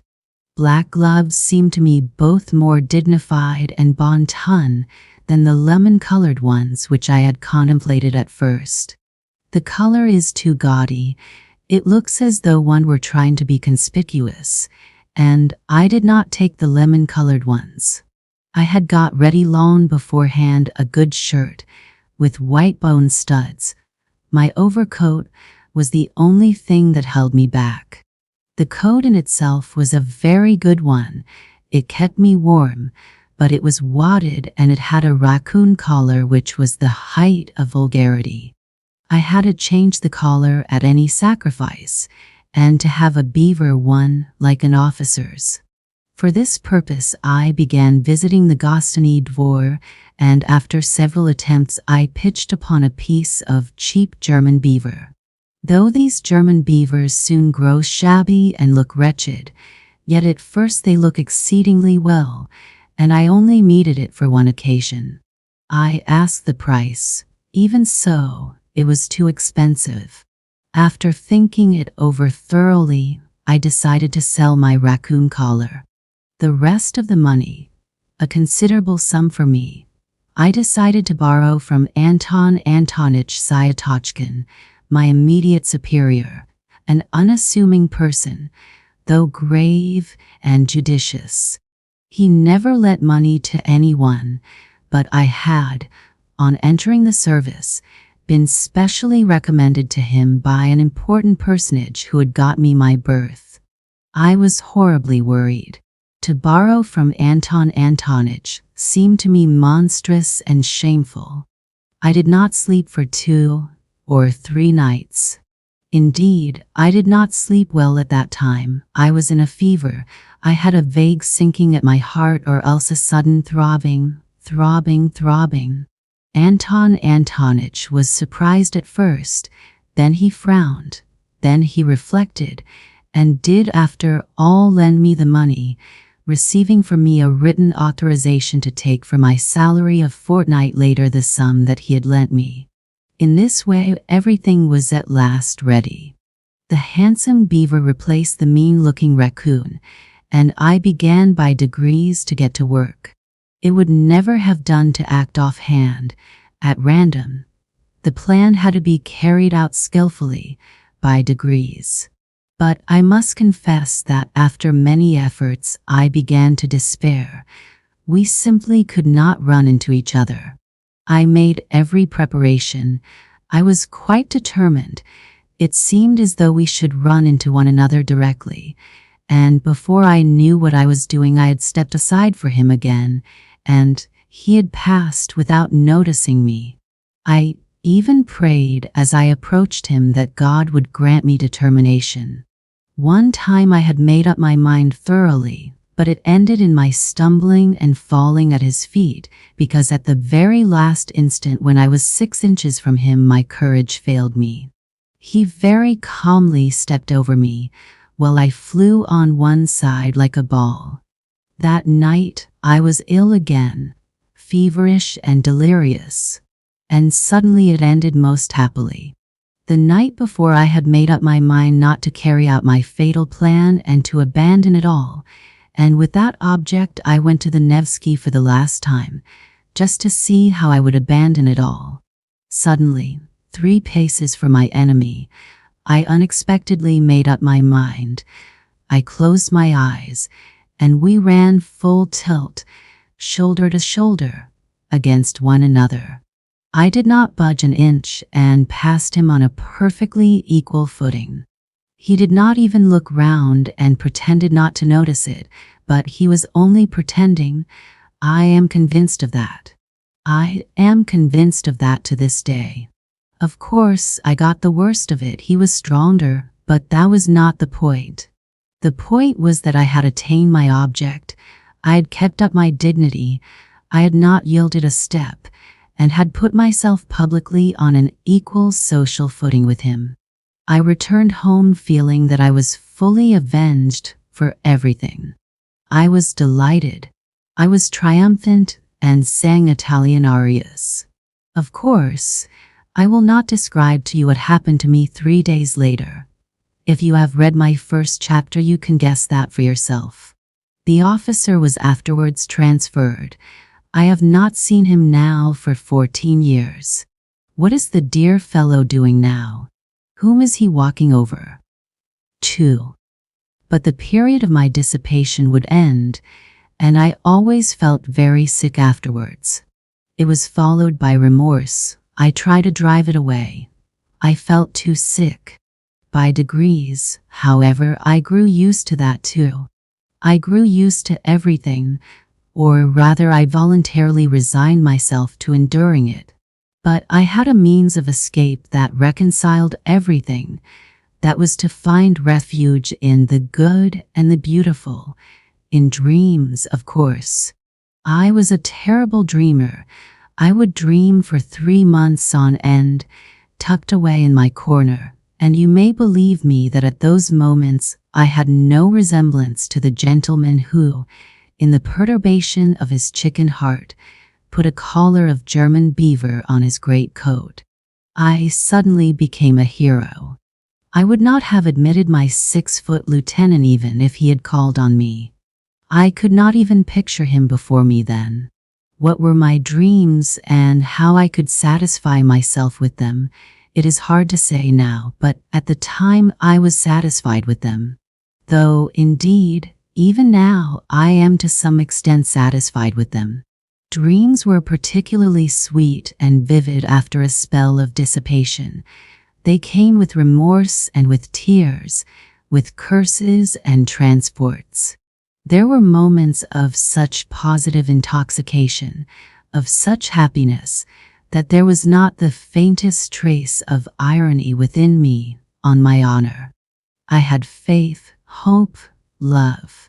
I believed blindly at such times that by some miracle, by some external circumstance, all this would suddenly open out, expand, that suddenly a vista of suitable activity, beneficent, good, and, above all, ready-made. What sort of activity I had no idea, but the great thing was that it should be all ready for me, would rise up before me, and I should come out into the light of day, almost riding a white horse and crowned with laurel. Anything but the foremost place I could not conceive for myself, and for that very reason I quite contentedly occupied the lowest in reality. Either to be a hero or to grovel in the mud. There was nothing between. That was my ruin, for when I was in the mud I comforted myself with the thought that at other times I was a hero, and the hero was a cloak for the mud. For an ordinary man it was shameful to defile himself, but a hero was too lofty to be utterly defiled, and so he might defile himself. It is worth noting that these attacks of the good and the beautiful visited me even during the period of dissipation, and just at the times when I was touching the bottom. They came in separate spurts, as though reminding me of themselves, but did not banish the dissipation by their appearance. On the contrary, they seemed to add a zest to it by contrast, and were only sufficiently present to serve as an appetizing sauce.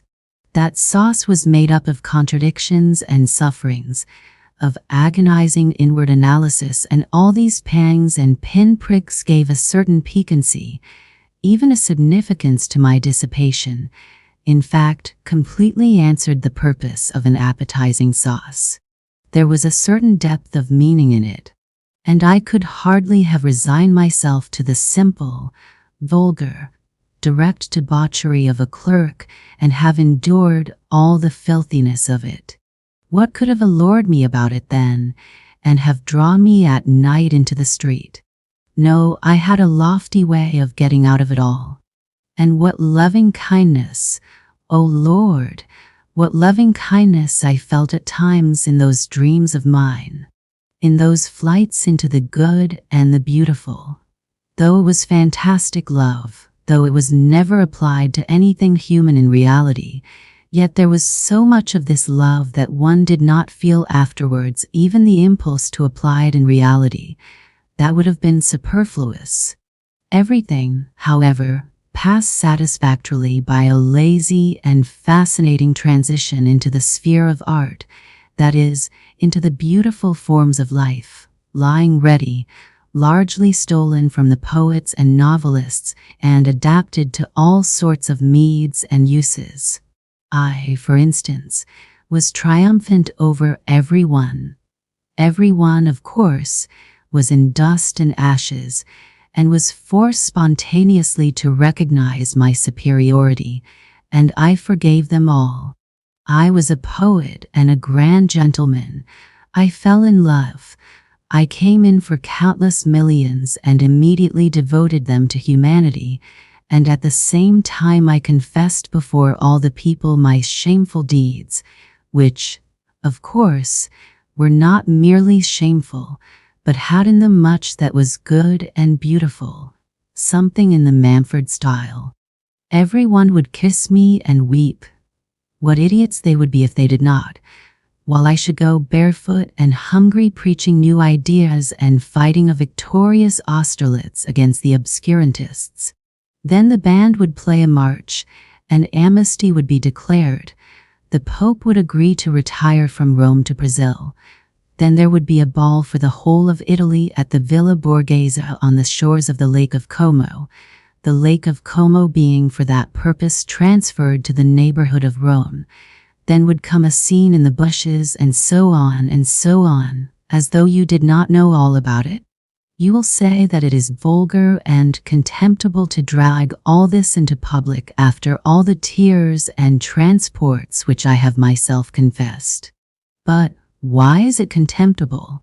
Can you imagine that I am ashamed of it all, and that it was stupider than anything in your life, gentlemen? And I can assure you that some of these fancies were by no means badly composed. It did not all happen on the shores of Lake Como. And yet you are right, it really is vulgar and contemptible. And most contemptible of all it is that now I am attempting to justify myself to you. And even more contemptible than that is my making this remark now. But that's enough, or there will be no end to it. Each step will be more contemptible than the last. I could never stand more than 3 months of dreaming at a time without feeling an irresistible desire to plunge into society. To plunge into society meant to visit my superior at the office, Anton Antonich Syatochkin. He was the only permanent acquaintance I have had in my life, and wonder at the fact myself now. But I only went to see him when that phase came over me, and when my dreams had reached such a point of bliss that it became essential at once to embrace my fellows and all mankind, and for that purpose I needed, at least, one human being actually existing. I had to call on Anton Antonich, however, on Tuesday, his at-home day, so I had always to time my passionate desire to embrace humanity so that it might fall on a Tuesday. This Anton Antonich lived on the 4th story in a house in 5 corners, in 4 low-pitched rooms, one smaller than the other, of a particularly frugal and sallow appearance. He had 2 daughters and their aunt, who used to pour out the tea. Of the daughters, one was 13 and another 14. They both had snub noses, and I was awfully shy of them because they were always whispering and giggling together. The master of the house usually sat in his study on a leather couch in front of the table with some gray-headed gentleman, usually a colleague from our office or some other department. I never saw more than 2 or 3 visitors there, always the same. They talked about the excise duty, about business in the Senate, about salaries, about promotions, about His Excellency, and the best means of pleasing him, and so on. I had the patience to sit like a fool beside these people for 4 hours at a stretch, listening to them without knowing what to say to them or venturing to say a word. I became stupefied. Several times I felt myself perspiring. I was overcome by a sort of paralysis, but this was pleasant and good for me. On returning home I deferred for a time my desire to embrace all mankind. I had, however, one other acquaintance of a sort, Simonov, who was an old schoolfellow. I had a number of schoolfellows indeed in Petersburg, but I did not associate with them, and had even given up nodding to them in the street. I believe I had transferred into the department I was in simply to avoid their company and to cut off all connection with my hateful childhood. Curses on that school and all those terrible years of penal servitude. In short, I parted from my schoolfellows as soon as I got out into the world. There were 2 or 3 left to whom I nodded in the street. One of them was Simonov, who had been in no way distinguished at school, was of a quiet and equable disposition, but I discovered in him a certain independence of character and even honesty. I don't even suppose that he was particularly stupid. I had at one time spent some rather soulful moments with him, but these had not lasted long and had somehow been suddenly clouded over. He was evidently uncomfortable at these reminiscences and was, I fancy, always afraid that I might take up the same tone again. I suspected that he had an aversion for me, but still I went on going to see him, not being quite certain of it. And so on one occasion, Unable to endure my solitude and knowing that as it was Thursday Anton Antonich's door would be closed, I thought of Simonov. Climbing up to his fourth story, I was thinking that the man disliked me and that it was a mistake to go and see him. But as it always happened that such reflections impelled me, as though purposely, to put myself into a false position, I went in. It was almost a year since I had last seen Simonov. 3. I found 2 of my old schoolfellows with him. They seemed to be discussing an important matter. All of them took scarcely any notice of my entrance, which was strange, for I had not met them for years. Evidently, they looked upon me as something on the level of a common fly. I had not been treated like that even at school, though they all hated me. I knew, of course, that they must despise me now for my lack of success in the service, and for my having let myself sink so low, going about badly dressed and so on, which seemed to them a sign of my incapacity and insignificance. But I had not expected such contempt. Simonov was positively surprised at my turning up. Even in old days, he had always seemed surprised at my coming. All this disconcerted me. I sat down, feeling rather miserable, and began listening to what they were saying. They were engaged in warm and earnest conversation about a farewell dinner which they wanted to arrange for the next day to a comrade of theirs called Zverkov, an officer in the army, who was going away to a distant province. This Zverkov had been all the time at school with me too. I had begun to hate him particularly in the upper forms. In the lower forms he had simply been a pretty, playful boy whom everybody liked. I had hated him, however, even in the lower forms, just because he was a pretty and playful boy. He was always bad at his lessons and got worse and worse as he went on. However, he left with a good certificate, as he had powerful interest. During his last year at school, he came in for an estate of 200 serfs, and as almost all of us were poor, he took up a swaggering tone among us. He was vulgar in the extreme, but at the same time he was a good-natured fellow, even in his swaggering. In spite of superficial, fantastic and sham notions of honor and dignity, all but very few of us positively groveled before Zverkov, and the more so the more he swaggered. And it was not from any interested motive that they groveled, but simply because he had been favored by the gifts of nature. Moreover, it was, as it were, an accepted idea among us that Zverkov was a specialist in regard to tact and the social graces. This last fact particularly infuriated me. I hated the abrupt self-confident tone of his voice, his admiration of his own witticisms, which were often frightfully stupid, though he was bold in his language. I hated his handsome, but stupid face, for which I would, however, have gladly exchanged my intelligent one, and the Friendese military manners in fashion in the 40s. I hated the way in which he used to talk of his future conquests of women. He did not venture to begin his attack upon women until he had the epaulettes of an officer, and was looking forward to them with impatience, and boasted of the duels he would constantly be fighting.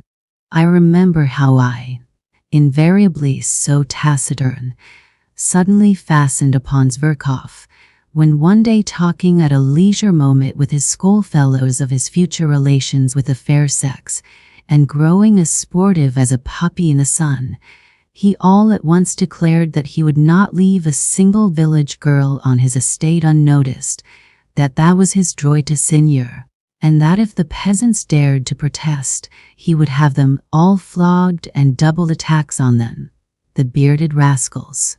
Our servile rabble applauded, but I attacked him, not from compassion for the girls and their fathers, but simply because they were applauding such an insect. I got the better of him on that occasion, but though Zverkov was stupid, he was lively and impudent, and so laughed it off, and in such a way that my victory was not really complete. The laugh was on his side. He got the better of me on several occasions afterwards, but without malice, jestingly, casually. I remained angrily and contemptuously silent and would not answer him. When we left school, he made advances to me. I did not rebuff them, for I was flattered, but we soon parted, and quite naturally. Afterwards I heard of his baroque room success as a lieutenant, and of the fast life he was leading. Then there came other rumors of his successes in the service.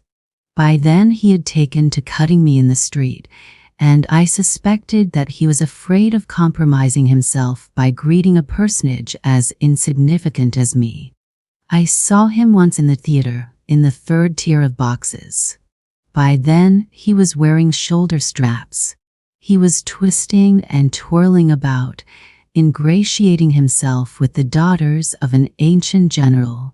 In 3 years he had gone off considerably, though he was still rather handsome and adroit. One could see that by the time he was 30, he would be corpulent. So it was to this Zverkov that my schoolfellows were going to give a dinner on his departure. They had kept up with him for those 3 years, though privately they did not consider themselves on an equal footing with him. I am convinced of that. Of Semenov's 2 visitors, one was Furfichkin, a Russianized German, a little fellow with the face of a monkey, a blockhead who was always deriding everyone, a very bitter enemy of mine from our days in the lower forms, a vulgar, impudent, swaggering fellow who affected a most sensitive feeling of personal honor, though, of course, he was a wretched little coward at heart.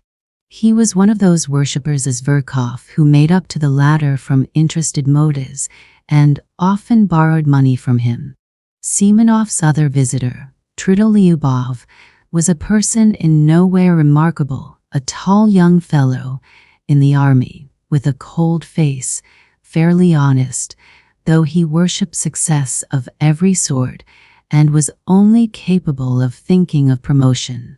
He was some sort of distant relation of Zverkov's, and this, foolish as it seems, gave him a certain importance among us. He always thought me of no consequence whatever. His behavior to me, though not quite courteous, was tolerable. Well, with 7 rubles each, said Trudolyubov, 21 rubles between the 3 of us, we ought to be able to get a good dinner. Zverkov, of course, won't pay. Of course not, since we are inviting him, Semenov decided. Can you imagine? Furfichkin interrupted hotly and conceitedly, like some insolent flunky boasting of his master the general's decorations. Can you imagine that Zverkov will let us pay alone? He will accept from delicacy, but he will order half a dozen bottles of champagne. Do we want half a dozen for the 4 of us? Observed Trudolyubov, taking notice only of the half dozen. So the 3 of us, with Zverkov for the 4th, 21 rubles, at the Hotel de Paris at 5 o'clock tomorrow. Semenov, who had been asked to make the arrangements, concluded finally. How 21 rubles? I asked in some agitation, with a show of being offended. If you count me, it will not be 21, but 28 rubles.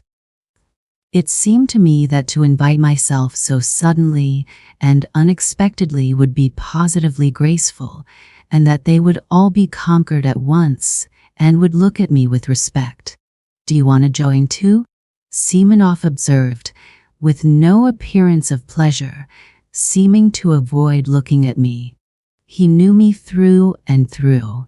It infuriated me that he knew me so thoroughly. Why not? I am an old schoolfellow of his too, I believe, And I must own I feel hurt that you have left me out, I said, boiling over again. And where were we to find you? Furfitchkin put in roughly. You never were on good terms with Zverkov, Tridolyubov added, frowning. But I had already clutched at the idea, and would not give it up. It seems to me that no one has a right to form an opinion upon that, I retorted in a shaking voice, as though something tremendous had happened. Perhaps that is just my reason for wishing it now, that I have not always been on good terms with him. Oh, there's no making you out. With these refinements, Tridolyubov jeered. We'll put your name down, Semenov decided, addressing me. Tomorrow at 5 o'clock at the Hotel de Paris. What about the money? Furfitchkin began in an undertone, indicating me to Semenov, but he broke off, for even Semenov was embarrassed. That will do, said Tridolyubov, getting up. If he wants to come so much, let him. But it's a private thing between us friends, Furfitchkin said crossly, as he, too, picked up his hat. It's not an official gathering. We do not want it all, perhaps. They went away. Furfitchkin did not greet me in any way as he went out. Tridolyubov barely nodded. Semenov, with whom I was left tete-a-tete, was in a state of vexation and perplexity, and looked at me queerly. He did not sit down, and did not ask me to. Yes, tomorrow then. Will you pay your subscription now? I just ask so as to know, he muttered in embarrassment.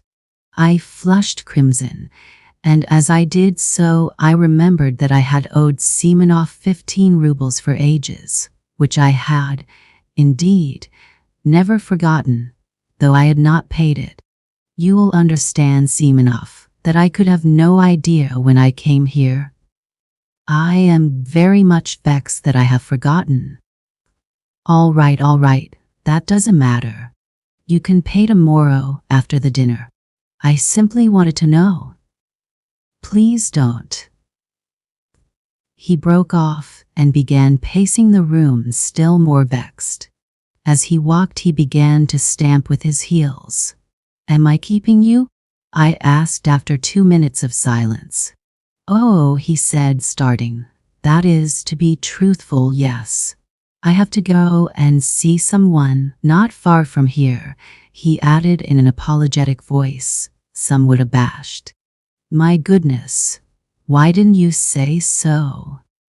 I cried, seizing my cap, with an astonishingly Friendly air, which was the last thing I should have expected of myself. It's close by, not 2 paces away, Semenov repeated, accompanying me to the front door with a fussy air which did not suit him at all. So 5 o'clock, punctually tomorrow, he called down the stairs after me. He was very glad to get rid of me. I was in a fury. What possessed me? What possessed me to force myself upon them? I wondered, grinding my teeth as I strode along the street. For a scoundrel, a pig like that Zverkov. Of course, I had better not go. Of course, I must just snap my fingers at them. I am not bound in any way. I'll send Semenov a note by tomorrow's post. But what made me furious was that I knew for certain that I should go, that I should make a point of going, and the more tactless, the more unseemly my going would be, the more certainly I would go. And there was a positive obstacle to my going. I had no money. All I had was 9 rubles. I had to give 7 of that to my servant Apollon for his monthly wages. That was all I paid him. He had to keep himself. Not to pay him was impossible, considering his character. But I will talk about that fellow, about that plate of mine another time. However, I knew I should go and should not pay him his wages. That night I had the most hideous dreams. No wonder. All the evening I had been oppressed by memories of my miserable days at school, and I could not shake them off. I was sent to the school by distant relations, upon whom I was dependent, and of whom I have heard nothing since. They set me there forlorn, silent boy, already crushed by their reproaches, already troubled by doubt, and looking with savage distrust at everyone. My schoolfellows met me with spiteful and merciless jibes, because I was not like any of them. But I could not endure their taunts. I could not give in to them with the ignoble readiness with which they gave in to one another. I hated them from the first, and shut myself away from everyone in timid, wounded, and disproportionate pride. Their coarseness revolted me.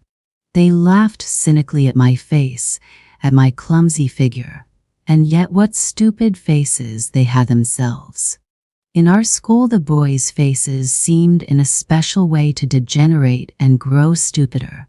How many fine-looking boys came to us! In a few years they became repulsive. Even at 16 I wondered at them morosely. Even then I was struck by the pettiness of their thoughts, the stupidity of their pursuits, their games, their conversations. They had no understanding of such essential things. They took no interest in such striking, impressive subjects that I could not help considering them inferior to myself. It was not wounded vanity that drove me to it, and for God's sake do not thrust upon me your hackneyed remarks, repeated to nausea, that I was only a dreamer, while they even then had an understanding of life. They understood nothing, they had no idea of real life, and I swear that that was what made me most indignant with them.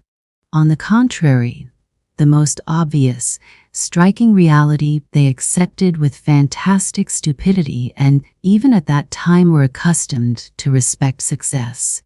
Everything that was just, but oppressed and looked down upon, they laughed at heartlessly and shamefully. They took rank for intelligence. Even at 16 they were already talking about a snub berth. Of course, a great deal of it was due to their stupidity, to the bad examples with which they had always been surrounded in their childhood and boyhood. They were monstrously depraved. Of course, a great deal of that, too, was superficial and an assumption of cynicism. Of course, there were glimpses of youth and freshness even in their depravity, but even that freshness was not attractive, and showed itself in a certain rakishness.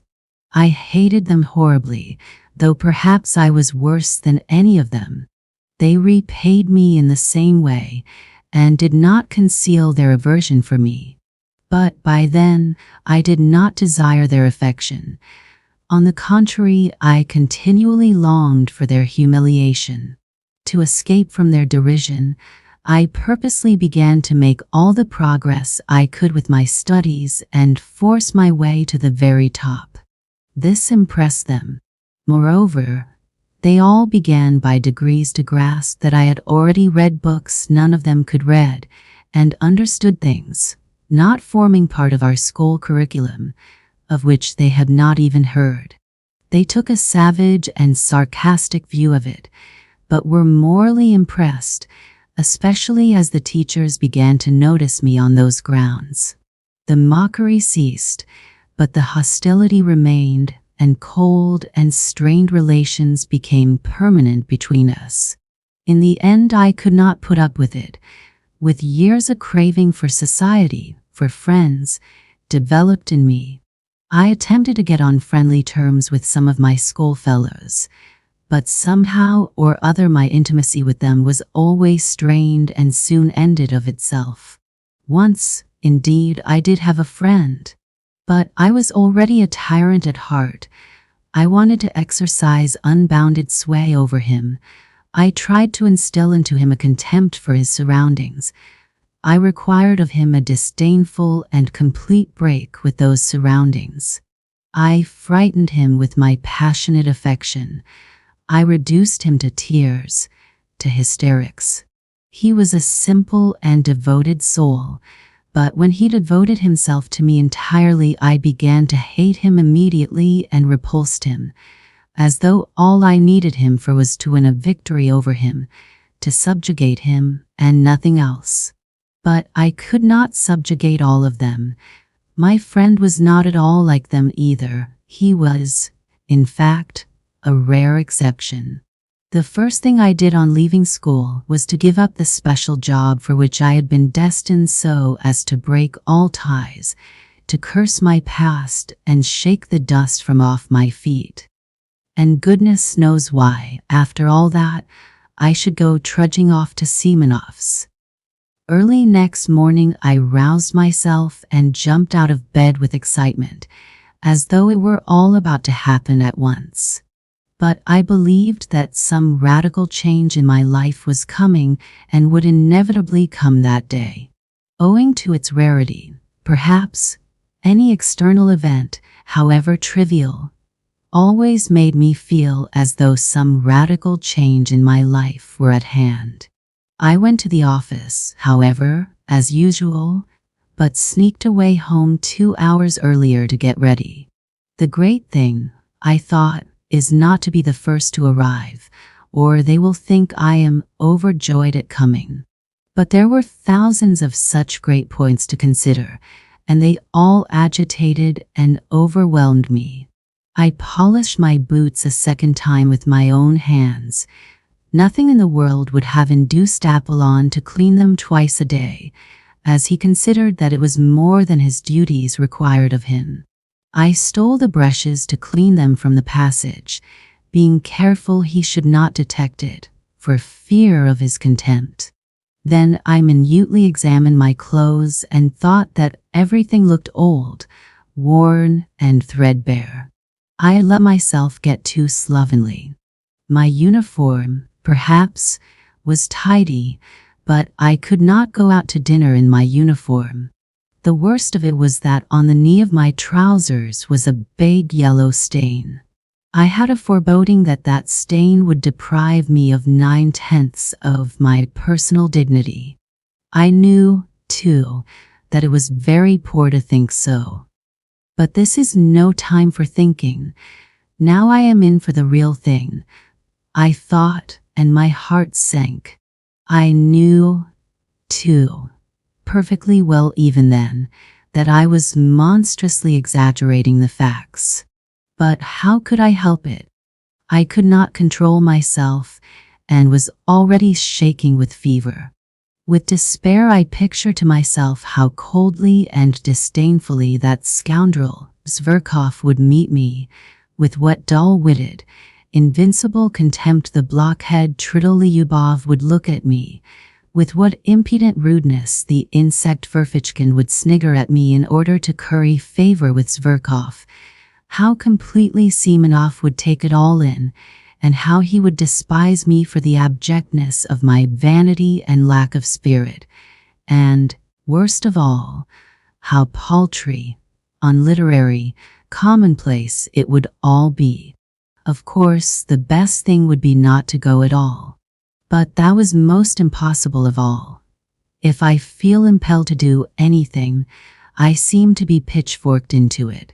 I should have jeered at myself ever afterwards. So you funked it, you funked it, you funked the real thing. On the contrary, I passionately longed to show all that rabble that I was by no means such a spiritless creature as I seemed to myself.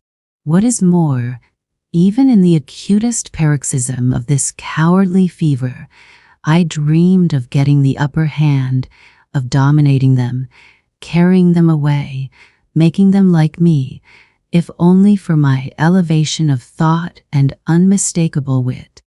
They would abandon Zverkov. He would sit on one side, silent and ashamed, while I should crush him. Then perhaps we would be reconciled and drink to our everlasting friendship. But what was most bitter and most humiliating for me was that I knew even then, knew fully and for certain, that I needed nothing of all this really, that I did not really want to crush, to subdue, to attract them, and that I did not care a straw really for the result, even if I did achieve it. Oh, how I prayed for the day to pass quickly. In unutterable anguish, I went to the window, opened the movable pane, and looked out into the troubled darkness of the thickly falling wet snow. At last my wretched little clock hissed out 5. I seized my hat, and trying not to look at Apollon, who had been all day expecting his month's wages, but in his foolishness was unwilling to be the first to speak about it, I slipped between him and the door, and jumping into a high-class sledge, on which I spent my last half-ruble, I drove up in grand style to the Hôtel de Paris. 4. I had been certain the day before that I should be the first to arrive. But it was not a question of being the first to arrive. Not only were they not there, but I had difficulty in finding our room. The table was not laid even. What did it mean? After a good many questions, I elicited from the waiters that the dinner had been ordered not for 5, but for 6 o'clock. This was confirmed at the buffet too. I felt really ashamed to go on questioning them. It was only 25 minutes past 5. If they'd changed the dinner hour, they ought at least to have let me know. That is what the post is for, and not to have put me in an absurd position in my own eyes and even before the waiters. I sat down. The servant began laying the table. I felt even more humiliated when he was present. Towards 6 o'clock they brought in candles, though there were lamps burning in the room. It had not occurred to the waiter, however, to bring them in at once when I arrived. In the next room, 2 gloomy, angry-looking persons were eating their dinners in silence at 2 different tables. There was a great deal of noise, even shouting, in a room further away. One could hear the laughter of a crowd of people and nasty little shrieks in French. There were ladies at the dinner. It was sickening, in fact. I rarely passed more unpleasant moments, so much so that when they did arrive all together punctually at 6, I was overjoyed to see them, as though they were my deliverers, and even forgot that it was incumbent upon me to show resentment. Zverkov walked in at the head of them. Evidently, he was the leading spirit. He and all of them were laughing. But, seeing me, Zverkov drew himself up a little, walked up to me deliberately with a slight, rather jaunty bend from the waist. He shook hands with me in a friendly, but not over-friendly, fashion, with a sort of circumspect courtesy like that of a general, as though in giving me his hand he were warding off something. I had imagined, on the contrary, that on coming in he would at once break into his habitual thin, shrill laugh and fall to making his insipid jokes and witticisms. I had been preparing for them ever since the previous day, but I had not expected such condescension, such high official courtesy. So, then, he felt himself ineffably superior to me in every respect. If he only meant to insult me by that high official tone, it would not matter, I thought. I could pay him back for it one way or another. But what if, in reality, without the least desire to be offensive, that sheep's head had a notion in earnest that he was superior to me and could only look at me in a patronizing way? The very supposition made me gasp. "I was surprised to hear of your desire to join us," he began, lisping and drawling, which was something new. "You and I seem to have seen nothing of one another. You fight shy of us. You shouldn't. We are not such terrible people as you think. Well, anyway, I am glad to renew our acquaintance." And he turned carelessly to put down his hat on the window. "Have you been waiting long?" Tridolyubov inquired. "I arrived at 5 o'clock as you told me yesterday," I answered aloud, with an irritability that threatened an explosion. "Didn't you let him know that we had changed the hour?" said Lyubov to Simonov. "No, I didn't. I forgot," the latter replied, with no sign of regret, and without even apologizing to me, he went off to order the Audiobook. "So you've been here a whole hour? Oh, poor fellow," Zverkov cried ironically, for to his notions this was bound to be extremely funny. That rascal Ferfitchkin followed with his nasty little snigger like a puppy yapping. My position struck him, too, as exquisitely ludicrous and embarrassing. "It isn't funny at all," I cried to Ferfitchkin, more and more irritated. "It wasn't my fault but other people's. They neglected to let me know.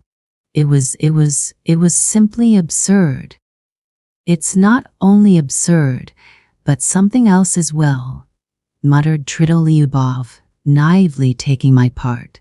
"You are not hard enough upon it. It was simply rudeness. Unintentional, of course. And how could Simonov, If a trick like that had been played on me," observed Ferfitchkin, "I should." "But you should have ordered something for yourself," Zverkov interrupted, "or simply asked for dinner, without waiting for us." "You will allow that I might have done that without your permission," I rapped out. "If I waited, it was—" "Let us sit down, gentlemen," cried Simonov, coming in. "Everything is ready. I can answer for the champagne. It is capitally frozen. You see, I did not know your address. Where was I to look for you?" He suddenly turned to me, but again he seemed to avoid looking at me. Evidently, he had something against me. It must have been what happened yesterday. All sat down, I did the same. It was a round table. Lyubov was on my left, Simonov on my right. Zverkov was sitting opposite, Ferfitchkin next to him, between him and Lyubov. "Tell me, are you in a government office?" Zverkov went on attending to me. Seeing that I was embarrassed, he seriously thought that he ought to be friendly to me and, so to speak, cheer me up. Does he want me to throw a bottle at his head? I thought in a fury. In my novel surroundings, I was unnaturally ready to be irritated. "In the office," I answered jerkily, with my eyes on my plate. "And how have you go Audiobook? I say, what made you leave your original job?" "What made me was that I wanted to leave my original job." I drawled more than he, hardly able to control myself. Ferfitchkin went off into a guffaw. Simonov looked at me ironically. Lyubov left off eating and began looking at me with curiosity. Zverkov winced, but he tried not to notice it. "And the remuneration?" "What remuneration?" "I mean your salary? Why are you cross-examining me?" However, I told him at once what my salary was. I turned horribly red. "It is not very handsome," Zverkov observed majestically. "Yes, you can't afford to dine at cafes on that," Ferfitchkin added insolently. "To my thinking it's very poor," Lyubov observed gravely. "And how thin you have grown. How you have changed," added Zverkov, with a shade of venom in his voice, scanning me and my attire with a sort of insolent compassion. "Oh, spare his blushes," cried Ferfitchkin, sniggering. "My dear sir, allow me to tell you I am not blushing," I broke out at last. "Do you hear? I am dining here, at this cafe, at my own expense, not at other people's. Note that, Mr. Ferfitchkin." "What?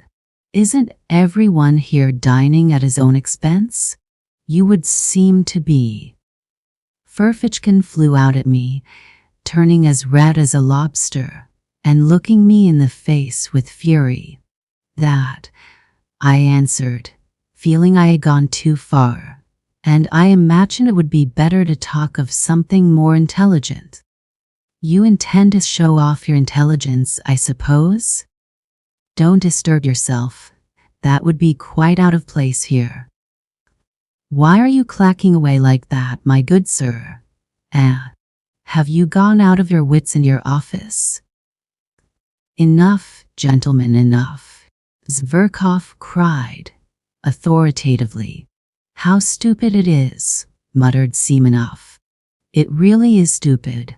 We have met here, a company of friends, for a farewell dinner to a comrade, and you carry on an altercation, said Tridolyubov, rudely addressing himself to me alone.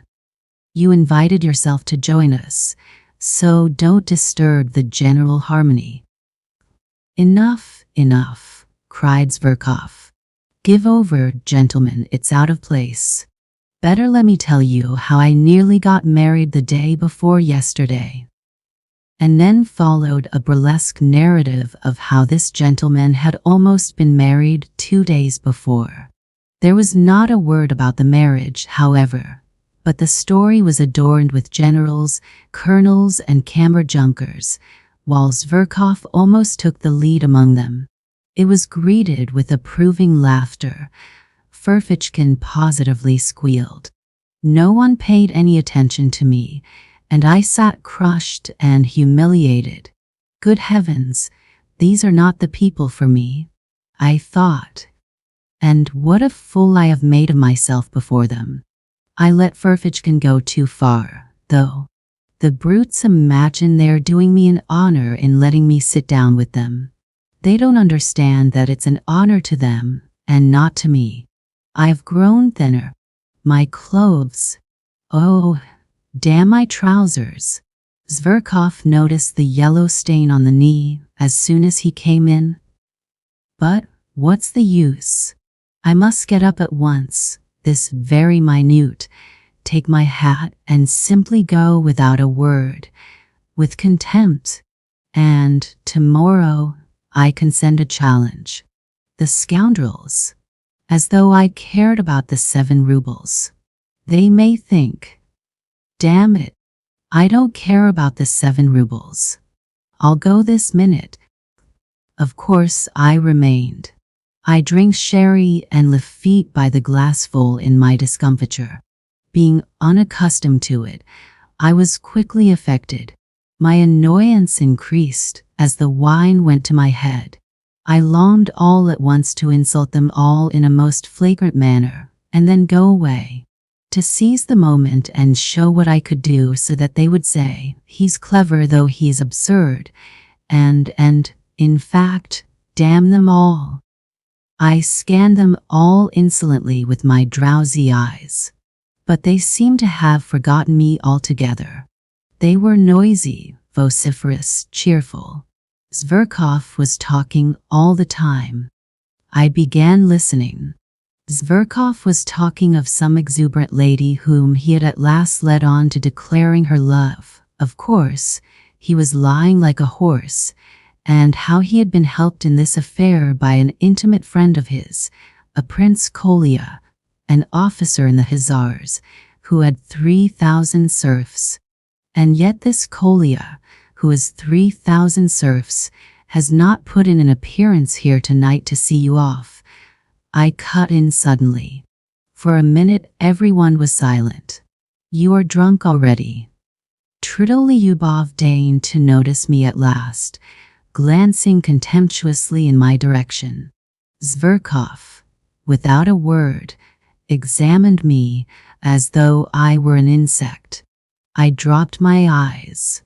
Semenov made haste to fill up the glasses with champagne. Tridolyubov raised his glass, as did everyone else but me. Your health and good luck on the journey, he cried to Zverkov. To old times, to our future, hurrah. They all tossed off their glasses and crowded round Zverkov to kiss him. I did not move, My full glass stood untouched before me. "Why? Are you going to drink it?" roared Lyubov, losing patience and turning menacingly to me. "I want to make a speech separately, on my own account, and then I'll drink it, Mr. Lyubov." "Spiteful brute," muttered Semenov. I drew myself up in my chair and feverishly seized my glass, prepared for something extraordinary, though I did not know myself precisely what I was going to say. "Silence," cried Ferfitchkin. "Now for a display of wit." Zverkov waited very gravely, knowing what was coming. "Mr. Lieutenant Zverkov," I began, "let me tell you that I hate phrases, phrasemongers, and men in corsets. That's the first point, and there is a second one to follow it." There was a general stir. "The second point is, I hate ribaldry and ribble talkers, especially ribble talkers. The third point, I love justice, truth, and honesty." I went on almost mechanically, for I was beginning to shiver with horror myself, and had no idea how I came to be talking like this. "I love thought, Monsieur Zverkov. I love true comradeship, on an equal footing and not passion. I love. But, however, why not? I will drink your health, too, Mr. Zverkov. Seduce the Circassian girls, shoot the enemies of the fatherland, and dear health, Monsieur Zverkov." Zverkov got up from his seat, bowed to me, and said, "I am very much obliged to you." He was frightfully offended and turned pale. "Damn the fellow," roared Lyubov, bringing his fist down on the table.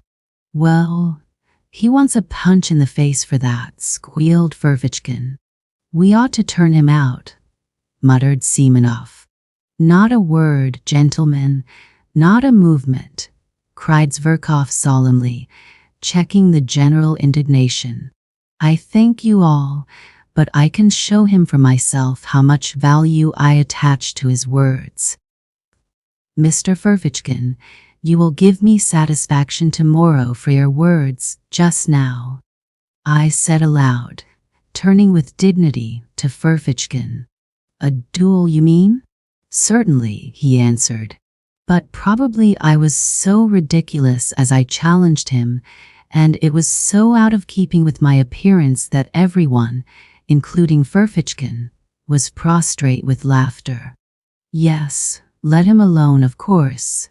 He is quite drunk," Lyubov said with disgust. "I shall never forgive myself for letting him join us," Semenov muttered again. "Now is the time to throw a bottle at their heads," I thought to myself. I picked up the bottle and filled my glass.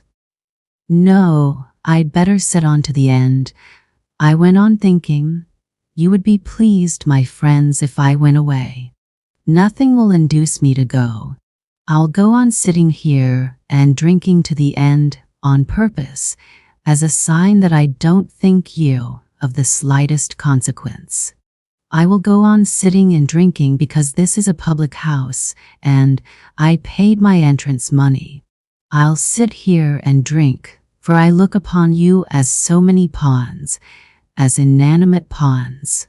I'll sit here and drink, and sing if I want to, yes, sing, for I have the right to sing. Ashim. But I did not sing. I simply tried not to look at any of them. I assumed most unconcerned attitudes and waited with impatience for them to speak first. But alas, they did not address me. And, oh, how I wished at that moment to be reconciled to them. It struck 8, at last 9. They moved from the table to the sofa. Zverkov stretched himself on a lounge and put one foot on a round table. Wine was brought there. He did, as a fact, order 3 bottles on his own account. I, of course, was not invited to join them. They all sat round him on the sofa. They listened to him, almost with reverence. It was evident that they were fond of him.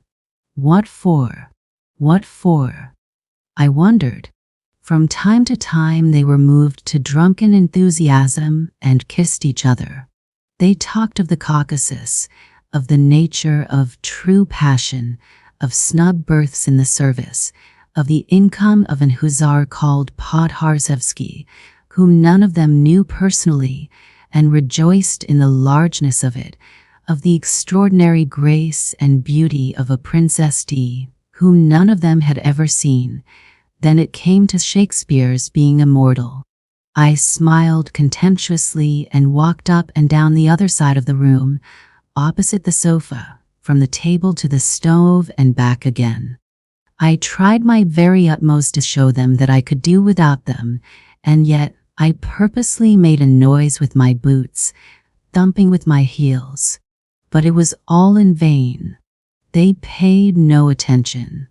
I had the patience to walk up and down in front of them from 8 o'clock till 11, in the same place, from the table to the stove and back again. I walk up and down to please myself, and no one can prevent me. The waiter who came into the room stopped, from time to time, to look at me. I was somewhat giddy from turning round so often. At moments it seemed to me that I was in delirium. During those 3 hours I was 3 times soaked with sweat and dry again. At times, with an intense, acute pang, I was stabbed to the heart by the thought that 10 years, 20 years, 40 years would pass, and that even in 40 years I would remember with loathing and humiliation those filthiest, most ludicrous, and most awful moments of my life. No one could have gone out of his way to degrade himself more shamelessly, and I fully realized it, fully. And yet I went on pacing up and down from the table to the stove. Oh, if you only knew what thoughts and feelings I am capable of, how cultured I am. I thought at moments, mentally addressing the sofa on which my enemies were sitting. But my enemies behaved as though I were not in the room. Once, only once, they turned towards me, just when Zverkov was talking about Shakespeare, and I suddenly gave a contemptuous laugh. I laughed in such an affected and disgusting way that they all at once broke off their conversation, and silently and gravely for 2 minutes watched me walking up and down from the table to the stove, taking no notice of them. But nothing came of it. They said nothing, and 2 minutes later they ceased to notice me again. It struck 11. "Friends," cried Zverkov, getting up from the sofa. "Let us all be off now there." Of course," the others assented. I turned sharply to Zverkov. I was so harassed, so exhausted, that I would have cut my throat to put an end to it. I was in a fever. My hair, soaked with perspiration, stuck to my forehead and temples. "Zverkov, I beg your pardon," I said abruptly and resolutely. "Ferfitchkin, yours too, and everyone's. I have insulted you all." "Aha, a duel is not in your line, old man," Ferfitchkin hissed venomously. It sent a sharp pang to my heart. "No, it's not the duel I am afraid of, Ferfitchkin. I am ready to fight you tomorrow, after we are reconciled. I insist upon it, in fact, and you cannot refuse. I want to show you that I am not afraid of a duel. You shall fire first, and I shall fire into the air." "He is comforting himself," said Simonov. "He is simply raving," said Tridolyubov. "But let us pass. Why are you barring our way? What do you want?" Zverkov answered disdainfully. They were all flushed. Their eyes were bright. They had been drinking heavily. "I ask for your friendship, Zverkov. I insulted you, but... Insulted? You insulted me? Understand, sir, that you never, under any circumstances, could possibly insult me. And that's enough for you. Out of the way, concluded Tridolyubov. Olympia is mine, friends. That's agreed, cried Zverkov. We won't dispute your right. We won't dispute your right, the others answered, laughing. I stood as though spat upon. The party went noisily out of the room. Tridolyubov struck up some stupid song. Semenov remained behind for a moment to tip the waiters. I suddenly went up to him. Semenov, give me 6 rubles, I said with desperate resolution. He looked at me in extreme amazement, with vacant eyes. He, too, was drunk. You don't mean you are coming with us? Yes. I have no money, he snapped out, and with a scornful laugh, he went out of the room. I clutched at his overcoat. It was a nightmare. Semenov, I saw you had money. Why do you refuse me? Am I a scoundrel? Beware of refusing me. If you knew why I am asking. My whole future, my whole plans depend upon it. Semenov pulled out the money and almost flung it at me. Take it if you have no sense of shame, he pronounced pitilessly, and ran to overtake them. I was left for a moment alone. Disorder, the remains of dinner, a broken wine glass on the floor, spilt wine, cigarette ends, fumes of drink and delirium in my brain, an agonizing misery in my heart, and finally the waiter, who had seen and heard all, and was looking inquisitively into my face. I am going there, I cried. Either they shall all go down on their knees to beg for my friendship, or I will give Zverkov a slap in the face. 5. So this is it at last, contact with real life, I muttered as I ran headlong downstairs. This is very different from the Pope's leaving Rome and going to Brazil, very different from the ball on Lake Como. You are a scoundrel, a thought flashed through my mind. If you laugh at this now. No matter, I cried, answering myself. Now everything is lost. There was no trace to be seen of them, but that made no difference. I knew where they had gone. At the steps was standing a solitary night sledge driver in a rough peasant coat, powdered over with the still falling, wet, and as it were warm, snow. It was hot and steamy. The little shaggy piebald horse was also covered with snow and coughing. I remember that very well. I made a rush for the roughly made sledge, but as soon as I raised my foot to get into it, the recollection of how Semenov had just given me 6 rubles seemed to double me up, and I tumbled into the sledge like a sack. No, I must do a great deal to make up for all that, I cried. But I will make up for it, or perish on the spot this very night. Start. We set off.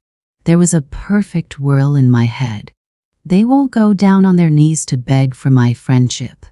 That is a mirage, cheap mirage, revolting, romantic, and fantastical. That's another ball on Lake Como. And so I am bound to slap Zverkov's face. It is my duty to. And so it is settled. I am flying to give him a slap in the face. Hurry up. The driver tugged at the reins. As soon as I go in, I'll give it him.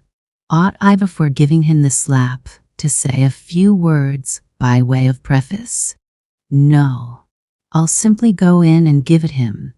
They will all be sitting in the drawing room, and he with Olympia on the sofa. That damned Olympia. She laughed at my looks on one occasion and refused me. I'll pull Olympia's hair, pull Zverkov's ears. No, better 1 year and pull him by it round the room. Maybe they will all begin beating me and will kick me out. That's most likely, indeed. No matter. Anyway, I shall first slap him. The initiative will be mine, and by the laws of honor that is everything. He will be branded and cannot wipe off the slap by any blows, by nothing but a duel. He will be forced to fight. And let them beat me now. Let them, the ungrateful wretches. Trudolyubov will beat me hardest, he is so strong. Furfichkin will be sure to catch hold sideways and tug at my hair. But no matter, no matter. That's what I am going for. The blockheads will be forced at last to see the tragedy of it all. When they drag me to the door, I shall call out to them that in reality, they are not worth my little finger. Get on, driver, get on. I cried to the driver. He started and flicked his whip. I shouted so savagely. We shall fight at daybreak. That's a settled thing. I've done with the office. Furfichkin made a joke about it just now. But where can I get pistols? Nonsense. I'll get my salary in advance and buy them. And powder and bullets? That's the second's business. And how can it all be done by daybreak? And where am I to get a second? I have no friends. Nonsense. I cried, lashing myself out more and more. It's of no consequence. The first person I meet in the street is bound to be my second, just as he would be bound to pull a drowning man out of water. The most eccentric things may happen. Even if I were to ask the director himself to be my second tomorrow, he would be bound to consent, if only from a feeling of chivalry, and to keep the secret. Anton Antonitch. The fact is that at that very minute the disgusting absurdity of my plan and the other side of the question was clearer and more vivid to my imagination than it could be to anyone on earth. But, get on, driver, get on, you rascal, get on. Ugh, sir, said the son of toil. Cold shivers suddenly ran down me. Wouldn't it be better to go straight home? My God, why did I invite myself to this dinner yesterday? But no, it's impossible. And my walking up and down for 3 hours from the table to the stove? No, they and no one else must pay for my walking up and down. They must wipe out this dishonor. Drive on. And what if they give me into custody? They won't dare. They'll be afraid of the scandal. And what if Zverkov is so contemptuous that he refuses to fight a duel? He is sure to, but in that case I'll show them. I will turn up at the posting station when he is setting off tomorrow. I'll catch him by the leg. I'll pull off his coat when he gets into the carriage. I'll get my teeth into his hand. I'll bite him. See what lengths you can drive a desperate man to. He may hit me on the head, and they may belabor me from behind. I will shout to the assembled multitude, look at this young puppy who is driving off to captivate the Circassian girls after letting me spit in his face. Of course, after that, everything will be over. The office will have vanished off the face of the earth. I shall be arrested, I shall be tried, I shall be dismissed from the service, thrown in prison, sent to Siberia. Never mind. In 15 years, when they let me out of prison, I will trudge off to him, a beggar in rags.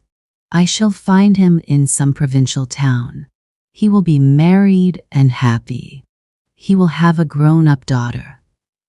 I shall say to him, look, monster, at my hollowed cheeks in my rags. I've lost everything, my career, my happiness, art, science, the woman I loved, and all through you. Here are pistols. I have come to discharge my pistol, and I, forgive you. Then I shall fire into the air, and he will hear nothing more of me." I was actually on the point of tears, though I knew perfectly well at that moment that all this was out of Pushkin's Silvio and Lermontov's Masquerade. And all at once I felt horribly ashamed, so ashamed that I stopped the horse, got out of the sledge, and stood still in the snow in the middle of the street. The driver gazed at me, sighing and astonished. What was I to do? I could not go on there, was evidently stupid, and I could not leave things as they were, because that would seem as though— Heavens, how could I leave things? And after such insults? "No," I cried, throwing myself into the sledge again. "It is ordained. It is fate. Drive on, drive on." And in my impatience, I punched the sledge driver on the back of the neck. "What are you up to? What are you hitting me for?" the peasant shouted, but he whipped up his nag so that it began kicking. The wet snow was falling in big flakes. I unbuttoned myself. Regardless of it, I forgot everything else, for I had finally decided on the slap, and felt with horror that it was going to happen now, at once, and that no force could stop it. The deserted street lamps gleamed sullenly in the snowy darkness, like torches at a funeral. The snow drifted under my greatcoat, under my coat, under my cravat, and melted there. I did not wrap myself up. All was lost anyway. At last we arrived. I jumped out, almost unconscious, ran up the steps and began knocking and kicking at the door. I felt fearfully weak, particularly in my legs and my knees. The door was opened quickly, as though they knew I was coming. As a fact, Simonov had warned them that perhaps another gentleman would arrive, and this was a place in which one had to give notice and to observe certain precautions. It was one of those millinery establishments which were abolished by the police a good time ago. By day it really was a shop, but at night, if one had an introduction, one might visit it for other purposes. I walked rapidly through the dark shop into the familiar drawing room, where there was only one candle burning, and stood still in amazement. There was no one there. "Where are they?" I asked somebody, but by now, of course, they had separated. Before me was standing a person with a stupid smile, the madam herself, who had seen me before. A minute later a door opened and another person came in. Taking no notice of anything, I strode about the room, and, I believe, I talked to myself. I felt as though I had been saved from death and was conscious of this, joyfully all over. I should have given that slap. I should certainly have given it. But now they were not here, and everything had vanished and changed. I looked round. I could not realize my condition yet. I looked mechanically at the girl who had come in, and had a glimpse of a fresh, young, rather pale face, with straight, dark eyebrows and with grave, as it were wondering, eyes that attracted me at once. I should have hated her if she had been smiling. I began looking at her more intently and, as it were, with effort. I had not fully collected my thoughts. There was something simple and good-natured in her face, but something strangely grave. I am sure that this stood in her way here, and no one of those fools had noticed her. She could not, however, have been called a beauty, though she was tall, strong-looking, and well-built. She was very simply dressed. Something loathsome stirred within me. I went straight up to her. I chanced to look into the glass. My harassed face struck me as revolting in the extreme, pale, angry, abject, with disheveled hair. No matter, I am glad of it. I thought, I am glad that I shall seem repulsive to her. I like that. 6. Somewhere behind a screen a clock began wheezing, as though oppressed by something, as though someone were strangling it. After an unnaturally prolonged wheezing there followed a shrill, nasty, and as it were unexpectedly rapid, chime, as though someone were suddenly jumping forward. It struck 2. I woke up, though I had indeed not been asleep, but lying half-conscious. It was almost completely dark in the narrow, cramped, low-pitched room, cumbered up with an enormous wardrobe and piles of cardboard boxes and all sorts of frippery and litter. The candle end that had been burning on the table was going out and gave a faint flicker from time to time. In a few minutes there would be complete darkness. I was not long in coming to myself. Everything came back to my mind at once, without an effort, as though it had been in ambush to pounce upon me again. And, indeed, even while I was unconscious, a point seemed continually to remain in my memory unforgotten, and round it my dreams moved drearily. But strange to say, everything that had happened to me in that day seemed to me now, on waking, to be in the far, far away past, as though I had long, long ago lived all that down. My head was full of fumes. Something seemed to be hovering over me, rousing me, exciting me, and making me restless. Misery and spite seemed surging up in me again and seeking an outlet. Suddenly, I saw beside me 2 wide-open eyes scrutinizing me curiously and persistently. The look in those eyes was coldly detached, sullen, as it were utterly remote. It weighed upon me. A grim idea came into my brain and passed all over my body as a horrible sensation, such as one feels when one goes into a damp and moldy cellar. There was something unnatural in those 2 eyes, beginning to look at me only now.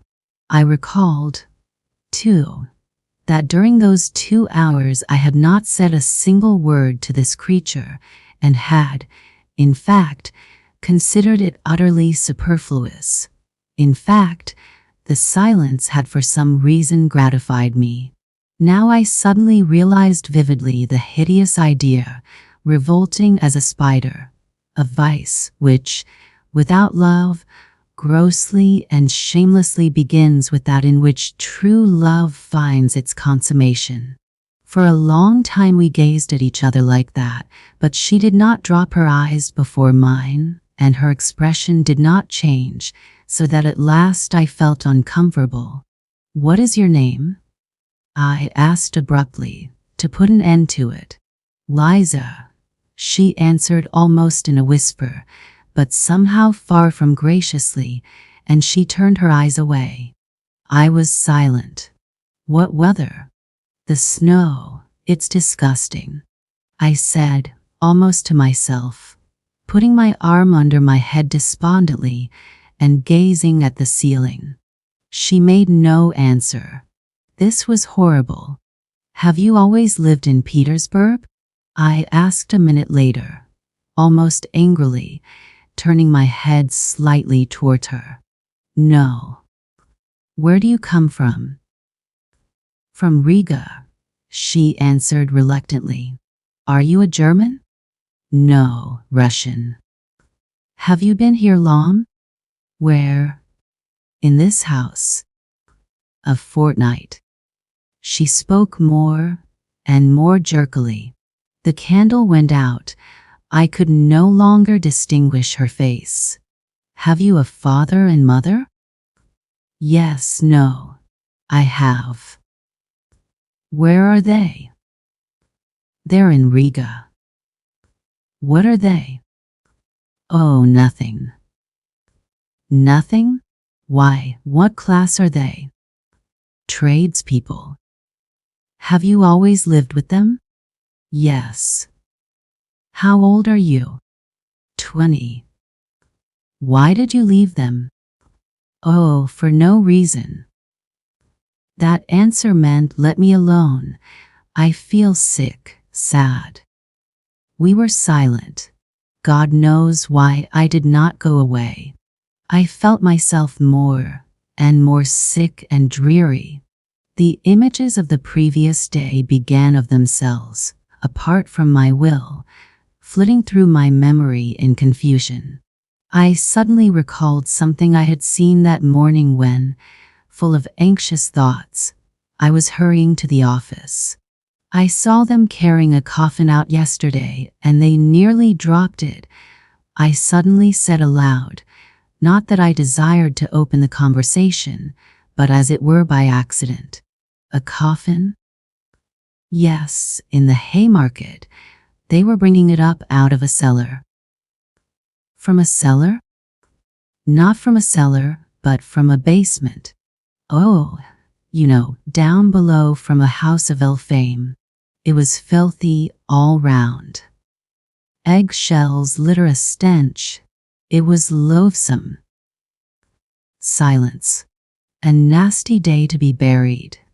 I began, simply to avoid being silent. Nasty in what way?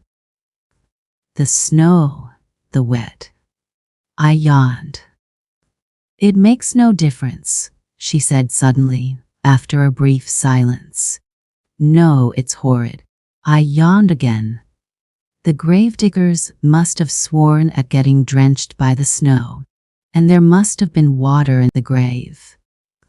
Why water in the grave? She asked, with a sort of curiosity, but speaking even more harshly and abruptly than before. I suddenly began to feel provoked. Why, there must have been water at the bottom a foot deep. You can't dig a dry grave in Volkovo Cemetery. Why? Why? Why, the place is waterlogged. It's a regular marsh. So they bury them in water. I've seen it myself many times. I had never seen it once. Indeed, I had never been in Volkovo and had only heard stories of it. Do you mean to say you don't mind how you die? But why should I die? She answered, as though defending herself. Why, someday you will die, and you will die just the same as that dead woman. She was a girl like you. She died of consumption. A wench would have died in hospital. She knows all about it already. She said wench, not girl. She was in debt to her madam. I retorted, more and more provoked by the discussion, and went on earning money for her up to the end, though she was in consumption. Some sledge drivers standing by were talking about her to some soldiers and telling them so. No doubt they knew her.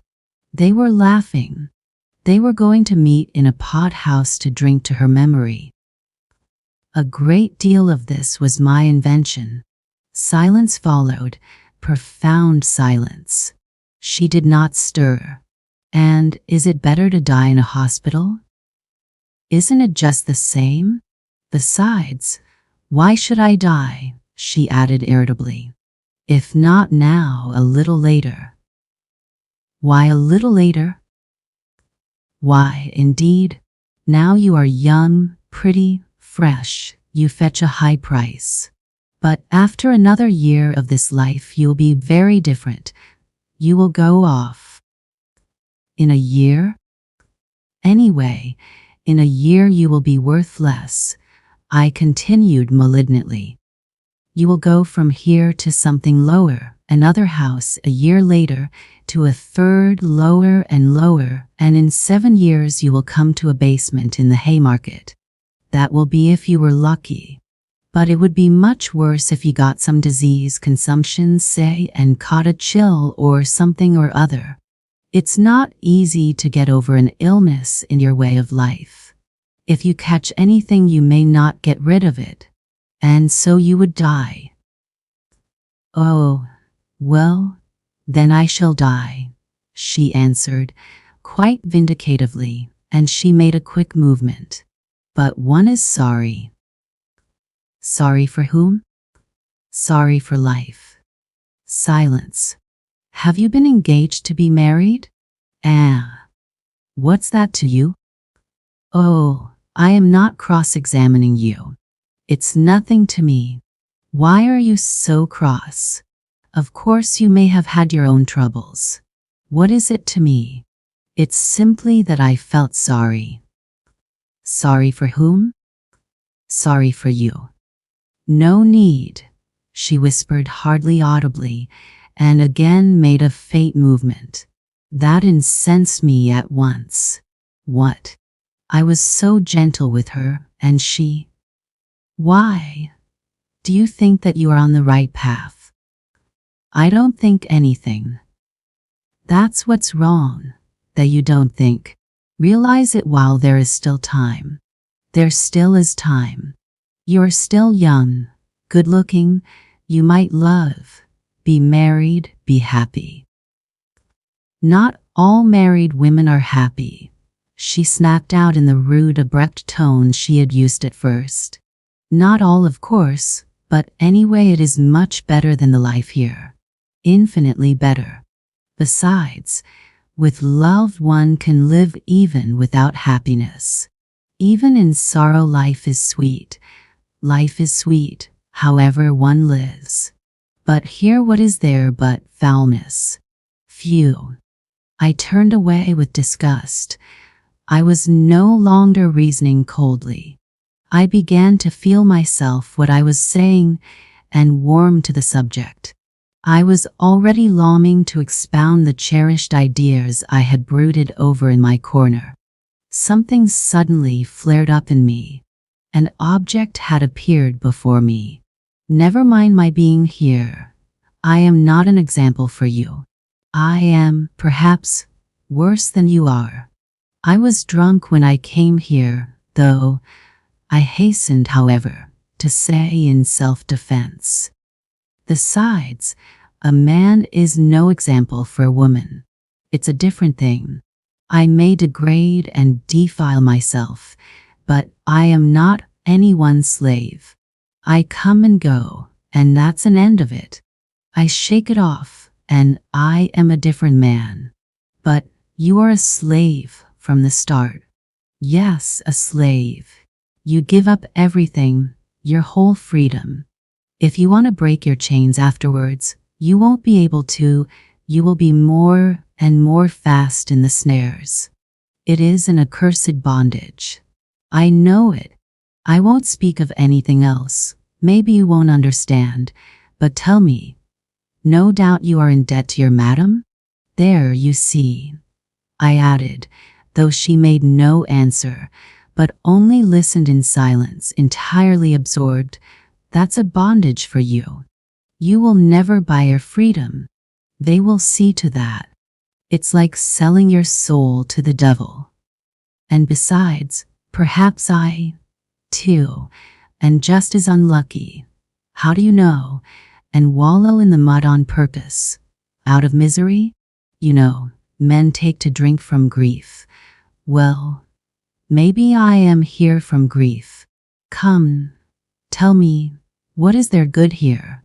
Here you and I came together just now and did not say one word to one another all the time, and it was only afterwards you began staring at me like a wild creature, and I at you.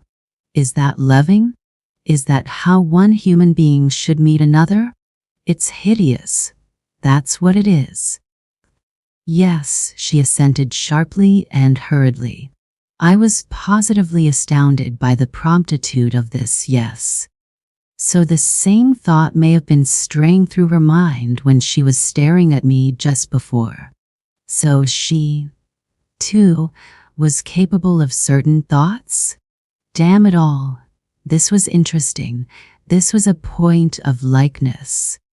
I thought, almost rubbing my hands. And indeed it's easy to turn a young soul like that. It was the exercise of my power that attracted me most. She turned her head nearer to me, and it seemed to me in the darkness that she propped herself on her arm. Perhaps she was scrutinizing me. How I regretted that I could not see her eyes. I heard her deep breathing. "Why have you come here?" I asked her, with a note of authority already in my voice. "Oh, I don't know. But how nice it would be to be living in your father's house. It's warm and free.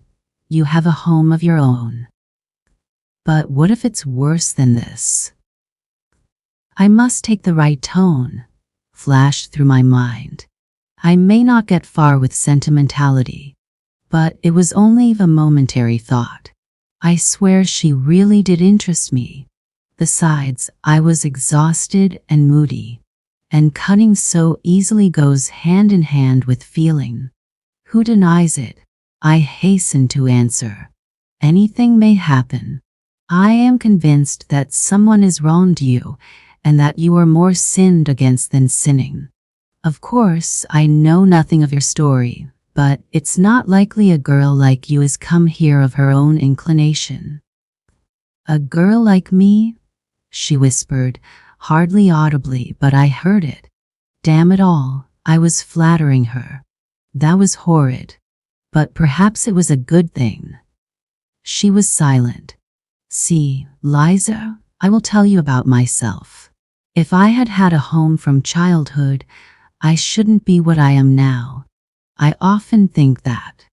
However bad it may be at home, anyway they're your father and mother and not enemies, strangers. Once a year at least, they'll show their love of you. Anyway, you know you are at home. I grew up without a home, and perhaps that's why I've turned so unfeeling." I waited again. Perhaps she doesn't understand, I thought. And indeed, it is absurd. It's moralizing. If I were a father and had a daughter, I believe I should love my daughter more than my sons, really. I began indirectly, as though talking of something else, to distract her attention. I must confess I blushed. "Why so?" she asked. Ah, so she was listening. "I don't know, Liza. I knew a father who was a stern, austere man, but used to go down on his knees to his daughter, used to kiss her hands, her feet. He couldn't make enough of her, really. When she danced at parties, he used to stand for 5 hours at a stretch, gazing at her. He was mad over her. I understand that. She would fall asleep tired at night, and he would wake to kiss her in her sleep and make the sign of the cross over her. He would go about in a dirty old coat.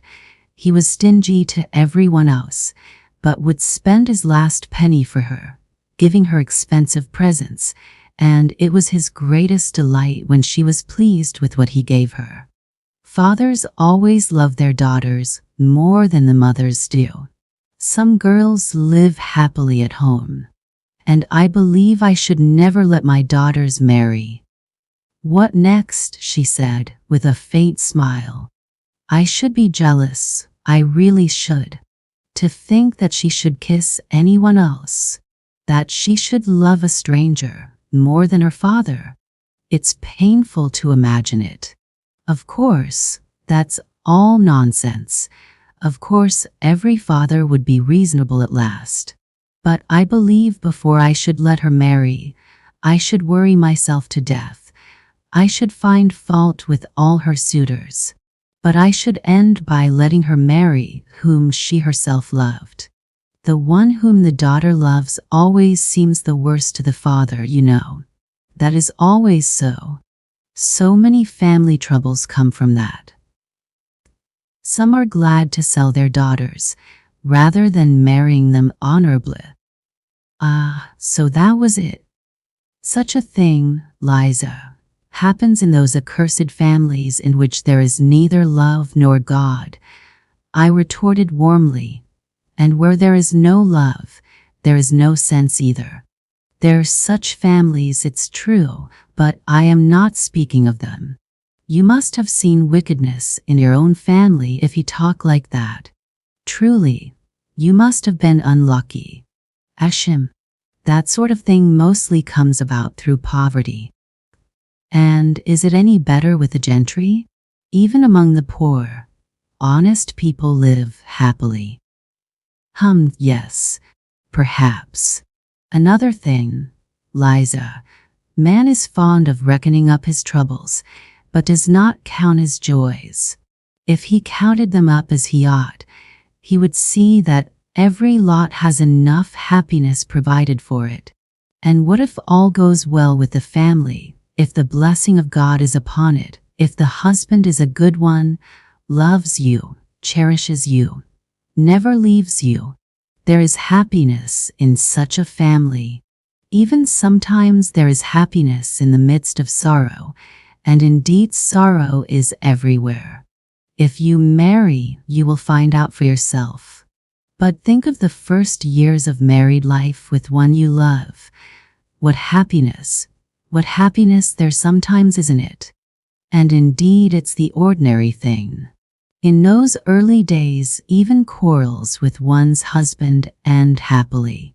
Some women get up quarrels with their husbands just because they love them. Indeed, I knew a woman like that. She seemed to say that because she loved him, she would torment him and make him feel it. You know that you may torment a man on purpose through love. Women are particularly given to that, thinking to themselves, I will love him so, I will make so much of him afterwards, that it's no sin to torment him a little now.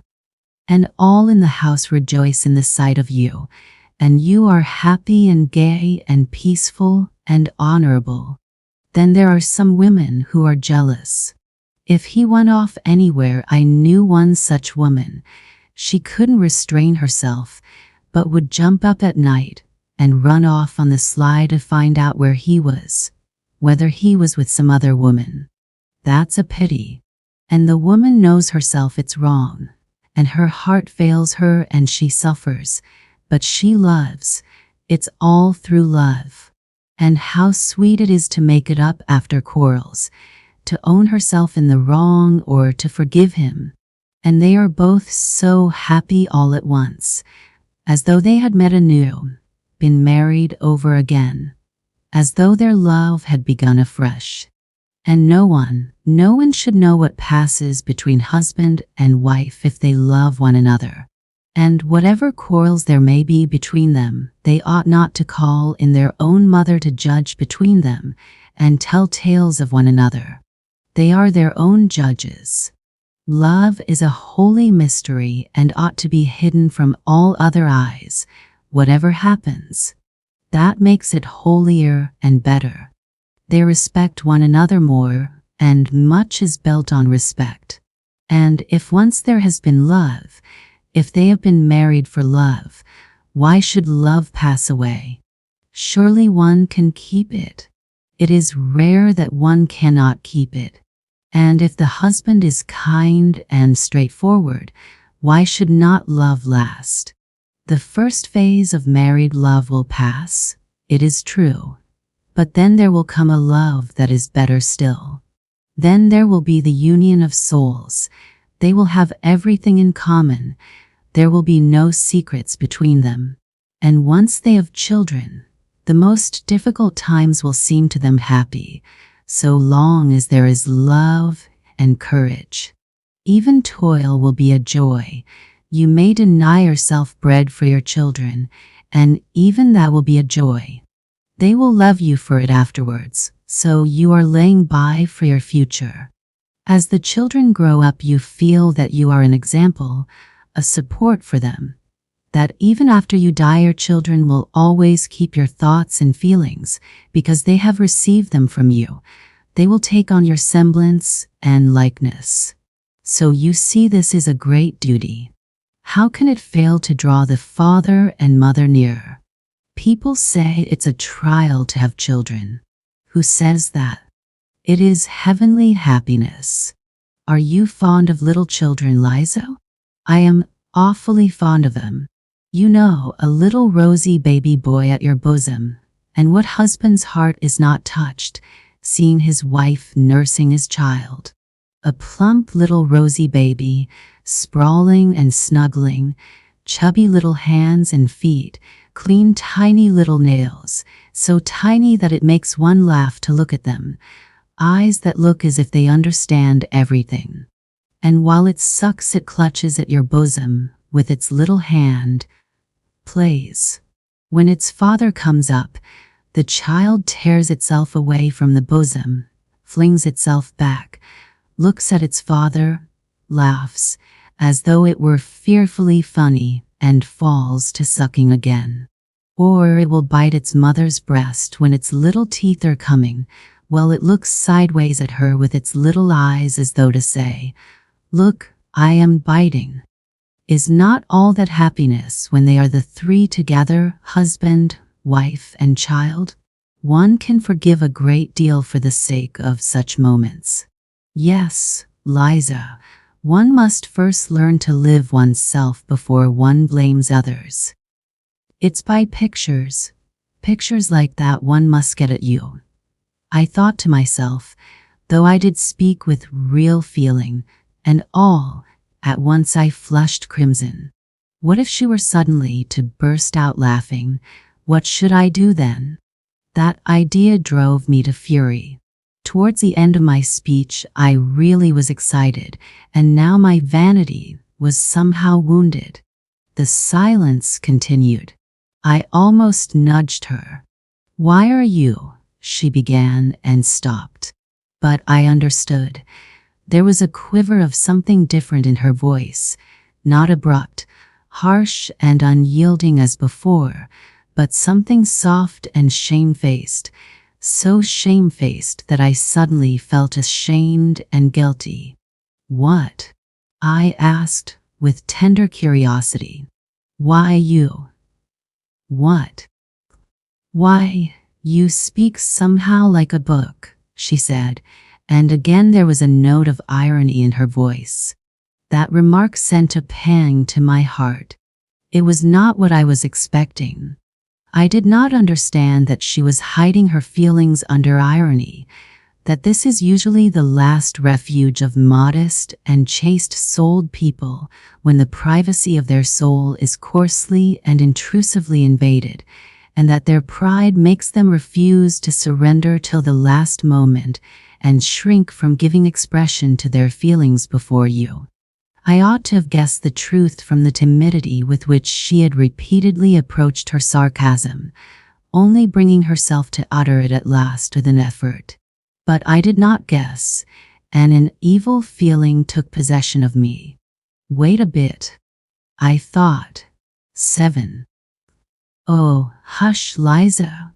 How can you talk about being like a book when it makes even me, an outsider, feel sick?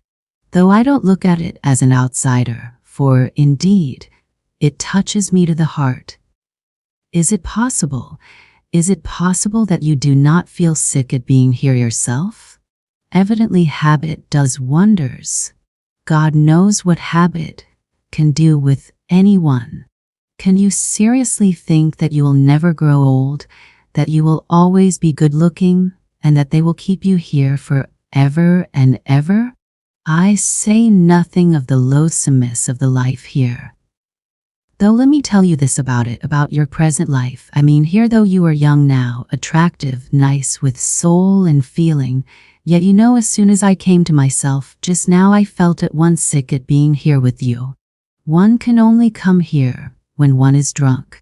But if you were anywhere else, living as good people live, I should perhaps be more than attracted by you, should fall in love with you, should be glad of a look from you, let alone a word.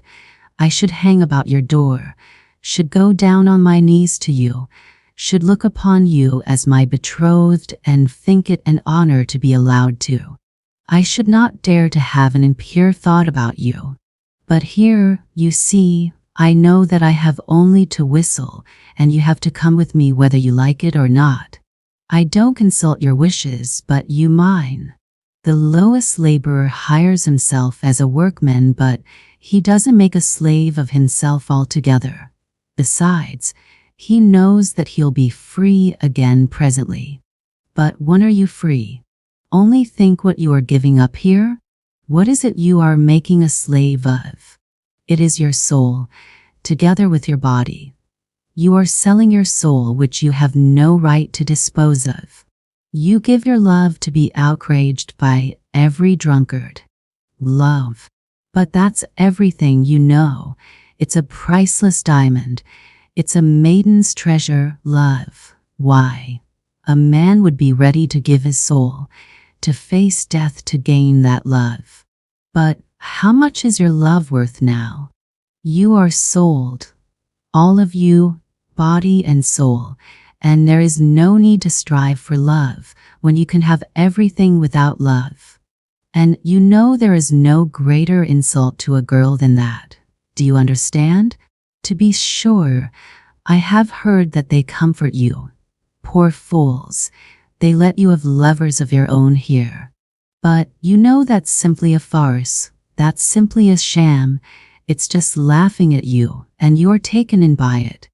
Why, do you suppose he really loves you, that lover of yours? I don't believe it. How can he love you when he knows you may be called away from him any minute? He would be a low fellow if he did. Will he have a grain of respect for you? What have you in common with him? He laughs at you and robs you. That is all his love amounts to. You are lucky if he does not beat you. Very likely he does beat you too. Ask him if you have got one, whether he will marry you. He will laugh in your face if he doesn't spit in it or give you a blow, though maybe he is not worth the bad halfpenny himself. And for what have you ruined your life, if you come to think of it? For the coffee they give you to drink and the plentiful meals? But with what object are they feeding you up? An honest girl couldn't swallow the food, for she would know what she was being fed for. You are in debt here, and, of course, you will always be in debt, and you'll go on in debt to the end, till the visitors here begin to scorn you. And that will soon happen. Don't rely upon your youth. All that flies by express train here, you know. You will be kicked out. And not simply kicked out. Long before that she'll begin nagging at you, scolding you, abusing you, as though you had not sacrificed your health for her, had not thrown away your youth and your soul for her benefit, but as though you had ruined her, beggared her, robbed her. And don't expect anyone to take your part. The others, your companions, will attack you, too, to win her favor, for all are in slavery here, and have lost all conscience and pity here long ago. They have become utterly vile, and nothing on earth is viler, more loathsome, and more insulting than their abuse. And you are laying down everything here, unconditionally, youth and health and beauty and hope, and at 22 you will look like a woman of 50 and 30, and you will be lucky if you are not diseased. Pray to God for that. No doubt you are thinking now that you have a gay time and no work to do. Yet there is no work harder or more dreadful in the world or ever has been. One would think that the heart alone would be worn out with tears. And you won't dare to say a word, not half a word, when they drive you away from here. You will go away as though you were to blame. You will change to another house, then to a third, then somewhere else, till you come down at last to the Haymarket. There you'll be beaten at every turn. That is good manners there. The visitors don't know how to be friendly without beating you. You don't believe that it is so hateful there? Go and look for yourself some time. You can see with your own eyes. Once, one New Year's Day, I saw a woman at a door. They had turned her out as a joke, to give her a taste of the frost because she had been crying so much, and they shut the door behind her. At 9 o'clock in the morning she was already quite drunk, disheveled, half naked, covered with bruises, Her face was powdered, but she had a black eye. Blood was trickling from her nose and her teeth. Some cabman had just given her a drubbing. She was sitting on the stone steps. A salt fish of some sort was in her hand. She was crying, wailing something about her luck and beating with the fish on the steps, and cabmen and drunken soldiers were crowding in the doorway taunting her. You don't believe that you will ever be like that? I should be sorry to believe it, too. But how do you know? Maybe 10 years. 8 years ago, that very woman with the salt fish came here fresh as a cherub, innocent, pure, knowing no evil, blushing at every word. Perhaps she was like you, proud, ready to take offense, not like the others. Perhaps she looked like a queen and knew what happiness was in store for the man who should love her and whom she should love. Do you see how it ended? And what if at that very minute, when she was beating on the filthy steps with that fish, drunken and disheveled, what if at that very minute she recalled the pure early days in her father's house, when she used to go to school and the neighbor's son watched for her on the way, declaring that he would love her as long as he lived, that he would devote his life to her, and when they vowed to love one another forever and be married as soon as they were grown up? No, Liza, it would be happy for you if you were to die soon of consumption in some corner, in some cellar like that woman just now. In the hospital, do you say? You will be lucky if they take you. But what if you were still of use to the madam here? Consumption is a queer disease. It is not like fever. The patient goes on hoping till the last minute and says he is all right. He deludes himself. And that just suits your madam. Don't doubt it. That's how it is. You have sold your soul, and what is more, you owe money. So you daren't say a word. But when you are dying, all will abandon you. All will turn away from you. For then there will be nothing to get from you. What's more, they will reproach you for cumbering the place, for being so long over dying. However you beg, you won't get a drink of water without abuse. Whenever are you going off? You nasty hussy. You won't let us sleep with your moaning. You make the gentleman sick. That's true. I have heard such things said myself. They will thrust you dying into the filthiest corner in the cellar, in the damp and darkness. What will your thoughts be, lying there alone? When you die, strange hands will lay you out, with grumbling and impatience. No one will bless you. No one will sigh for you. They only want to get rid of you as soon as may be. They will buy a coffin, take you to the grave as they did that poor woman today, and celebrate your memory at the tavern. In the grave sleet, filth, wet snow, no need to put themselves out for you. Let her down, Vanya. It's just like her luck. Even here, she is head foremost, the hussy. Shorten the cord, you rascal. It's all right as it is. All right, is it? Why, she's on her side. She was a fellow creature, after all. But, never mind, throw the earth on her. And they won't care to waste much time quarreling over you.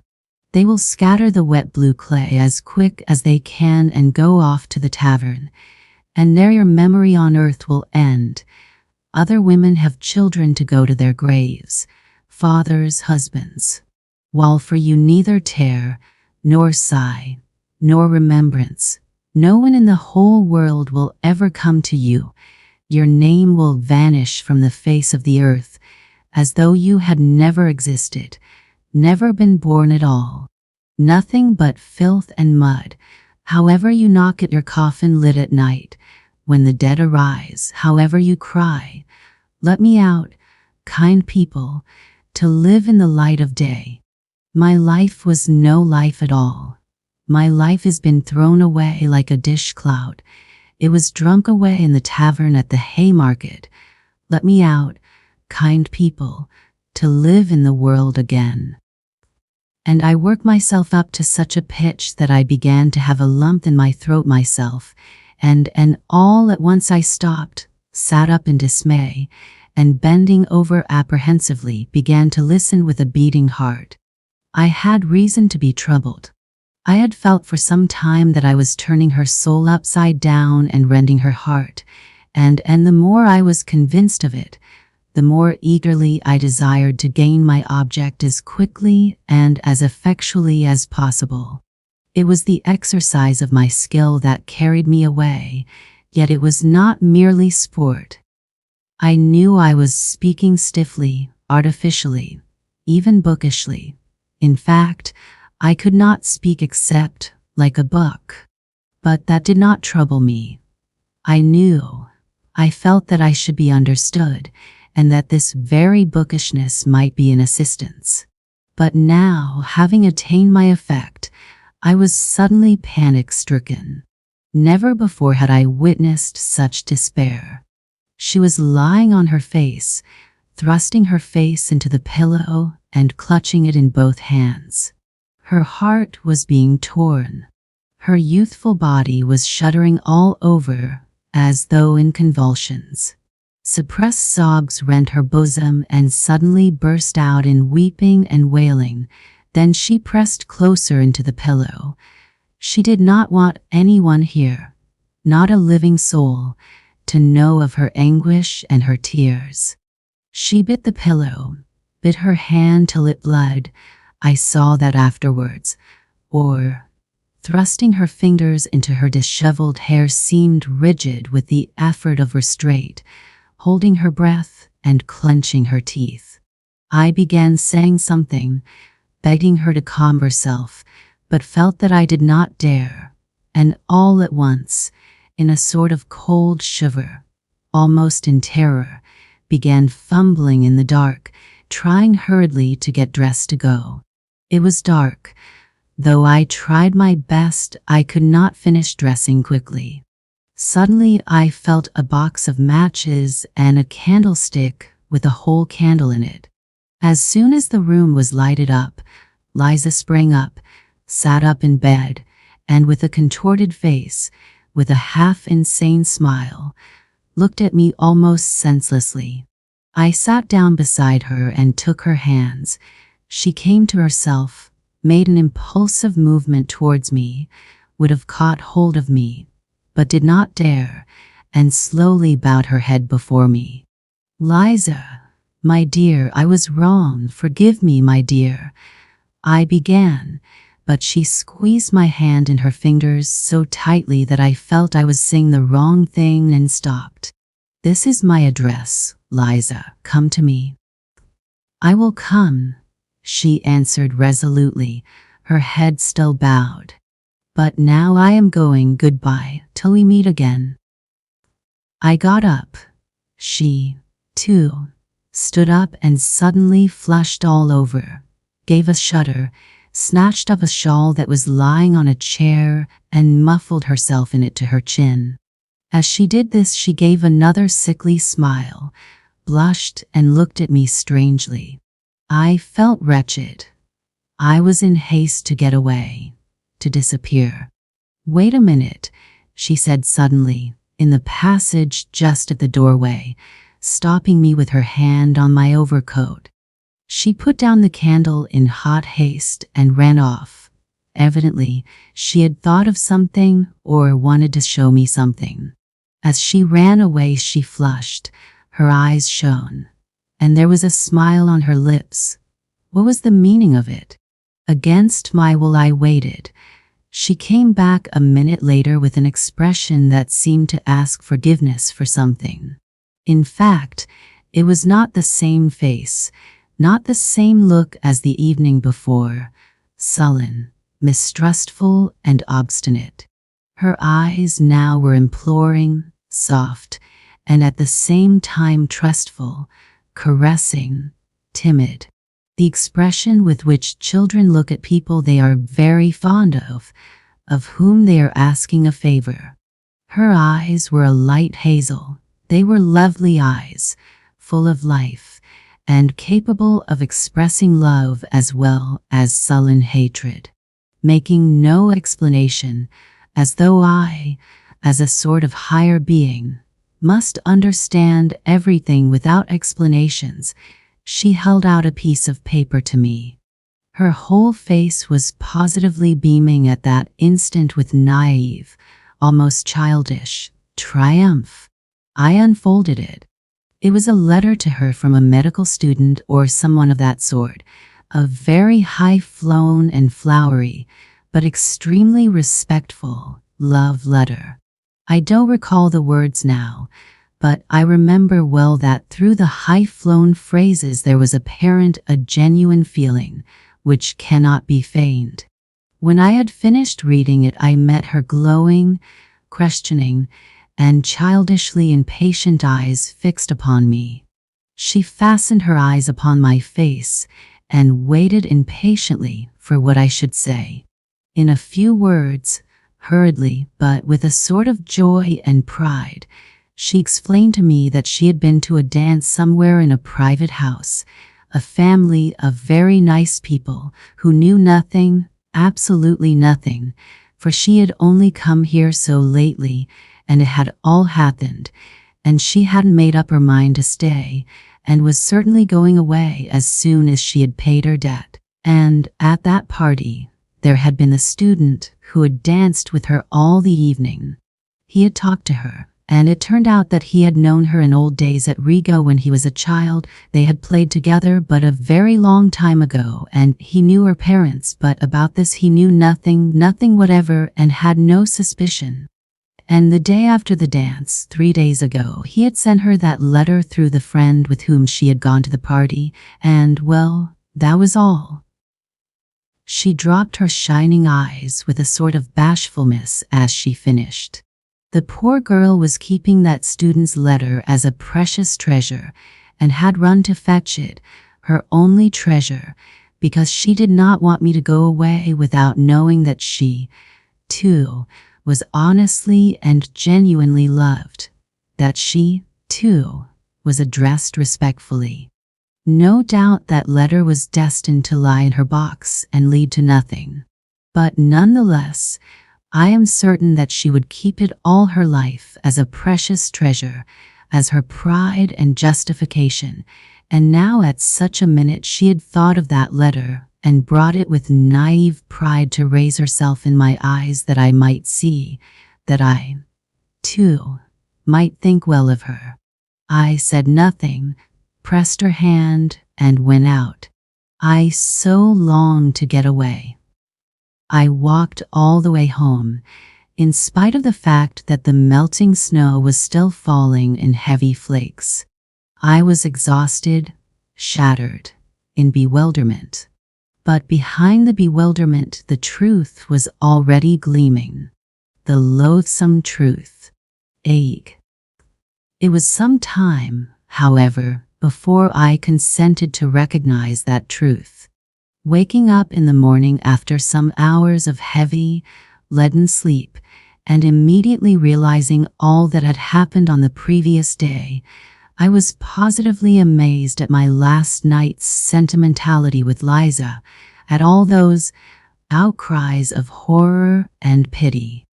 To think of having such an attack of womanish hysteria, I concluded. And what did I thrust my address upon her for? What if she comes? Let her come, though. It doesn't matter. But obviously, that was not now the chief and the most important matter.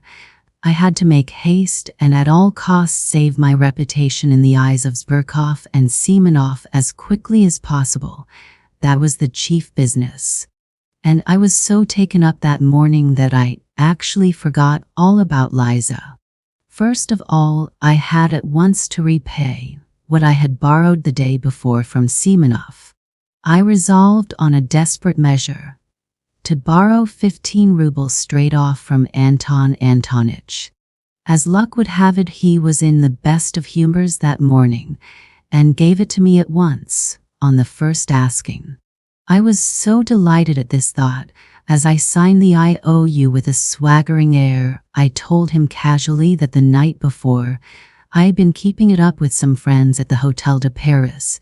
We were giving a farewell party to a comrade. In fact, I might say a friend of my childhood, and a desperate rake, fearfully spoiled. Of course, he belongs to a good family and has considerable means, a brilliant career. He is witty, charming, a regular Lovelace, you understand. We drank an extra half dozen and it went off all right. All this was uttered very easily, unconstrainedly, and complacently. On reaching home, I promptly wrote to Simonov. To this hour, I am lost in admiration when I recalled a truly gentlemanly, good-humored, candid tone of my letter. With tact and good breeding, and above all, entirely without superfluous words, I blamed myself for all that had happened. I defended myself, if I really may be allowed to defend myself, by alleging that being utterly unaccustomed to wine, I had been intoxicated with the first glass, which I said I had drunk before they arrived, while I was waiting for them at the Hotel de Paris between 5 and 6 o'clock. I begged Simonov's pardon especially.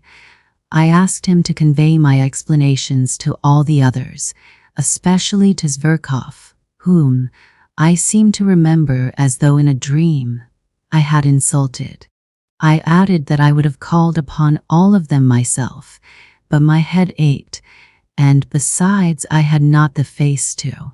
I was particularly pleased with a certain lightness, almost carelessness, strictly within the bounds of politeness, however, which was apparent in my style, and better than any possible arguments, gave them at once to understand that I took rather an independent view of all that unpleasantness last night, that I was by no means so utterly crushed as you, my friends, probably imagine, but on the contrary, looked upon it as a gentleman serenely respecting himself should look upon it. On a young hero's past no censure is cast. There is actually an aristocratic playfulness about it. I thought admiringly, as I read over the letter, and it's all because I am an intellectual and cultivated man. Another man in my place would not have known how to extricate himself, but here I have got out of it and am as jolly as ever again, and all because I am a cultivated and educated man of our day. And, indeed, perhaps everything was due to the wine yesterday. Ashim. No, it was not the wine. I did not drink anything at all between 5 and 6 when I was waiting for them. I had lied to Simonov. I had lied shamelessly, and indeed I wasn't ashamed now. Hang it all though, the great thing was that I was rid of it. I put 6 rubles in the letter, sealed it up, and asked Apollon to take it to Simonov. When he learned that there was money in the letter, Apollon became more respectful and agreed to take it. Towards evening I went out for a walk. My head was still aching and giddy after yesterday, but as evening came on and the twilight grew denser, my impressions and, following them, my thoughts, grew more and more different and confused. Something was not dead within me. In the depths of my heart and conscience it would not die, and it showed itself in acute depression. For the most part, one jostled my way through the most crowded business streets, along Myashchansky Street, along Sadovy Street, and in Yusupov Garden. I always liked particularly sauntering along these streets in the dusk, just when there were crowds of working people of all sorts going home from their daily work, with faces looking cross with anxiety. What I liked was just that cheap bustle, that bare prose. On this occasion the jostling of the streets irritated me more than ever. I could not make out what was wrong with me. I could not find the clue. Something seemed rising up continually in my soul, painfully, and refusing to be appeased. I returned home completely upset. It was just as though some crime were lying on my conscience. The thought that Liza was coming worried me continually. It seemed queer to me that of all my recollections of yesterday this tormented me, as it were, especially as it were, quite separately. Everything else I had quite succeeded in forgetting by the evening. I dismissed it all, and was still perfectly satisfied with my letter de Simonov. But on this point I was not satisfied at all. It was as though I were worried only by Liza. What if she comes? I thought incessantly. Well, it doesn't matter, let her come. I shan't. It's horrid that she should see, for instance, how I live. Yesterday, I seemed such a hero to her, while now, it's horrid, though, that I have let myself go so. The room looks like a beggar's. And I brought myself to go out to dinner in such a suit. And my American leather sofa, with the stuffing sticking out. And my dressing gown, which will not cover me, such tatters, and she will see all this, and she will see Apollon. That beast is certain to insult her. He will fasten upon her in order to be rude to me. And I, of course, shall be panic-stricken as usual. I shall begin bowing and scraping before her and pulling my dressing gown round me. I shall begin smiling, telling lies. Oh, the beastliness. And it isn't the beastliness of it that matters most. There is something more important, more loathsome, viler. Yes, viler. And to put on that dishonest, lying mask again. When I reached that thought, I fired up all at once. Why dishonest? How dishonest? I was speaking sincerely last night. I remember there was real feeling in me, too. What I wanted was to excite an honorable feeling in her. Her crying was a good thing. It will have a good effect. Yet I could not feel at ease. All that evening, even when I had come back home, even after 9 o'clock, when I calculated that Liza could not possibly come, she still haunted me, and what was worse, she came back to my mind always in the same position. One moment out of all that had happened last night stood vividly before my imagination, the moment when I struck a match and saw her pale, distorted face with its look of torture. And what a pitiful, what an unnatural, what a distorted smile she had at that moment. But I did not know then that 15 years later I should still in my imagination see Liza, always with the pitiful, distorted, inappropriate smile which was on her face at that minute. Next day I was ready again to look upon it all as nonsense, due to overexcited nerves, and, above all, as exaggerated. I was always conscious of that weak point of mine, and sometimes very much afraid of it. I exaggerate everything. That is where I go wrong. I repeated to myself every hour. But, however, Liza will very likely come all the same, was the refrain with which all my reflections ended. I was so uneasy that I sometimes flew into a fury. She'll come. She is certain to come. I cried, running about the room. If not today, she will come tomorrow. She'll find me out. The damnable romanticism of these pure hearts. Oh, the vileness. Oh, the silliness. Oh, the stupidity of these wretched sentimental souls. Why, how fail to understand? How could one fail to understand? But at this point I stopped short, and in great confusion indeed. And how few words I thought in passing were needed, how little of the idyllic and affectedly, bookishly, artificially idyllic too, had sufficed to turn a whole human life at once according to my will. That's virginity, to be sure. Freshness of soil. At times a thought occurred to me, to go to her, to tell her all, and beg her not to come to me. But this thought stirred such wrath in me that I believed I should have crushed that damned Liza if she had chanced to be near me at the time. I should have insulted her, have spouted her, have turned her out, have struck her. One day passed, however, another and another. She did not come, and I began to grow calmer. I felt particularly bold and cheerful after 9 o'clock. I even sometimes began dreaming, and rather sweetly. I, for instance, became the salvation of Liza, simply through her coming to me and my talking to her.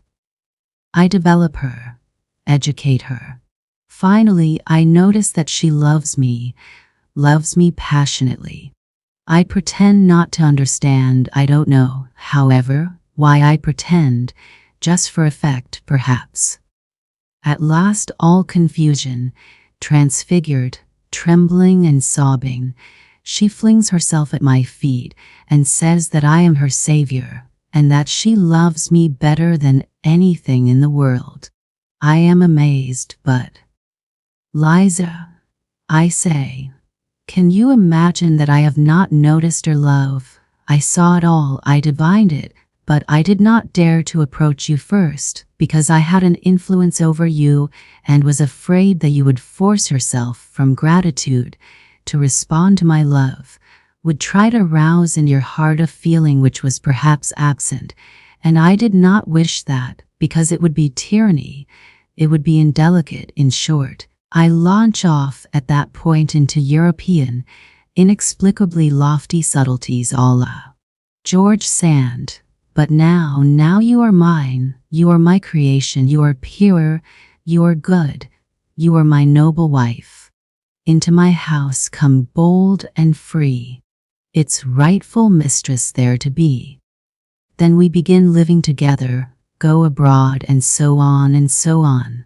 In fact, in the end it seemed vulgar to me myself, and I began putting out my tongue at myself. Besides, they won't let her out. The hussy, I thought. They don't let them go out very readily, especially in the evening. For some reason I fancied she would come in the evening, and at 7 o'clock precisely. Though she did say she was not altogether a slave there yet, and had certain rights. So, damn it all, she will come. She is sure to come. It was a good thing, in fact, that Apollon distracted my attention at that time by his rudeness. He drove me beyond all patience.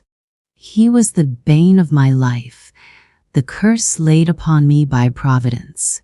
We had been squabbling continually for years, and I hated him. My God, how I hated him! I believe I had never hated anyone in my life as I hated him, especially at some moments. He was an elderly, dignified man who worked part of his time as a tailor. But for some unknown reason, he despised me beyond all measure and looked down upon me insufferably. Though, indeed, he looked down upon everyone. Simply to glance at that flaxen, smoothly brushed head, at the tuft of hair he coned up on his forehead and oiled with sunflower oil, at that dignified mouth, compressed into the shape of the letter V, made one feel one was confronting a man who never doubted of himself. He was a pedant, to the most extreme point, the greatest pedant I had met on earth, and with that hat of vanity only befitting Alexander of Macedon. He was in love with every button on his coat, every nail on his fingers, absolutely in love with them, and he looked it. In his behavior to me, he was a perfect tyrant. He spoke very little to me, and if he chanced to glance at me he gave me a firm, majestically self-confident, an invariably ironical look that drove me sometimes to fury. He did his work with the air of doing me the greatest favor. Though he did scarcely anything for me, and did not, indeed, consider himself bound to do anything, there could be no doubt that he looked upon me as the greatest fool on earth, and that he did not get rid of me was simply that he could get wages from me every month. He consented to do nothing for me for 7 rubles a month. Many sins should be forgiven me for what I suffered from him. My hatred reached such a point that sometimes his very step almost threw me into convulsions. What I loathed particularly was his lisp. His tongue must have been a little too long or something of that sort, for he continually lisped and seemed to be very proud of it, imagining that it greatly added to his dignity. He spoke in a slow, measured tone, with his hands behind his back and his eyes fixed on the ground. He maddened me particularly when he read aloud the Psalms to himself behind his partition. Many a battle I waged over that reading, but he was awfully fond of reading aloud in the evenings in a slow, even, sing-song voice, as though over the dead. It is interesting that that is how he is ended. He hires himself out to read the Psalms over the dead, and at the same time he kills rats and makes blacking. But at that time I could not get rid of him. It was as though he were chemically combined with my existence. Besides, nothing would have induced him to consent to leave me. I could not live in furnished lodgings. My lodging was my private solitude, my shell, my cave, in which I concealed myself from all mankind, and Apollon seemed to me, for some reason, an integral part of that flat, and for 7 years I could not turn him away. To be 2 or 3 days behind with his wages, for instance, was impossible. He would have made such a fuss. I should not have known where to hide my head. But I was so exasperated with everyone during those days that I made up my mind for some reason and with some object to punish Apollon and not to pay him for a fortnight the wages that were owing him. I had for a long time, for the last 2 years, been intending to do this, simply in order to teach him not to give himself airs with me and to show him that if I liked I could withhold his wages. I purposed to say nothing to him about it, and was purposely silent indeed, in order to score off his pride and force him to be the first to speak of his wages. Then I would take the 7 rubles out of a drawer, show him I have the money put aside on purpose, but that I simply won't pay him his wages. I won't, just because that is what I wish, because I am master, and it is for me to decide, because he has been disrespectful, because he has been rude, but if he were to ask respectfully, I might be softened and give it to him. Otherwise he might wait another fortnight, another 3 weeks, a whole month. But angry as I was, yet he got the better of me. I could not hold out for 4 days. He began as he always did begin in such cases, for there have been such cases already. There have been attempts, and it may be observed I knew all this beforehand. I knew his nasty tactics by heart. He would begin by fixing upon me an exceedingly severe stare, keeping it up for several minutes at a time, particularly on meeting me or seeing me out of the house. If I held out and pretended not to notice these stares, he would, still in silence, proceed to further tortures. All at once, apropos of nothing, he would walk softly and smoothly into my room when I was pacing up and down or reading, stand at the door, one hand behind his back and one foot behind the other, and fix upon me a stare more than severe, utterly contemptuous. If I suddenly asked him what he wanted, he would make me no answer, but continue staring at me persistently for some seconds, then, with a peculiar compression of his lips and a most significant air, deliberately turned round and deliberately go back to his room. 2 hours later, he would come out again and again present himself before me in the same way.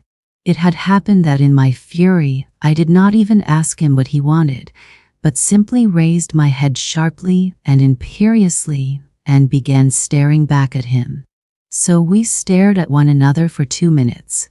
At last, he turned with deliberation and dignity and went back again for 2 hours.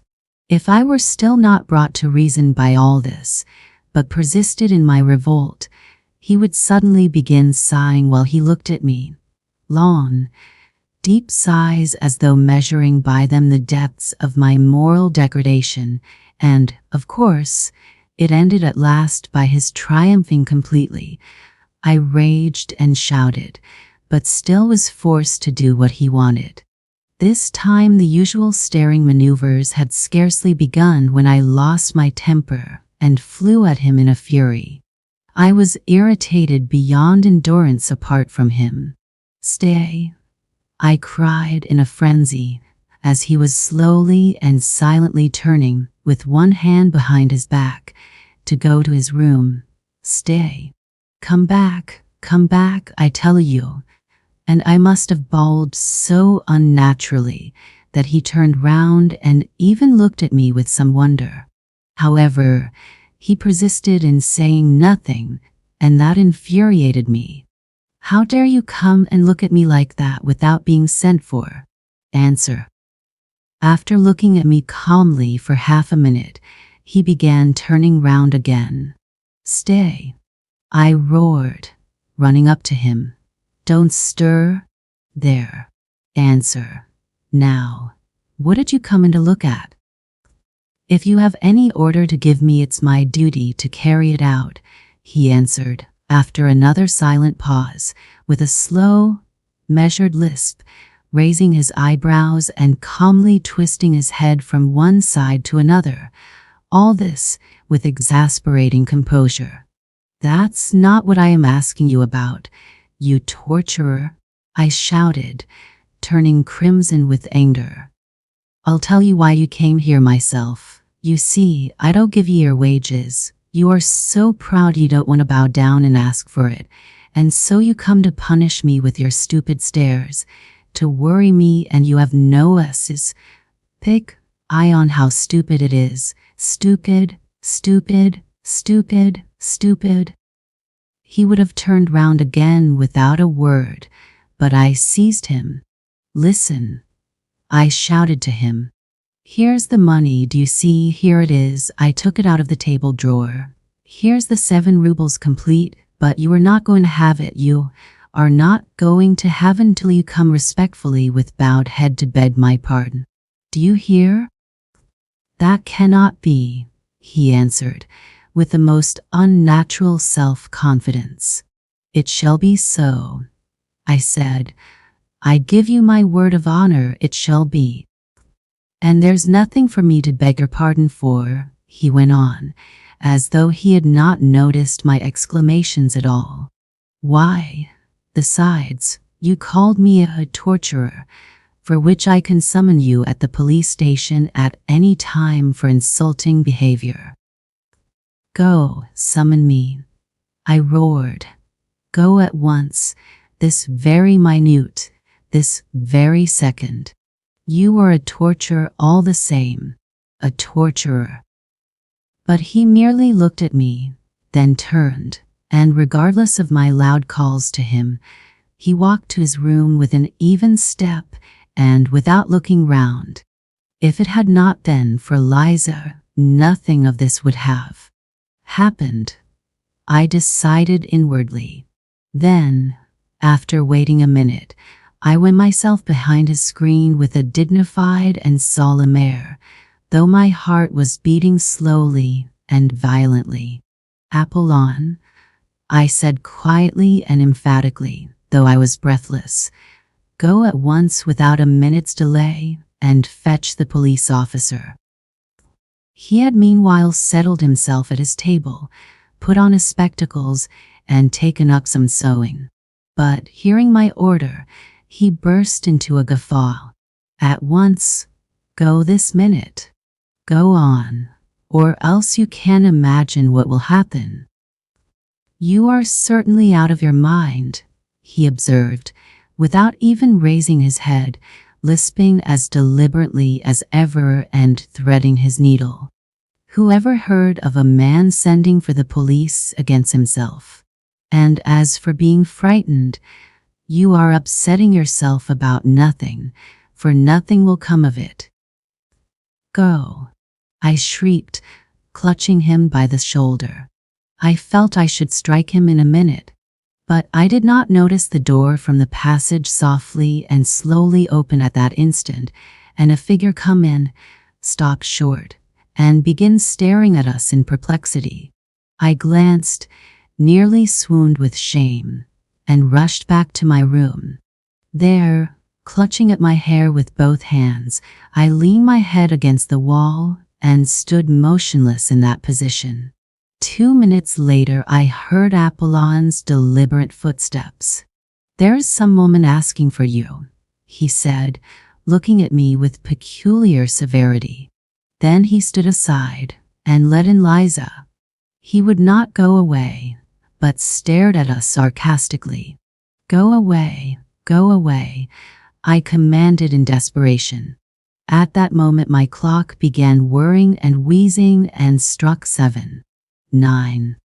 Into my house come bold and free, its rightful mistress there to be. I stood before her crushed, crestfallen, revoltingly confused, and I believe I smiled as I did my utmost to wrap myself in the skirts of my ragged wadded dressing gown, exactly as I had imagined the scene not long before in a fit of depression. After standing over us for a couple of minutes, Apollon went away, but that did not make me more at ease. What made it worse was that she, too, was overwhelmed with confusion, more so, in fact, than I should have expected. At the sight of me, of course. "Sit down," I said mechanically, moving a chair up to the table, and I sat down on the sofa. She obediently sat down at once and gazed at me open-eyed, evidently expecting something from me at once. This naivete of expectation drove me to fury, but I restrained myself. She ought to have tried not to notice, as though everything had been as usual. Well, instead of that, and I dimly felt that I should make her pay dearly for all this. "You have found me in a strange position, Liza," I began, stammering and knowing that this was the wrong way to begin. No, don't imagine anything," I cried, seeing that she had suddenly flushed. "I am not ashamed of my poverty. On the contrary, I look with pride on my poverty. I am poor but honorable." "One can be poor and honorable," I muttered. "However, would you like tea?" "No," she was beginning. "Wait a minute."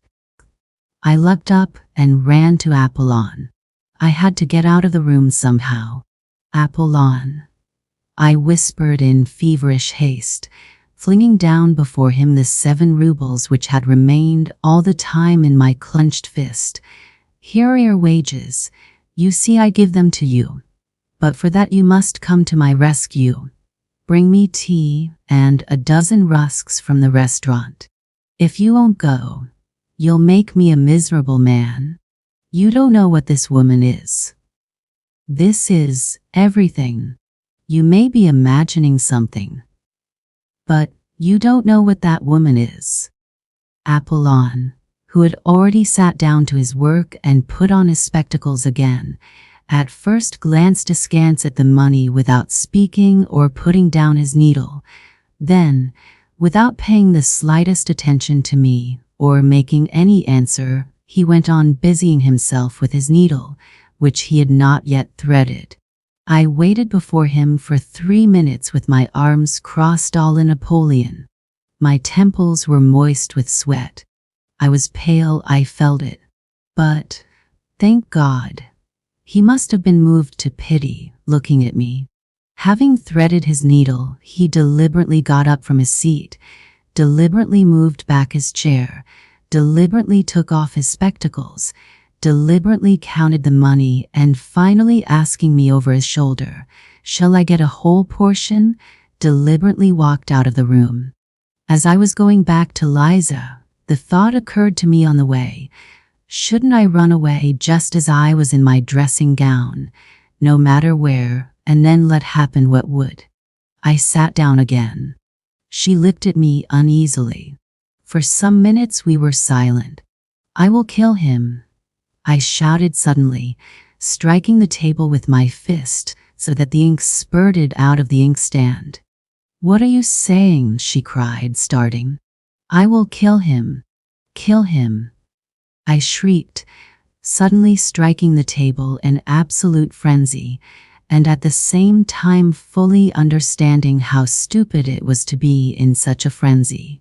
"You don't know, Liza, what that torturer is to me. He is my torturer. He is gone now to fetch some rusks, And suddenly, I burst into tears. It was an hysterical attack. How ashamed I felt in the midst of my sobs, but still I could not restrain them. She was frightened. "What is the matter? What is wrong?" she cried, fussing about me. "Water. Give me water, over there," I muttered in a faint voice, though I was inwardly conscious that I could have got on very well without water and without muttering in a faint voice. But I was what is called putting it on to save appearances, though the attack was a genuine one. She gave me water, looking at me in bewilderment. At that moment Apollon brought in the tea.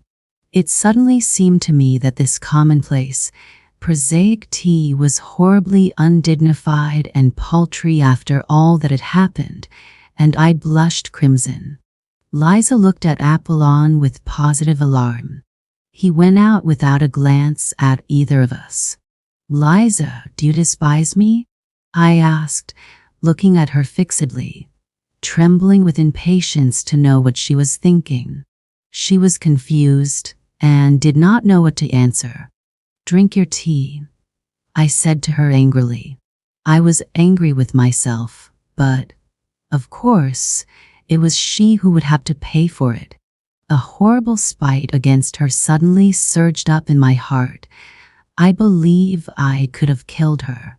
To revenge myself on her, I swore inwardly not to say a word to her all the time. She's the cause of it all, I thought. Our silence lasted for 5 minutes.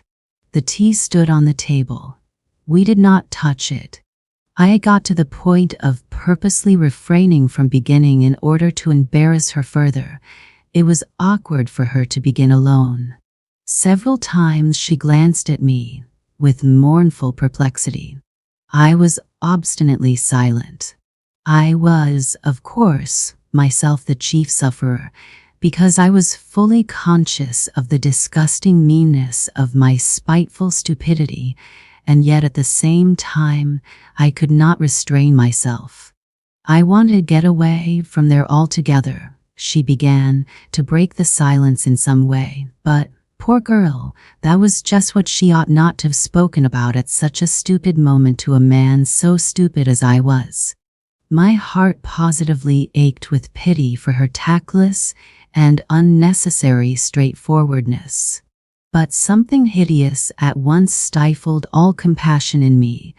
It even provoked me to greater venom. I did not care what happened. Another 5 minutes passed. "Perhaps I am in your way," she began timidly, hardly audibly, and was getting up. But as soon as I saw this first impulse of wounded dignity, I positively trembled with spite, and at once burst out. "Why have you come to me? Tell me that, please," I began, gasping for breath, and regardless of logical connection in my words. I longed to have it all out at once, at one burst. I did not even trouble how to begin. Why have you come? Answer, answer. I cried, hardly knowing what I was doing. I'll tell you, my good girl, why you have come. You've come because I talked sentimental stuff to you then. So now you are soft as butter and longing for fine sentiments again. So you may as well know that I was laughing at you then, and I am laughing at you now. Why are you shuddering? Yes, I was laughing at you. I had been insulted just before, at dinner, by the fellows who came that evening before me. I came to you, meaning to thrash one of them, an officer, but I didn't succeed. I didn't find him. I had to avenge the insult on someone to get back my own again. You turned up, I vented my spleen on you, and laughed at you. I had been humiliated, so I wanted to humiliate. I had been treated like a rag, so I wanted to show my power. That's what it was, and you imagined I had come there on purpose to save you. Yes, you imagined that? You imagined that. I knew that she would perhaps be muddled and not take it all in exactly, but I knew, too, that she would grasp the gist of it. Very well indeed. And so, indeed, she did. She turned white as a handkerchief, tried to say something, and her lips worked painfully, but she sank on a chair as though she had been felled by an axe.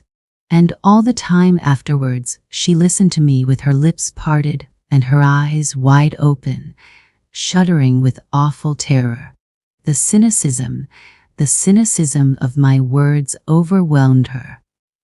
Save you, I went on, jumping up from my chair and running up and down the room before her. Save you from what? But perhaps I am worse than you myself. Why didn't you throw it in my teeth when I was giving you that sermon? But what did you come here yourself for? Was it to read us a sermon? Power. Power was what I wanted then. Sport was what I wanted. I wanted to wring out your tears, your humiliation, your hysteria. That was what I wanted then. Of course, I couldn't keep it up then, because I am a wretched creature. I was frightened and, the devil knows why, gave you my address in my folly. Afterwards, before I got home, I was cursing and swearing at you because of that address. I hated you already because of the lies I had told you. Because I only like playing with words, only dreaming, but do you know what I really want is that you should all go to hell. That is what I want. I want peace. Yes, I'd sell the whole world for a farthing, straight off, so long as I was left in peace. Is the world to go to pot, or am I to go without my tea? I say that the world may go to pot for me so long as I always get my tea. Did you know that, or not? Well, anyway, I know that I am a blackguard, a scoundrel, an egoist, a sluggard. Here I have been shuddering for the last 3 days at the thought of your coming. And do you know what has worried me particularly for these 3 days? That I posed as such a hero to you, and now you would see me in a wretched torn dressing gown, beggarly, loathsome. I told you just now that I was not ashamed of my poverty, so you may as well know that I am ashamed of it. I am more ashamed of it than of anything, more afraid of it than of being found out if I were a thief, because I am as vain as though I had been skinned, and the very air blowing on me hurt. Surely by now you must realize that I shall never forgive you for having found me in this wretched dressing gown, just as I was flying at Apollon like a spiteful cur. The savior, the former hero, was flying like a mangy, unkempt sheepdog at his lackey, and the lackey was jeering at him. And I shall never forgive you for the tears I could not help shedding before you just now, like some silly woman put to shame. And for what I am confessing to you now, I shall never forgive you either. Yes, you must answer for it all because you turned up like this, because I am a blackguard, because I am the nastiest, stupidest, absurdest, and most envious of all the worms on earth, who are not a bit better than I am, but, the devil knows why, are never put to confusion, while I shall always be insulted by every louse. That is my doom. And what is it to me that you don't understand a word of this? And what do I care? What do I care about you, and whether you go to ruin there or not? Do you understand? How I shall hate you now after saying this, for having been here and listening. Why, it's not once in a lifetime a man speaks out like this, and then it is in hysterics. What more do you want? Why do you still stand confronting me after all this? Why are you worrying me? Why don't you go? But at this point a strange thing happened. I was so accustomed to think and imagine everything from books and to picture everything in the world to myself just as I had made it up in my dreams beforehand, that I could not all at once take in this strange circumstance. What happened was this. Liza, insulted and crushed by me, understood a great deal more than I imagined. She understood from all this what a woman understands first of all, if she feels genuine love, that is, that I was myself unhappy. The frightened and wounded expression on her face was followed first by a look of sorrowful perplexity. When I began calling myself a scoundrel and a blackguard and my tears flowed, the tirade was accompanied throughout by tears. Her whole face worked convulsively. She was on the point of getting up and stopping me. When I finished, she took no notice of my shouting, "Why are you here? Why don't you go away?" but realized only that it must have been very bitter to me to say all this. Besides, she was so crushed, poor girl. She considered herself infinitely beneath me. How could she feel anger or resentment? She suddenly leapt up from her chair with an irresistible impulse and held out her hands, yearning towards me, though still timid and not daring to stir. At this point there was a revulsion in my heart, too. Then she suddenly rushed to me, threw her arms round me, and burst into tears. I, too, could not restrain myself, and sobbed as I never had before. "They won't let me. I can't be good," I managed to articulate. Then I went to the sofa, fell on it face downwards, and sobbed on it for a quarter of an hour in genuine hysterics.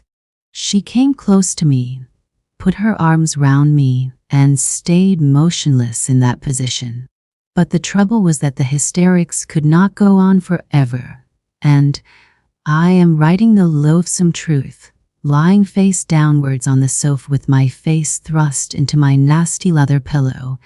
I began by degrees to be aware of a faraway, involuntary but irresistible feeling that it would be awkward now for me to raise my head and look Liza straight in the face. Why was I ashamed? I don't know, but I was ashamed. The thought, too, came into my overwrought brain that our parts now were completely changed, that she was now the heroine, while I was just such a crushed and humiliated creature as she had been before me that night, 4 days before. And all this came into my mind during the minutes I was lying on my face on the sofa. My God, surely I was not envious of her then. I don't know, to this day I cannot decide, and at the time, of course, I was still less able to understand what I was feeling than now. I cannot get on without domineering and tyrannizing over someone, but there is no explaining anything by reasoning, and so it is useless to reason. I conquered myself, however, and raised my head. I had to do so sooner or later, And I am convinced to this day that it was just because I was ashamed to look at her that another feeling was suddenly kindled and flamed up in my heart, a feeling of mastery and possession. My eyes gleamed with passion, and I gripped her hands tightly. How I hated her, and how I was drawn to her at that minute. The one feeling intensified the other. It was almost like an act of vengeance. At first there was a look of amazement, even of terror on her face, but only for one instant. She warmly and rapturously embraced me. 10. A quarter of an hour later, I was rushing up and down the room in frenzied impatience. From minute to minute, I went up to the screen and peeped through the crack at Liza. She was sitting on the ground with her head leaning against the bed and must have been crying. But she did not go away, and that irritated me. This time she understood it all. I had insulted her finally, but there's no need to describe it. She realized that my outburst of passion had been simply revenge, a fresh humiliation, and that to my earlier, almost causeless hatred was added now a personal hatred, born of envy. Though I do not maintain positively that she understood all this distinctly, but she certainly did fully understand that I was a despicable man, and what was worse, incapable of loving her. I know I shall be told that this is incredible, but it is incredible to be as spiteful and stupid as I was. It may be added that it was strange I should not love her, or at any rate, appreciate her love. Why is it strange? In the first place, by then I was incapable of love, for I repeat, with me loving meant tyrannizing and showing my moral superiority. I have never in my life been able to imagine any other sort of love, and have nowadays come to the point of sometimes thinking that love really consists in the right, freely given by the beloved object, to tyrannize over her. Even in my underground dreams, I did not imagine love except as a struggle. I began it always with hatred and ended it with moral subjugation, and afterwards I never knew what to do with the subjugated object. And what is there to wonder at in that, since I had succeeded in so corrupting myself, since I was so out of touch with real life, as to have actually thought of reproaching her and putting her to shame for having come to me to hear fine sentiments, and did not even guess that she had come not to hear fine sentiments, but to love me, because to a woman all reformation, all salvation from any sort of ruin, and all moral renewal is included in love, and can only show itself in that form. I did not hate her so much, however, when I was running about the room and peeping through the crack in the screen. I was only insufferably oppressed by her being here. I wanted her to disappear. I wanted peace, to be left alone in my underground world.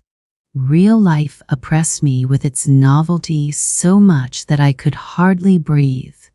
But several minutes passed, and she still remained, without stirring, as though she were unconscious. I had the shamelessness to tap softly at the screen as though to remind her. She started, sprang up, and flew to seek her kerchief, her hat, her coat, as though making her escape from me. 2 minutes later she came from behind the screen and looked with heavy eyes at me. I gave a spiteful grin, which was forced, however, to keep up appearances, and I turned away from her eyes. "Goodbye," she said, going towards the door. I ran up to her, seized her hand, opened it, thrust something in it, and closed it again. Then I turned at once and dashed away in haste to the other corner of the room to avoid seeing. Anyway, I did mean a moment since to tell a lie, to write that I did this accidentally, not knowing what I was doing, through foolishness, through losing my head. But I don't want to lie, and so I will say straight out that I opened her hand and put the money in it from spite. It came into my head to do this while I was running up and down the room, and she was sitting behind the screen. But this I can say for certain. Though I did that cruel thing purposely, it was not an impulse from the heart, but came from my evil brain. This cruelty was so affected, so purposely made up, so completely a product of the brain, of books, that I could not even keep it up a minute. First I dashed away to avoid seeing her, and then in shame and despair rushed after Liza. I opened the door in the passage and began listening. "Liza, Liza," I cried on the stairs, but in a low voice, not boldly. There was no answer, but I fancied I heard her footsteps lower down on the stairs. "Liza," I cried, more loudly. No answer. But at that minute I heard the stiff outer glass door open heavily with a creak and slam violently. The sound echoed up the stairs. She had gone. I went back to my room in hesitation. I felt horribly oppressed. I stood still at the table, beside the chair on which she had sat, and looked aimlessly before me. A minute passed. Suddenly I started. Straight before me on the table I saw. In short, I saw a crumpled blue 5-ruble note, the one I had thrust into her hand a minute before. It was the same note. It could be no other. There was no other in the flat. So she had managed to fling it from her hand on the table at the moment when I had dashed into the further corner.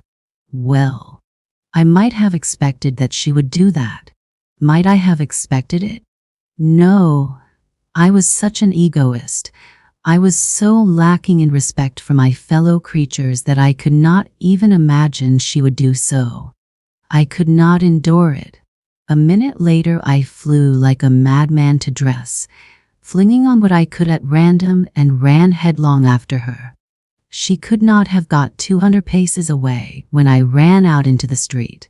It was a still night, and the snow was coming down in masses and falling almost perpendicularly, covering the pavement and the empty street as though with a pillow. There was no one in the street. No sound was to be heard. The street lamps gave a disconsolate and useless glimmer. I ran 200 paces to the crossroads and stopped short. Where had she gone? And why was I running after her? Why? To fall down before her, to sob with remorse, to kiss her feet, to entreat her forgiveness. I longed for that. My whole breast was being rent to pieces, and never, never shall I recall that minute with indifference. But what for? I thought. Should I not begin to hate her, perhaps, even tomorrow, just because I had kissed her feet today? Should I give her happiness?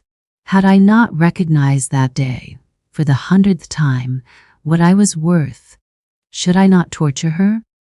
I stood in the snow, gazing into the troubled darkness, and pondered this. And will it not be better? I mused fantastically, afterwards at home, stifling the living pang of my heart with fantastic dreams. Will it not be better that she should keep the resentment of the insult forever? Resentment. Why, it is purification. It is a most stinging and painful consciousness. Tomorrow I should have defiled her soul and have exhausted her heart, while now the feeling of insult will never die in her heart, and however loathsome the felt awaiting her, the feeling of insult will elevate and purify her by hatred. Perhaps, too, by forgiveness. Will all that make things easier for her, though? And, indeed, I will ask on my own account here an idle question. Which is better, cheap happiness or exalted sufferings? Well, which is better. So I dreamed as I sat at home that evening, almost dead with the pain in my soul. Never had I endured such suffering and remorse, yet could there have been the faintest doubt when I ran out from my lodging that I should turn back halfway? I never met Lizo again, and I have heard nothing of her. I will add, too, that I remained for a long time afterwards pleased with the phrase about the benefit from resentment and hatred in spite of the fact that I almost fell ill from misery. Asterisk, asterisk, asterisk, asterisk, asterisk. Even now, so many years later, all this is somehow a very evil memory. I have many evil memories now, but hadn't I better end my notes here? I believe I made a mistake in beginning to write them. Anyway, I've felt ashamed all the time I've been writing the story, so it's hardly literature so much as a corrective punishment. Why, to tell long stories, showing how I have spoiled my life through morally rotting in my corner, through lack of fitting environment, through divorce from real life and wrinkling spite in my underground world, would certainly not be interesting. A novel needs a hero, and all the traits for an anti-hero are expressly gathered together here. And what matters most, it all produces an unpleasant impression, for we are all divorced from life. We are all cripples, every one of us more or less. We are so divorced from it that we feel at once a sort of loathing for real life, and so cannot bear to be reminded of it. Why, we have come almost to looking upon real life as an effort almost as hard work, and we are all privately agreed that it is better in books. And why do we fuss and fume sometimes? Why are we perverse and ask for something else? We don't know what ourselves. It would be the worse for us if our petulant prayers were answered.